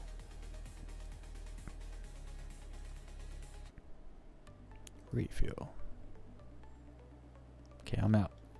Back to Pyro. Pyro's really grown on me, actually. Wait, did I refuel? I kind of took off right away. It says 100%. I'll believe you. If I didn't refuel, I'll grab some fuel at Stanton Gateway.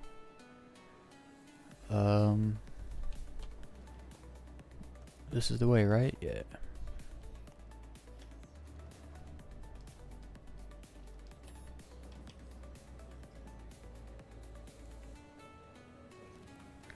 Serbian.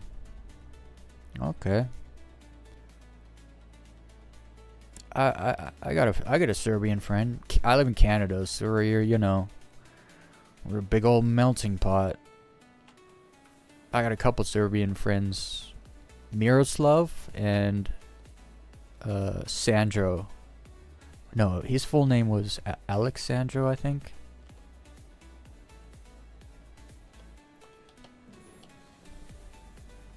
I went to high school with a bunch of Russians and Serbians. Good people. Old school, actually, traditional. My kind of people.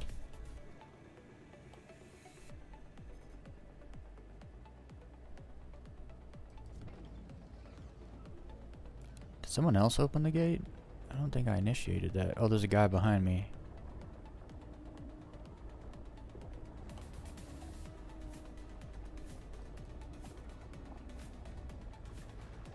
Can I fly in? Are you gonna go?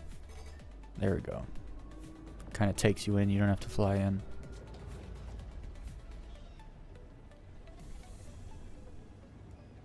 Also can't really see.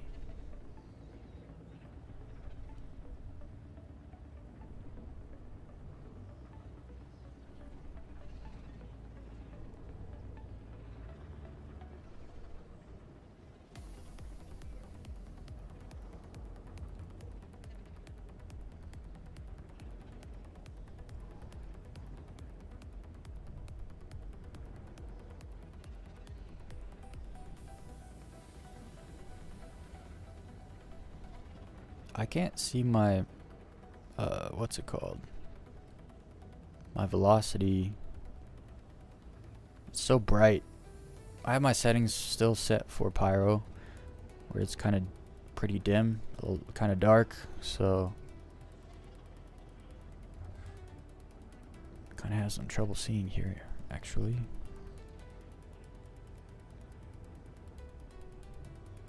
I used to do this in third person, but they added like some stuff. Like they added some effects and you can't really see in third person anymore. Ah.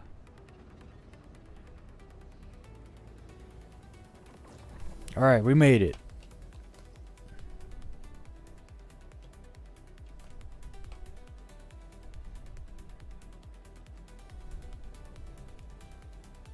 Terminus. I want to go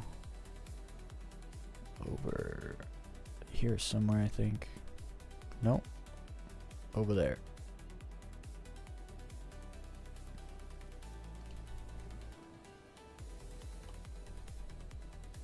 Where are you, Pyro 5?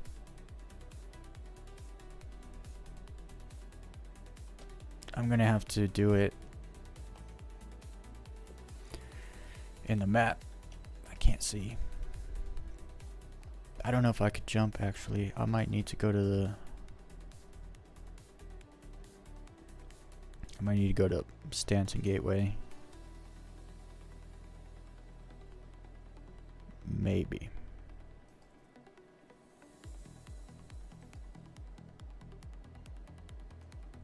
What's that? 91?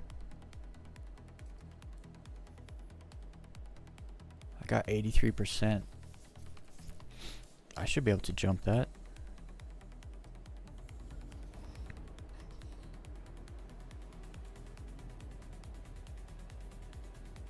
%. You can usually do like 110 GM on a full tank. I should make it. I hope I make it. If I don't make it, I'm screwed.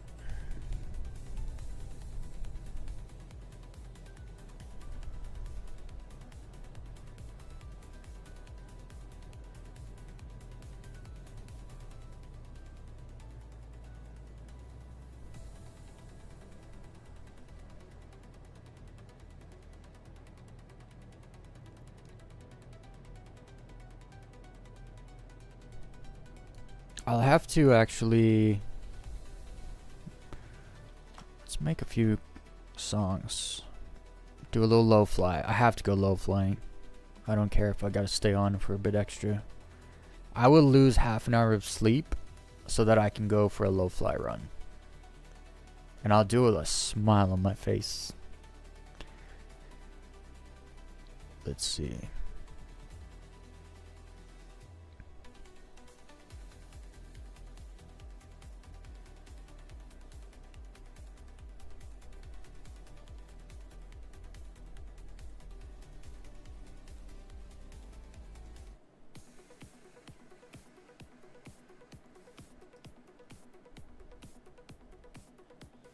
Probably only need like 6 songs.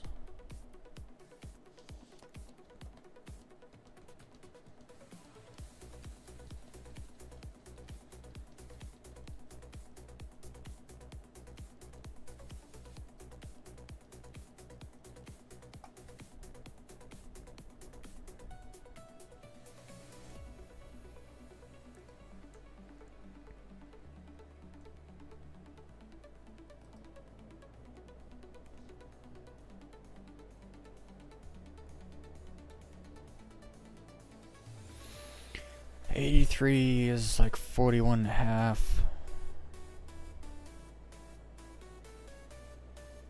$91 GM, 46.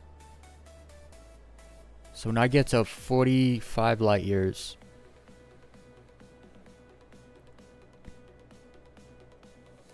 I gotta have at least 41% of my quantum fuel left.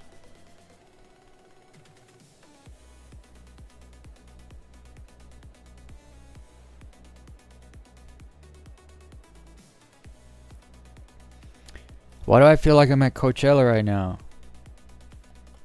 What kind of music is this? That's way too hard.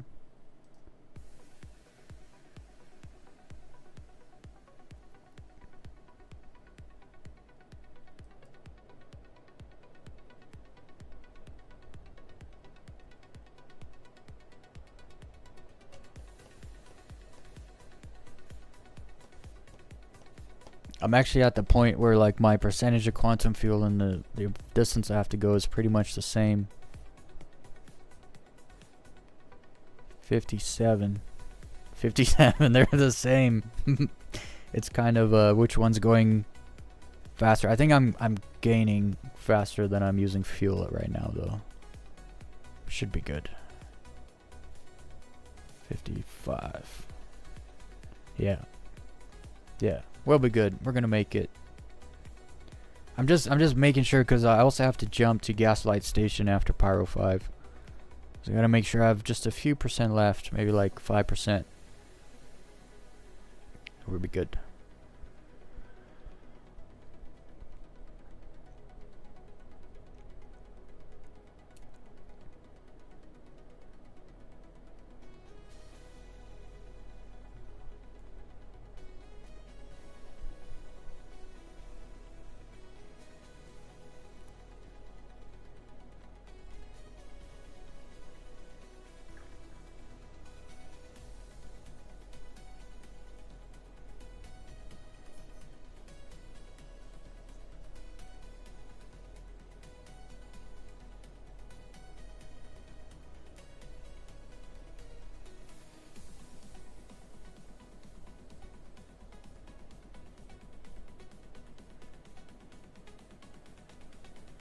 Yeah, we'll be good. We'll have like 7%, 8% fuel left. Sip of water for all the nose breathers in the chat. Because the nose breathers are going to inherit the earth.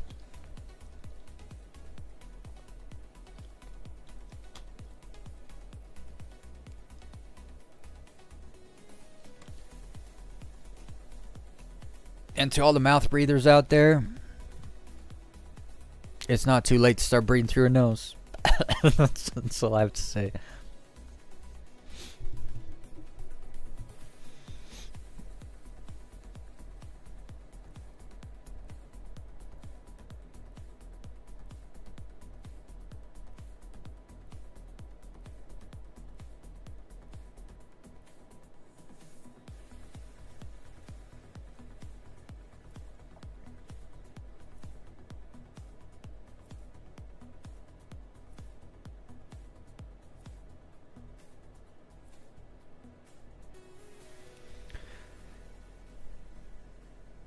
I don't think anyone realizes how much it's gonna bother me that I don't have fingerless gloves.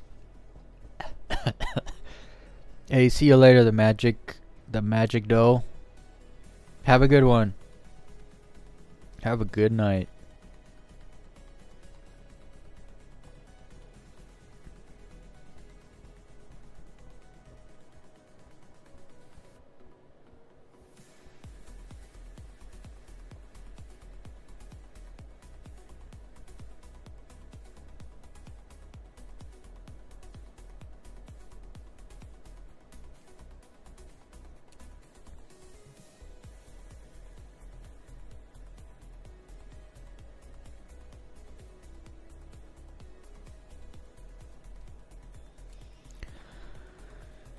Oh man, it's such a distance to travel into Stanton now. I don't even want to go there.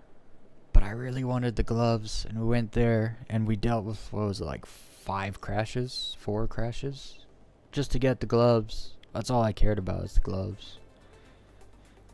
And I couldn't get them. It makes my whole... I feel like I failed, right? That's why I have to go low fly, to cheer myself up.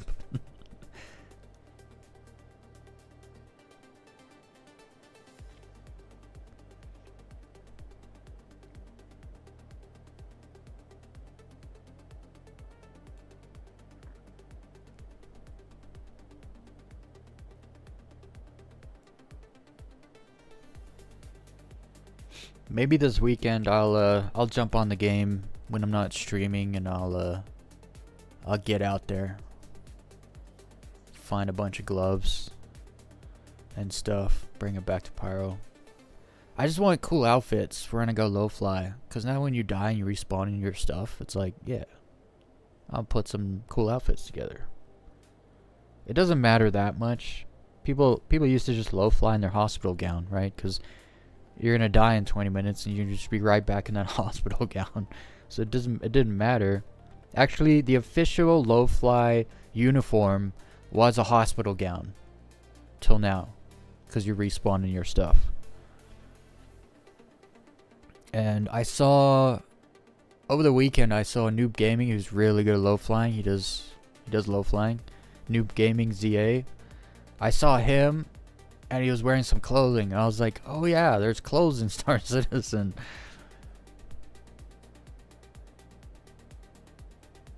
And I like some of the clothes too.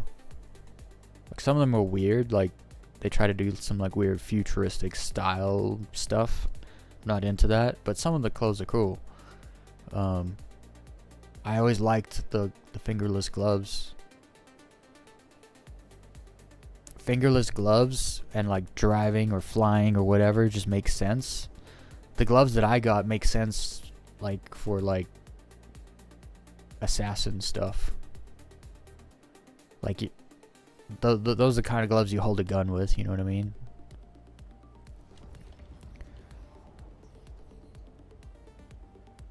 I meant to drop out before I came all the way here, because then you gotta fly out again.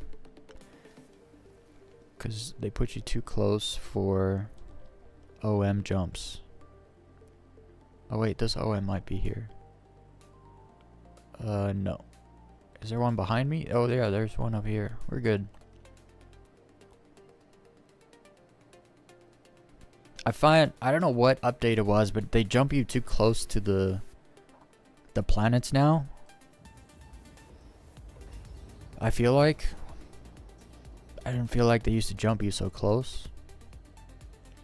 I think it's because they brought the atmosphere down. Like Microtech used to be 100 kilometers, now it's like 32 or something.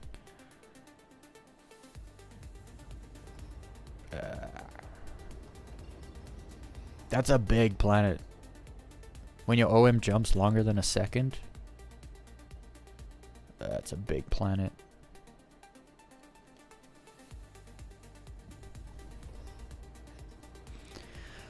Home. Gaslight Station. That's my home now. Because it's the closest station to Pyro 4. And I'm obsessed with low flying, and Pyro 4 is the bee's knees when it comes to low flying, so that's where we're at. Do they sell clothes in Pyro anywhere? Does anyone know if there's clothing in Pyro somewhere?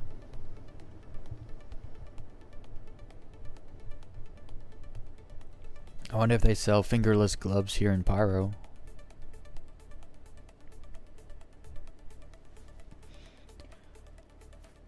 I don't often jump here, actually, because I usually die to come back here. I gotta make sure I reset my respawn points. Every time I go to Stanton, it messes up my respawn points.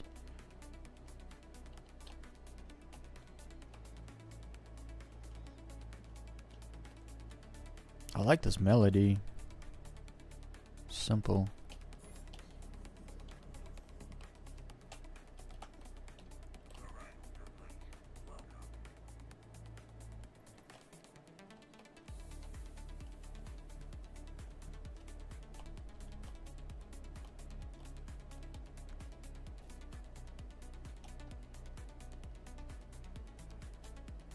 Almost crashed. I'm really not used to how fast this thing goes, and it doesn't really slow down like the other small ships do. We got landing gear out. We should be good. The worst thing that could happen is me dying right now, because I just went to get stuff in a backpack, and it would be all gone if I died. So we're gonna make sure we don't die.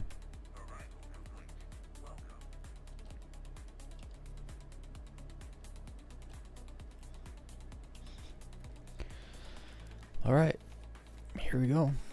Make sure you guys fondle the like button. Show that like button some love. We're gonna... Please be in there. Hell yeah. Winning. The game doesn't always not work. The backpack just disappears in my hands.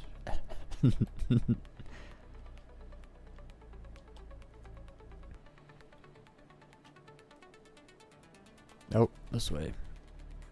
We made it back with the backpack.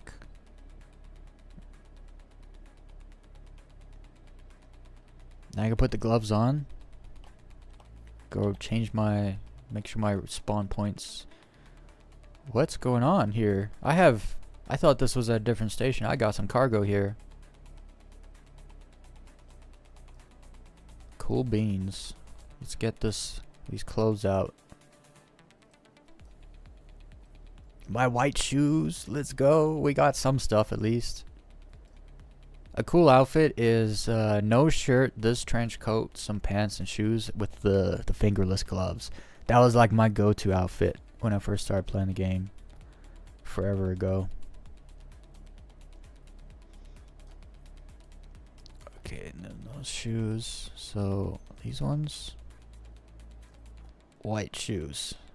Hell yeah. This is a clown shoes. And then I wanted these black ones. What are you doing? Oh, I put it in her hand, not on her hand. These are driving gloves. They just have fingers.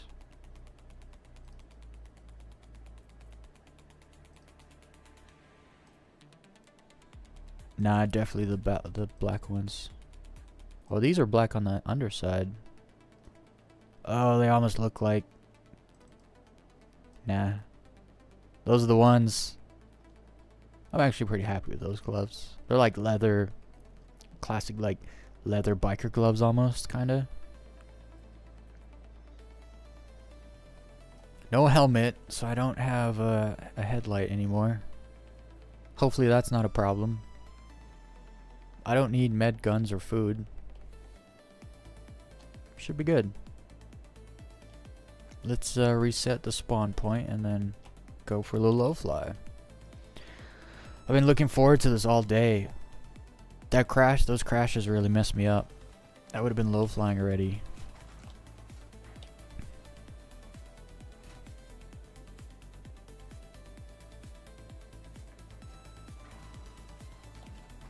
Whoops. Lobby. What am I doing?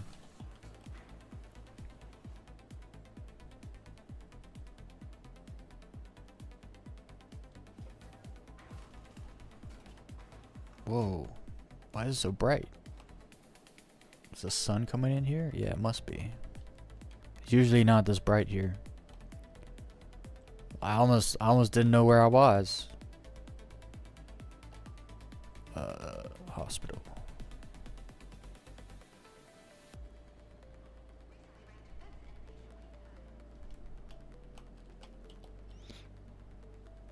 Now I know it says Gaslight Clinic, but I know better. Because I've gone to Stanton, come back, died, and it wasn't pretty. See, it also says, I reset it, but it still says, so you gotta leave, come back, then you set it. These are all things you learn after a while of playing. You gotta make all the mistakes to know what you're doing. See, now it says, now we're good. Now we're good. If I die, I should come back here in this outfit. Although I haven't done any testing of the like respawning in your stuff in actual clothing. It's always just been in an undersuit and armor.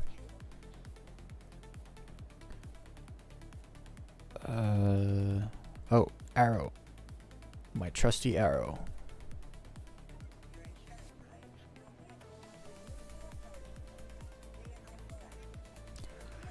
Let's get out there. We can finally just relax and low fly. What a mess that was. Little outing trip to go shopping. Pretty much ended in almost failure. Why is it so bright here? There we go. That's the lighting I'm used to. That sunlight was confusing me. Sunlight and pyro? It's very dark here in comparison to Stanton. They got obviously like different light sources, so there's that. 50 people watching. I hope you were all fondling the like button.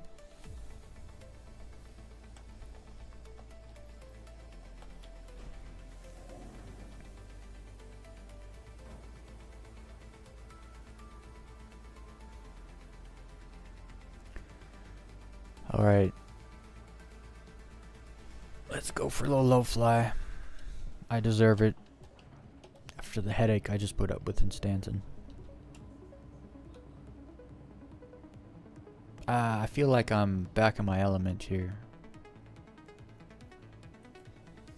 I can even travel in third person because I know where I'm going.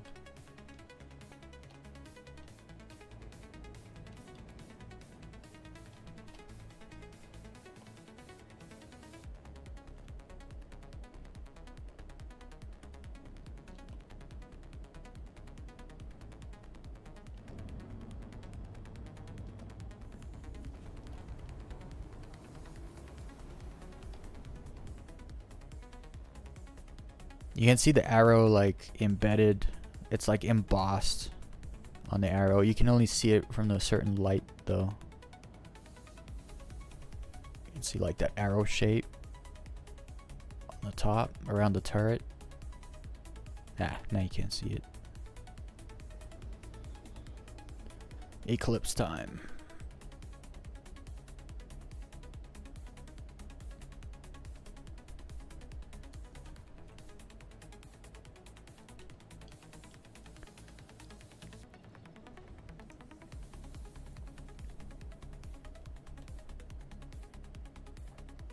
There it is.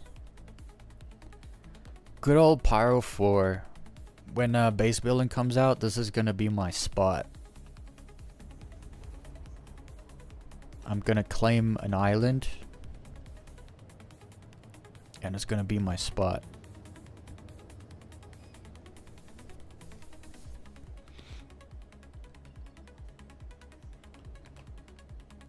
Okay, where are we gonna go? Is that? No, that's Pizza Island right there. Slice of Pizza Island. Not that island. I call this one Stumpily. It looks like Italy, but it doesn't have the boot on the bottom, so I call it Stumpily. There's a really good spot though if you go... Is that north? No, where's the markers? That's south. This is north. There's a really good spot this way. We're gonna go over there.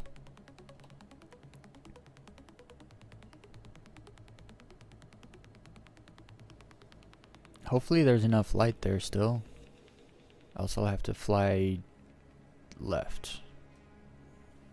Let's see.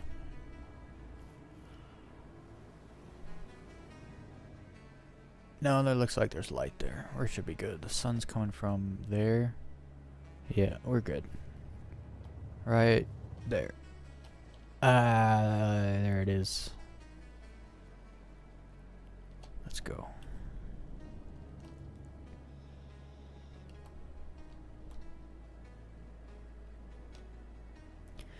My favorite part of the day, where I just get to freaking zone the frick out and just get tunnel vision. All the world goes away.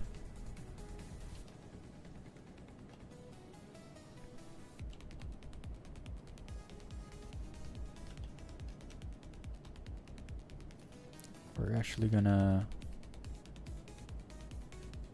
I want to turn on my thing. Oh, it's Top Gun time. The danger zone is about to be upon us.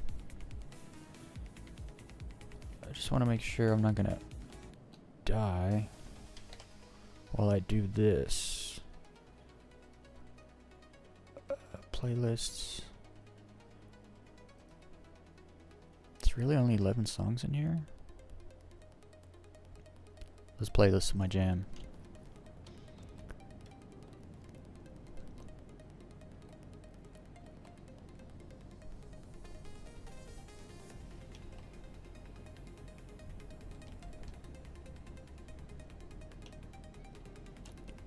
And then I gotta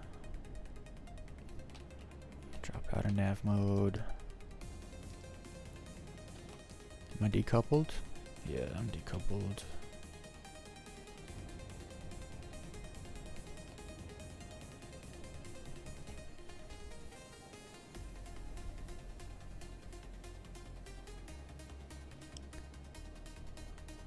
Cap my speed.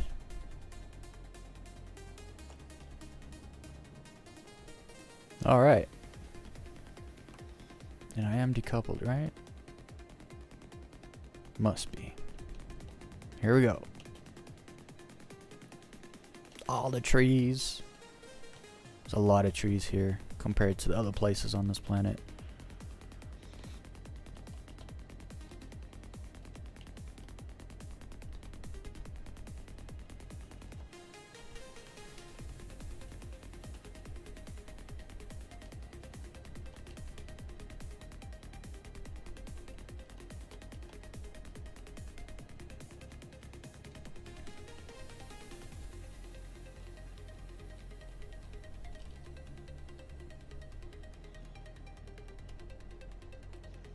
It's almost too much light here.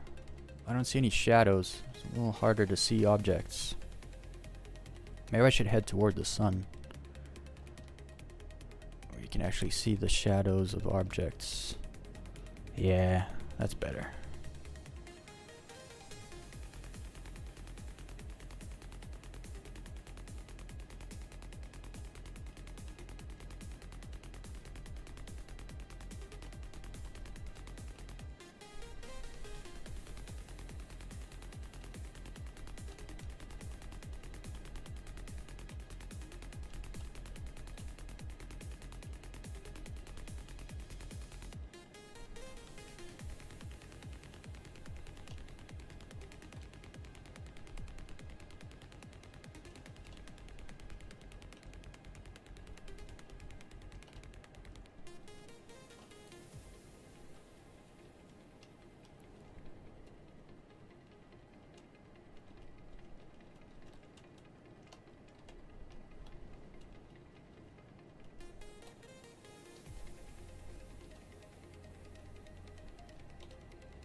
I don't know where to go. I don't see any lines right now.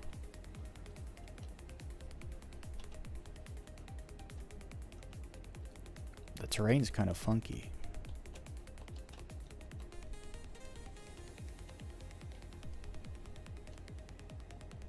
Ah, that goes nowhere.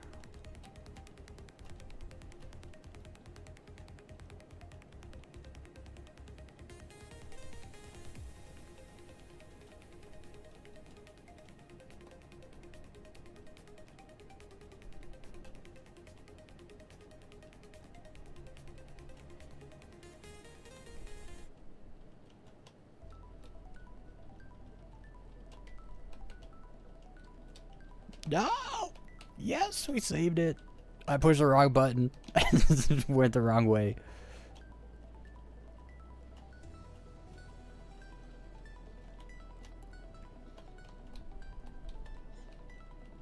I'm not yet comfortable. I've done no warm-up. Usually we do a little warm-up where we do stupid things to get comfortable.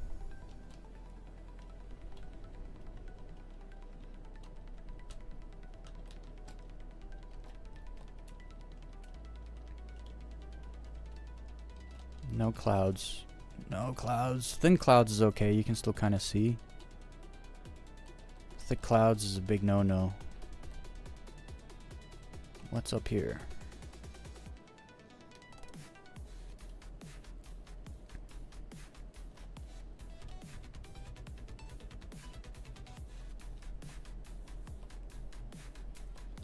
There's clouds everywhere. I'm gonna have to go this way.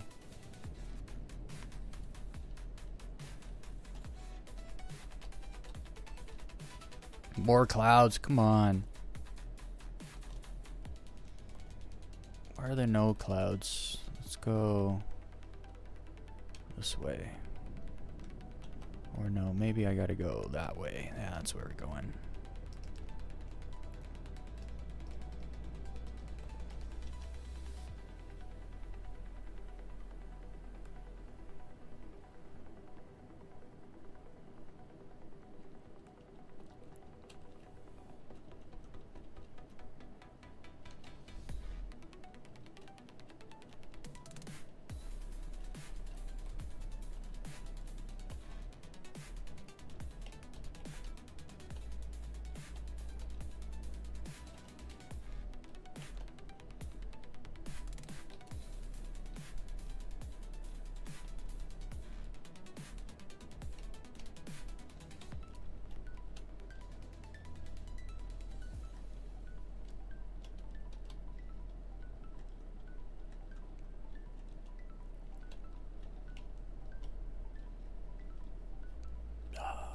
Tunnel vision is kicking in.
No, I just keep going back to clouds. I gotta head in one direction for a bit.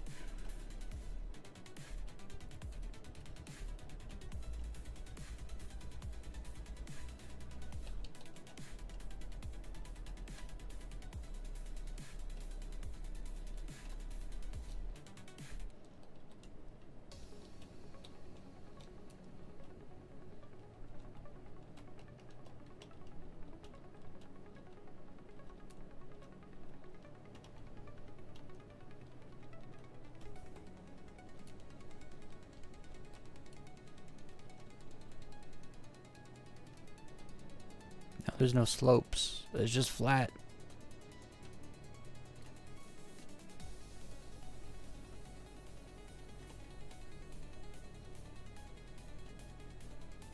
It's flat, alright.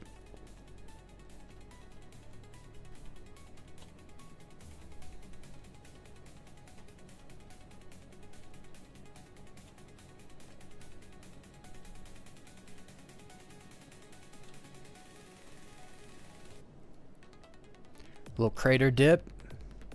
That was great.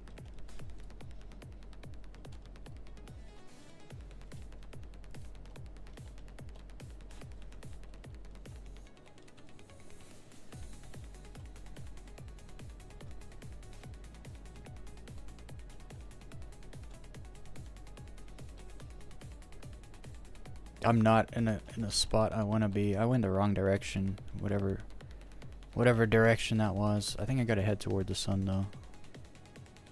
So let's flip it this way a bit. Go this way.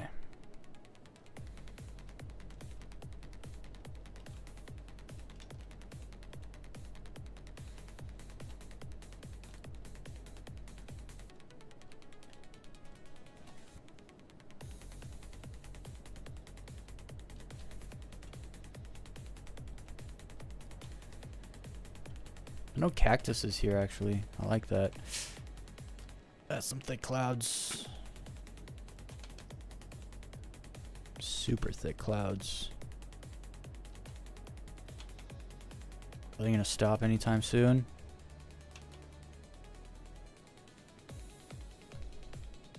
Some mining down there. Oh. Coming out of it. No.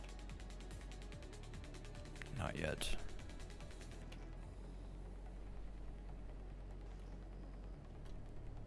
The problem is when you're up in the mountains, the altitude kind of makes the clouds, you know, ground level. It's kind of a problem sometimes.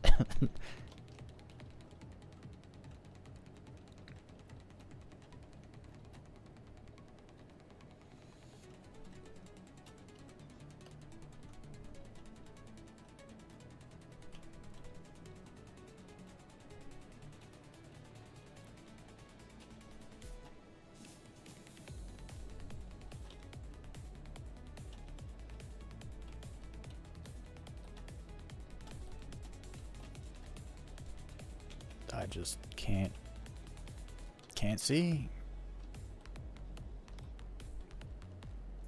I'm going the right direction, I think, though. No, I don't think I am.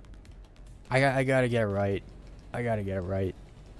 If you're not in good terrain, you won't have a good time. It's pretty much that simple. So we're gonna get some distance in the air. Goes over there where all the gray stuff is in the clouds. That is the opposite direction. I want to be over there, so we're going to travel this way for a bit.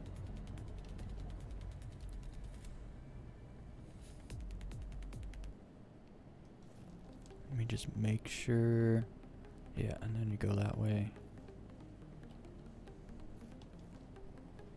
Yep, that's the way. This is the way. The song's great. I'll need to like go under those clouds if I can.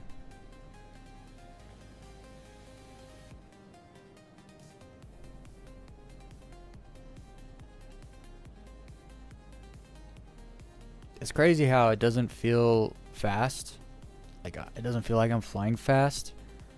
I'll even cut my speed in half, like. But then you get low and it's like, whoa, this is fast.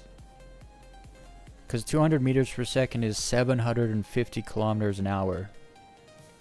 So basically fighter jet speed. Not fighter jet top speed, but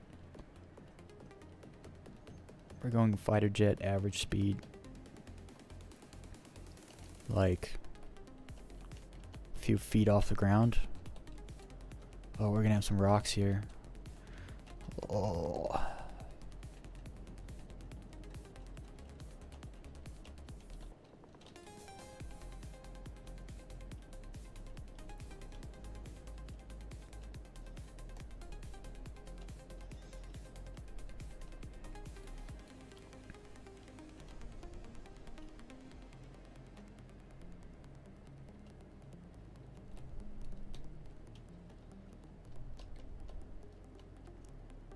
I thought that was a rock. I was like, that's a big rock, but it's not. It's just a color change on a mountainside.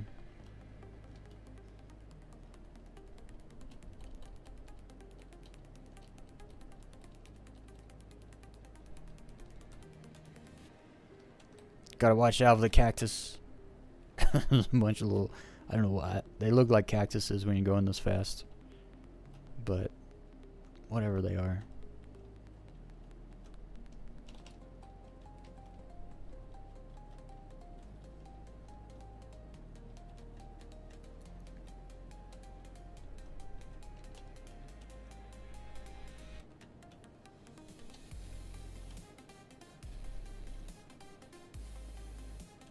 Cactus. I flew through the top of that. I know I did.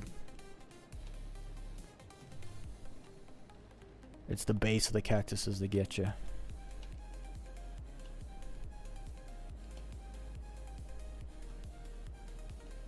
That wasn't low enough. I'm gonna cut under there.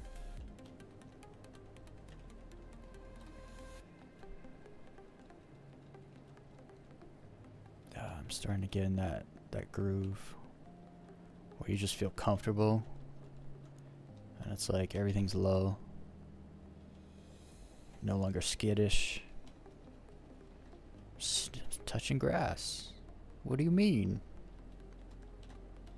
You said touch grass. Oh, I just got such a good idea for a short.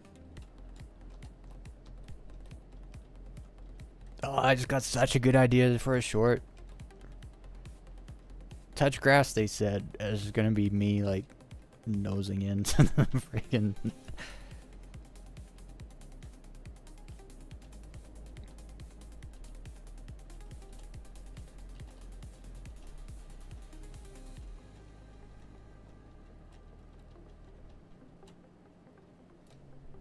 I do miss the trees.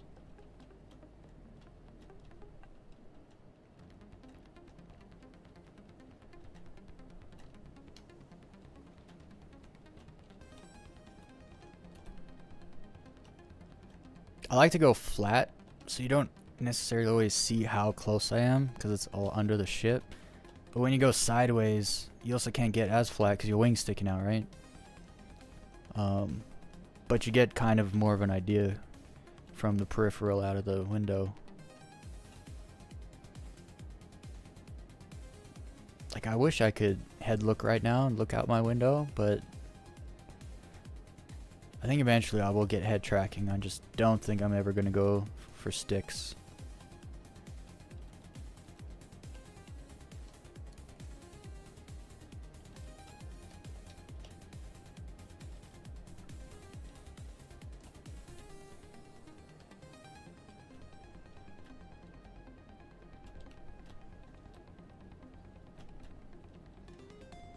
I love the big drifts, man.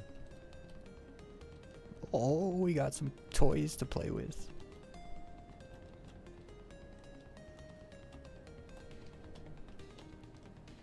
I didn't pull that off hard enough.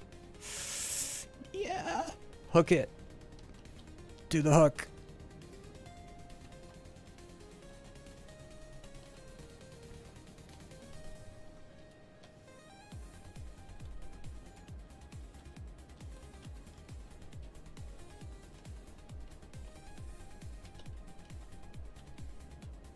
I'm just in the zone. This is what I needed tonight, let me tell you. It's exactly what I needed.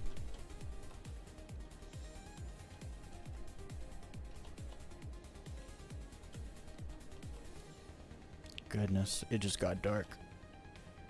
That cloud needs to rain. It's go rain.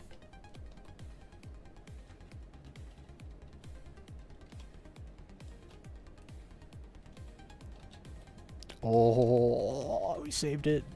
But my finger hit F or C, I think. What did it hit? It didn't hit D, that's for sure. We almost lost the plot.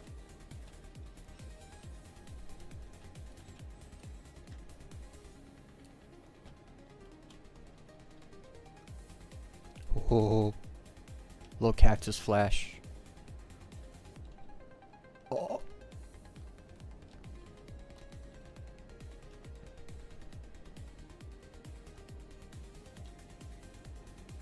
See what I mean about the terrain? Like, it just makes all the difference.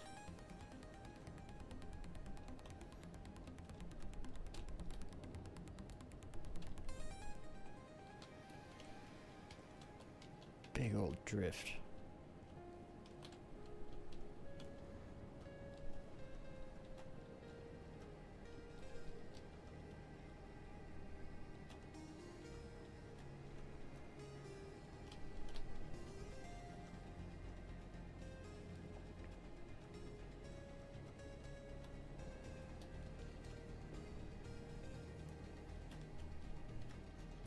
Oh, dude.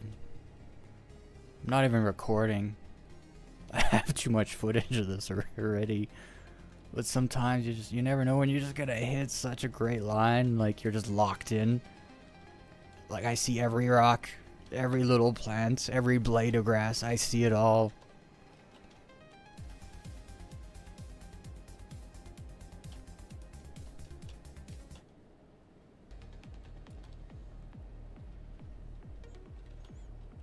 This is a song I'm using for, or the main melody I'm using in the song for my next lo-fi video.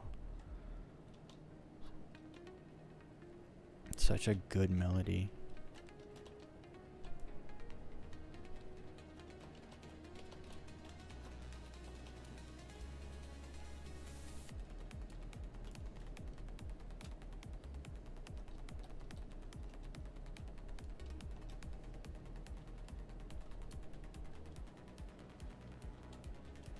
Grass. Ooh, that was such a good transition. Up onto the hill like that. Like match the contour of the hill. It was so good. Sometimes I see things that I don't see when I'm watching back. But it's because it's like happening. I'm actually playing, I'm not just watching.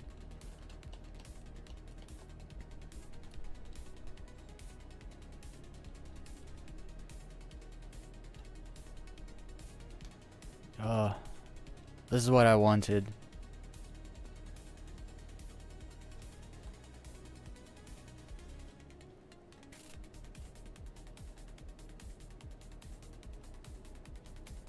I need to get out of this cloud cover.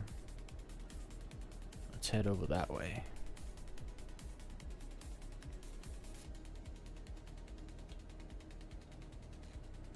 Too many times there's just been like a rock in a shadow or a tree in a shadow because of the clouds. And I just die. And it's like, yeah, not worth it. I prefer to be able to see. You'd be surprised how much this actually doesn't have to do with luck and really has to do with your reaction time and whether you can see an object or not.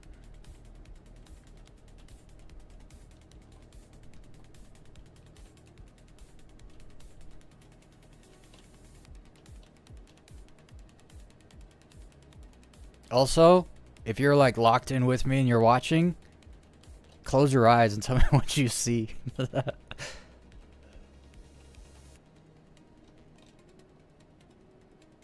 I legit sometimes, like after a stream where I've done a bunch of low flying, I'll close my eyes and all I see is like the ground passing really fast underneath. It's pretty funny.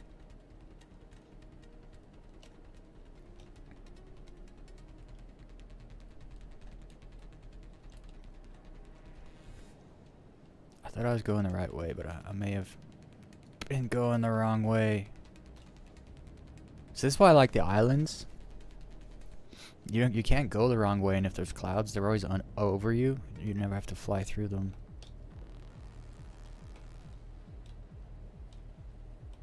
The cloud's also dynamic, which, like, they move and stuff, which doesn't help, because sometimes you're in a spot and then the cloud, like, moves in over time.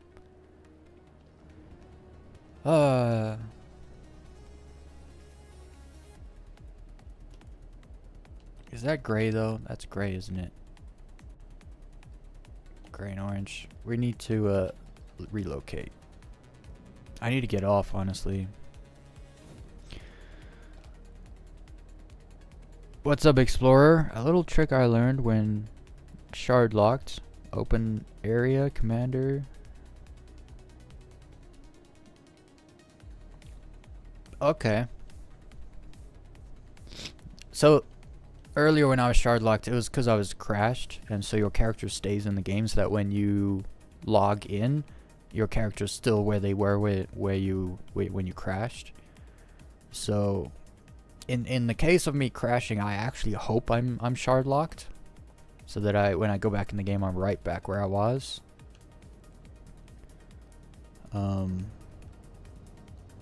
But before, like, when it was an actual bug and it was like a problem, you would get shard locked and you didn't want to be there anymore, you know what I mean? Then you couldn't change it.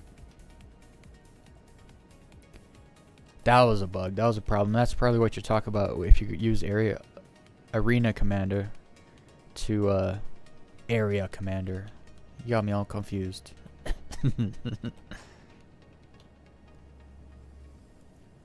It's gotta be orange. Orange is where the rocks and the trees are. The gray part, sometimes there's trees, but no rocks. Never rocks.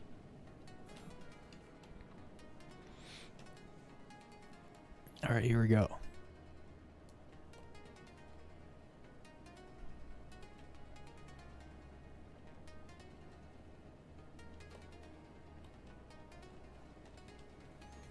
It's so funny how it looks like I'm going like faster and faster, but I'm not. I'm just getting closer.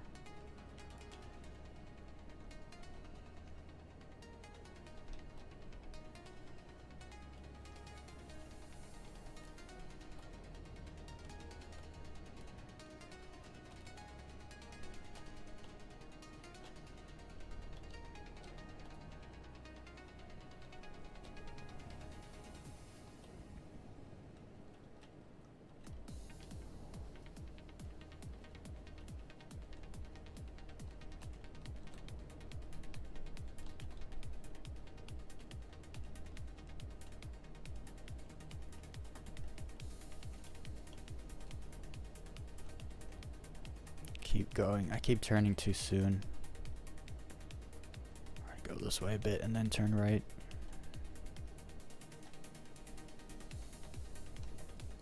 Let's try it now. Yep. Yep.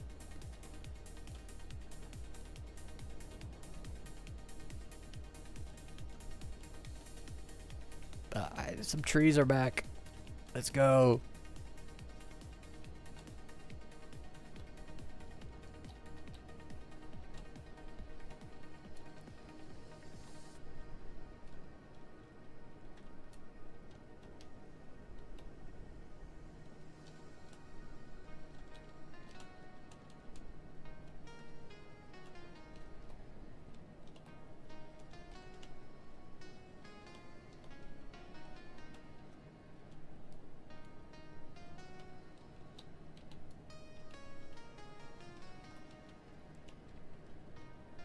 I should have gone along there. Cut through that crack. Come out between these trees. Coulda, shoulda, woulda.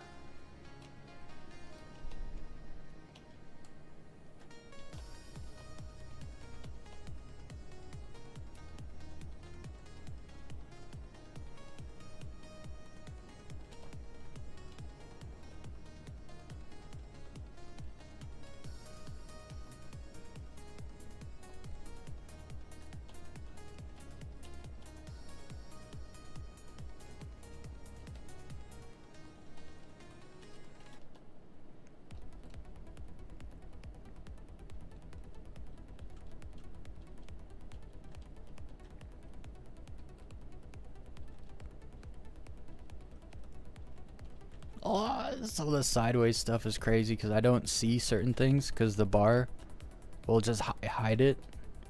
It'll like spawn in behind the bar, and I won't see it, and then you miss it anyway, just by luck.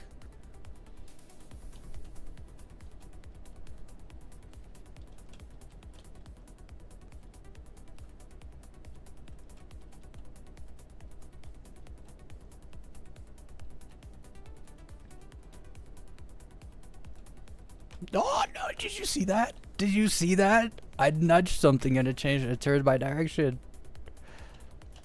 I think the tip of my wing hit that cactus, actually. But like the very tip, so it didn't break off, it didn't do anything.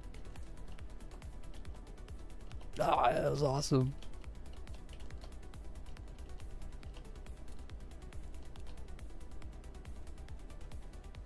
Oh, I didn't see it.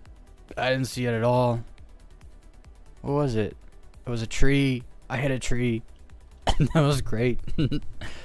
I gotta low fly more, man. I already low fly so much, and I'm saying I should low fly more. It's just so fun. Sometimes you get scared because you don't see it, and then it's like, bam, you're dead. You die so fast too. You're just like, you hit, and that's it. Black screen, respawning. Hell yeah! Now close your eyes, and you just see like.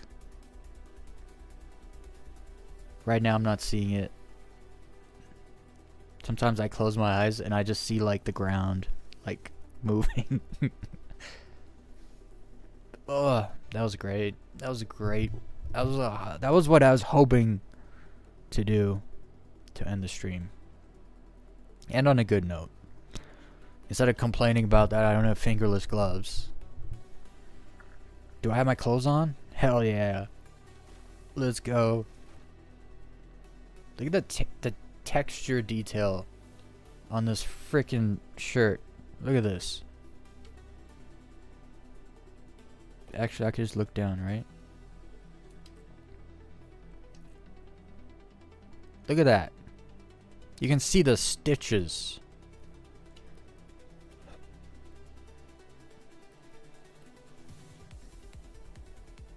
That's madness. That's great. I like it. Unfortunately, I gotta get off. I gotta end the stream. I gotta go. I went way over. I've been streaming for over 5 hours. But I'll be back tomorrow, 8 p.m. Usually start around 8 p.m. General Mountain Time, which is 10 p.m. Eastern Time, North American Eastern Time.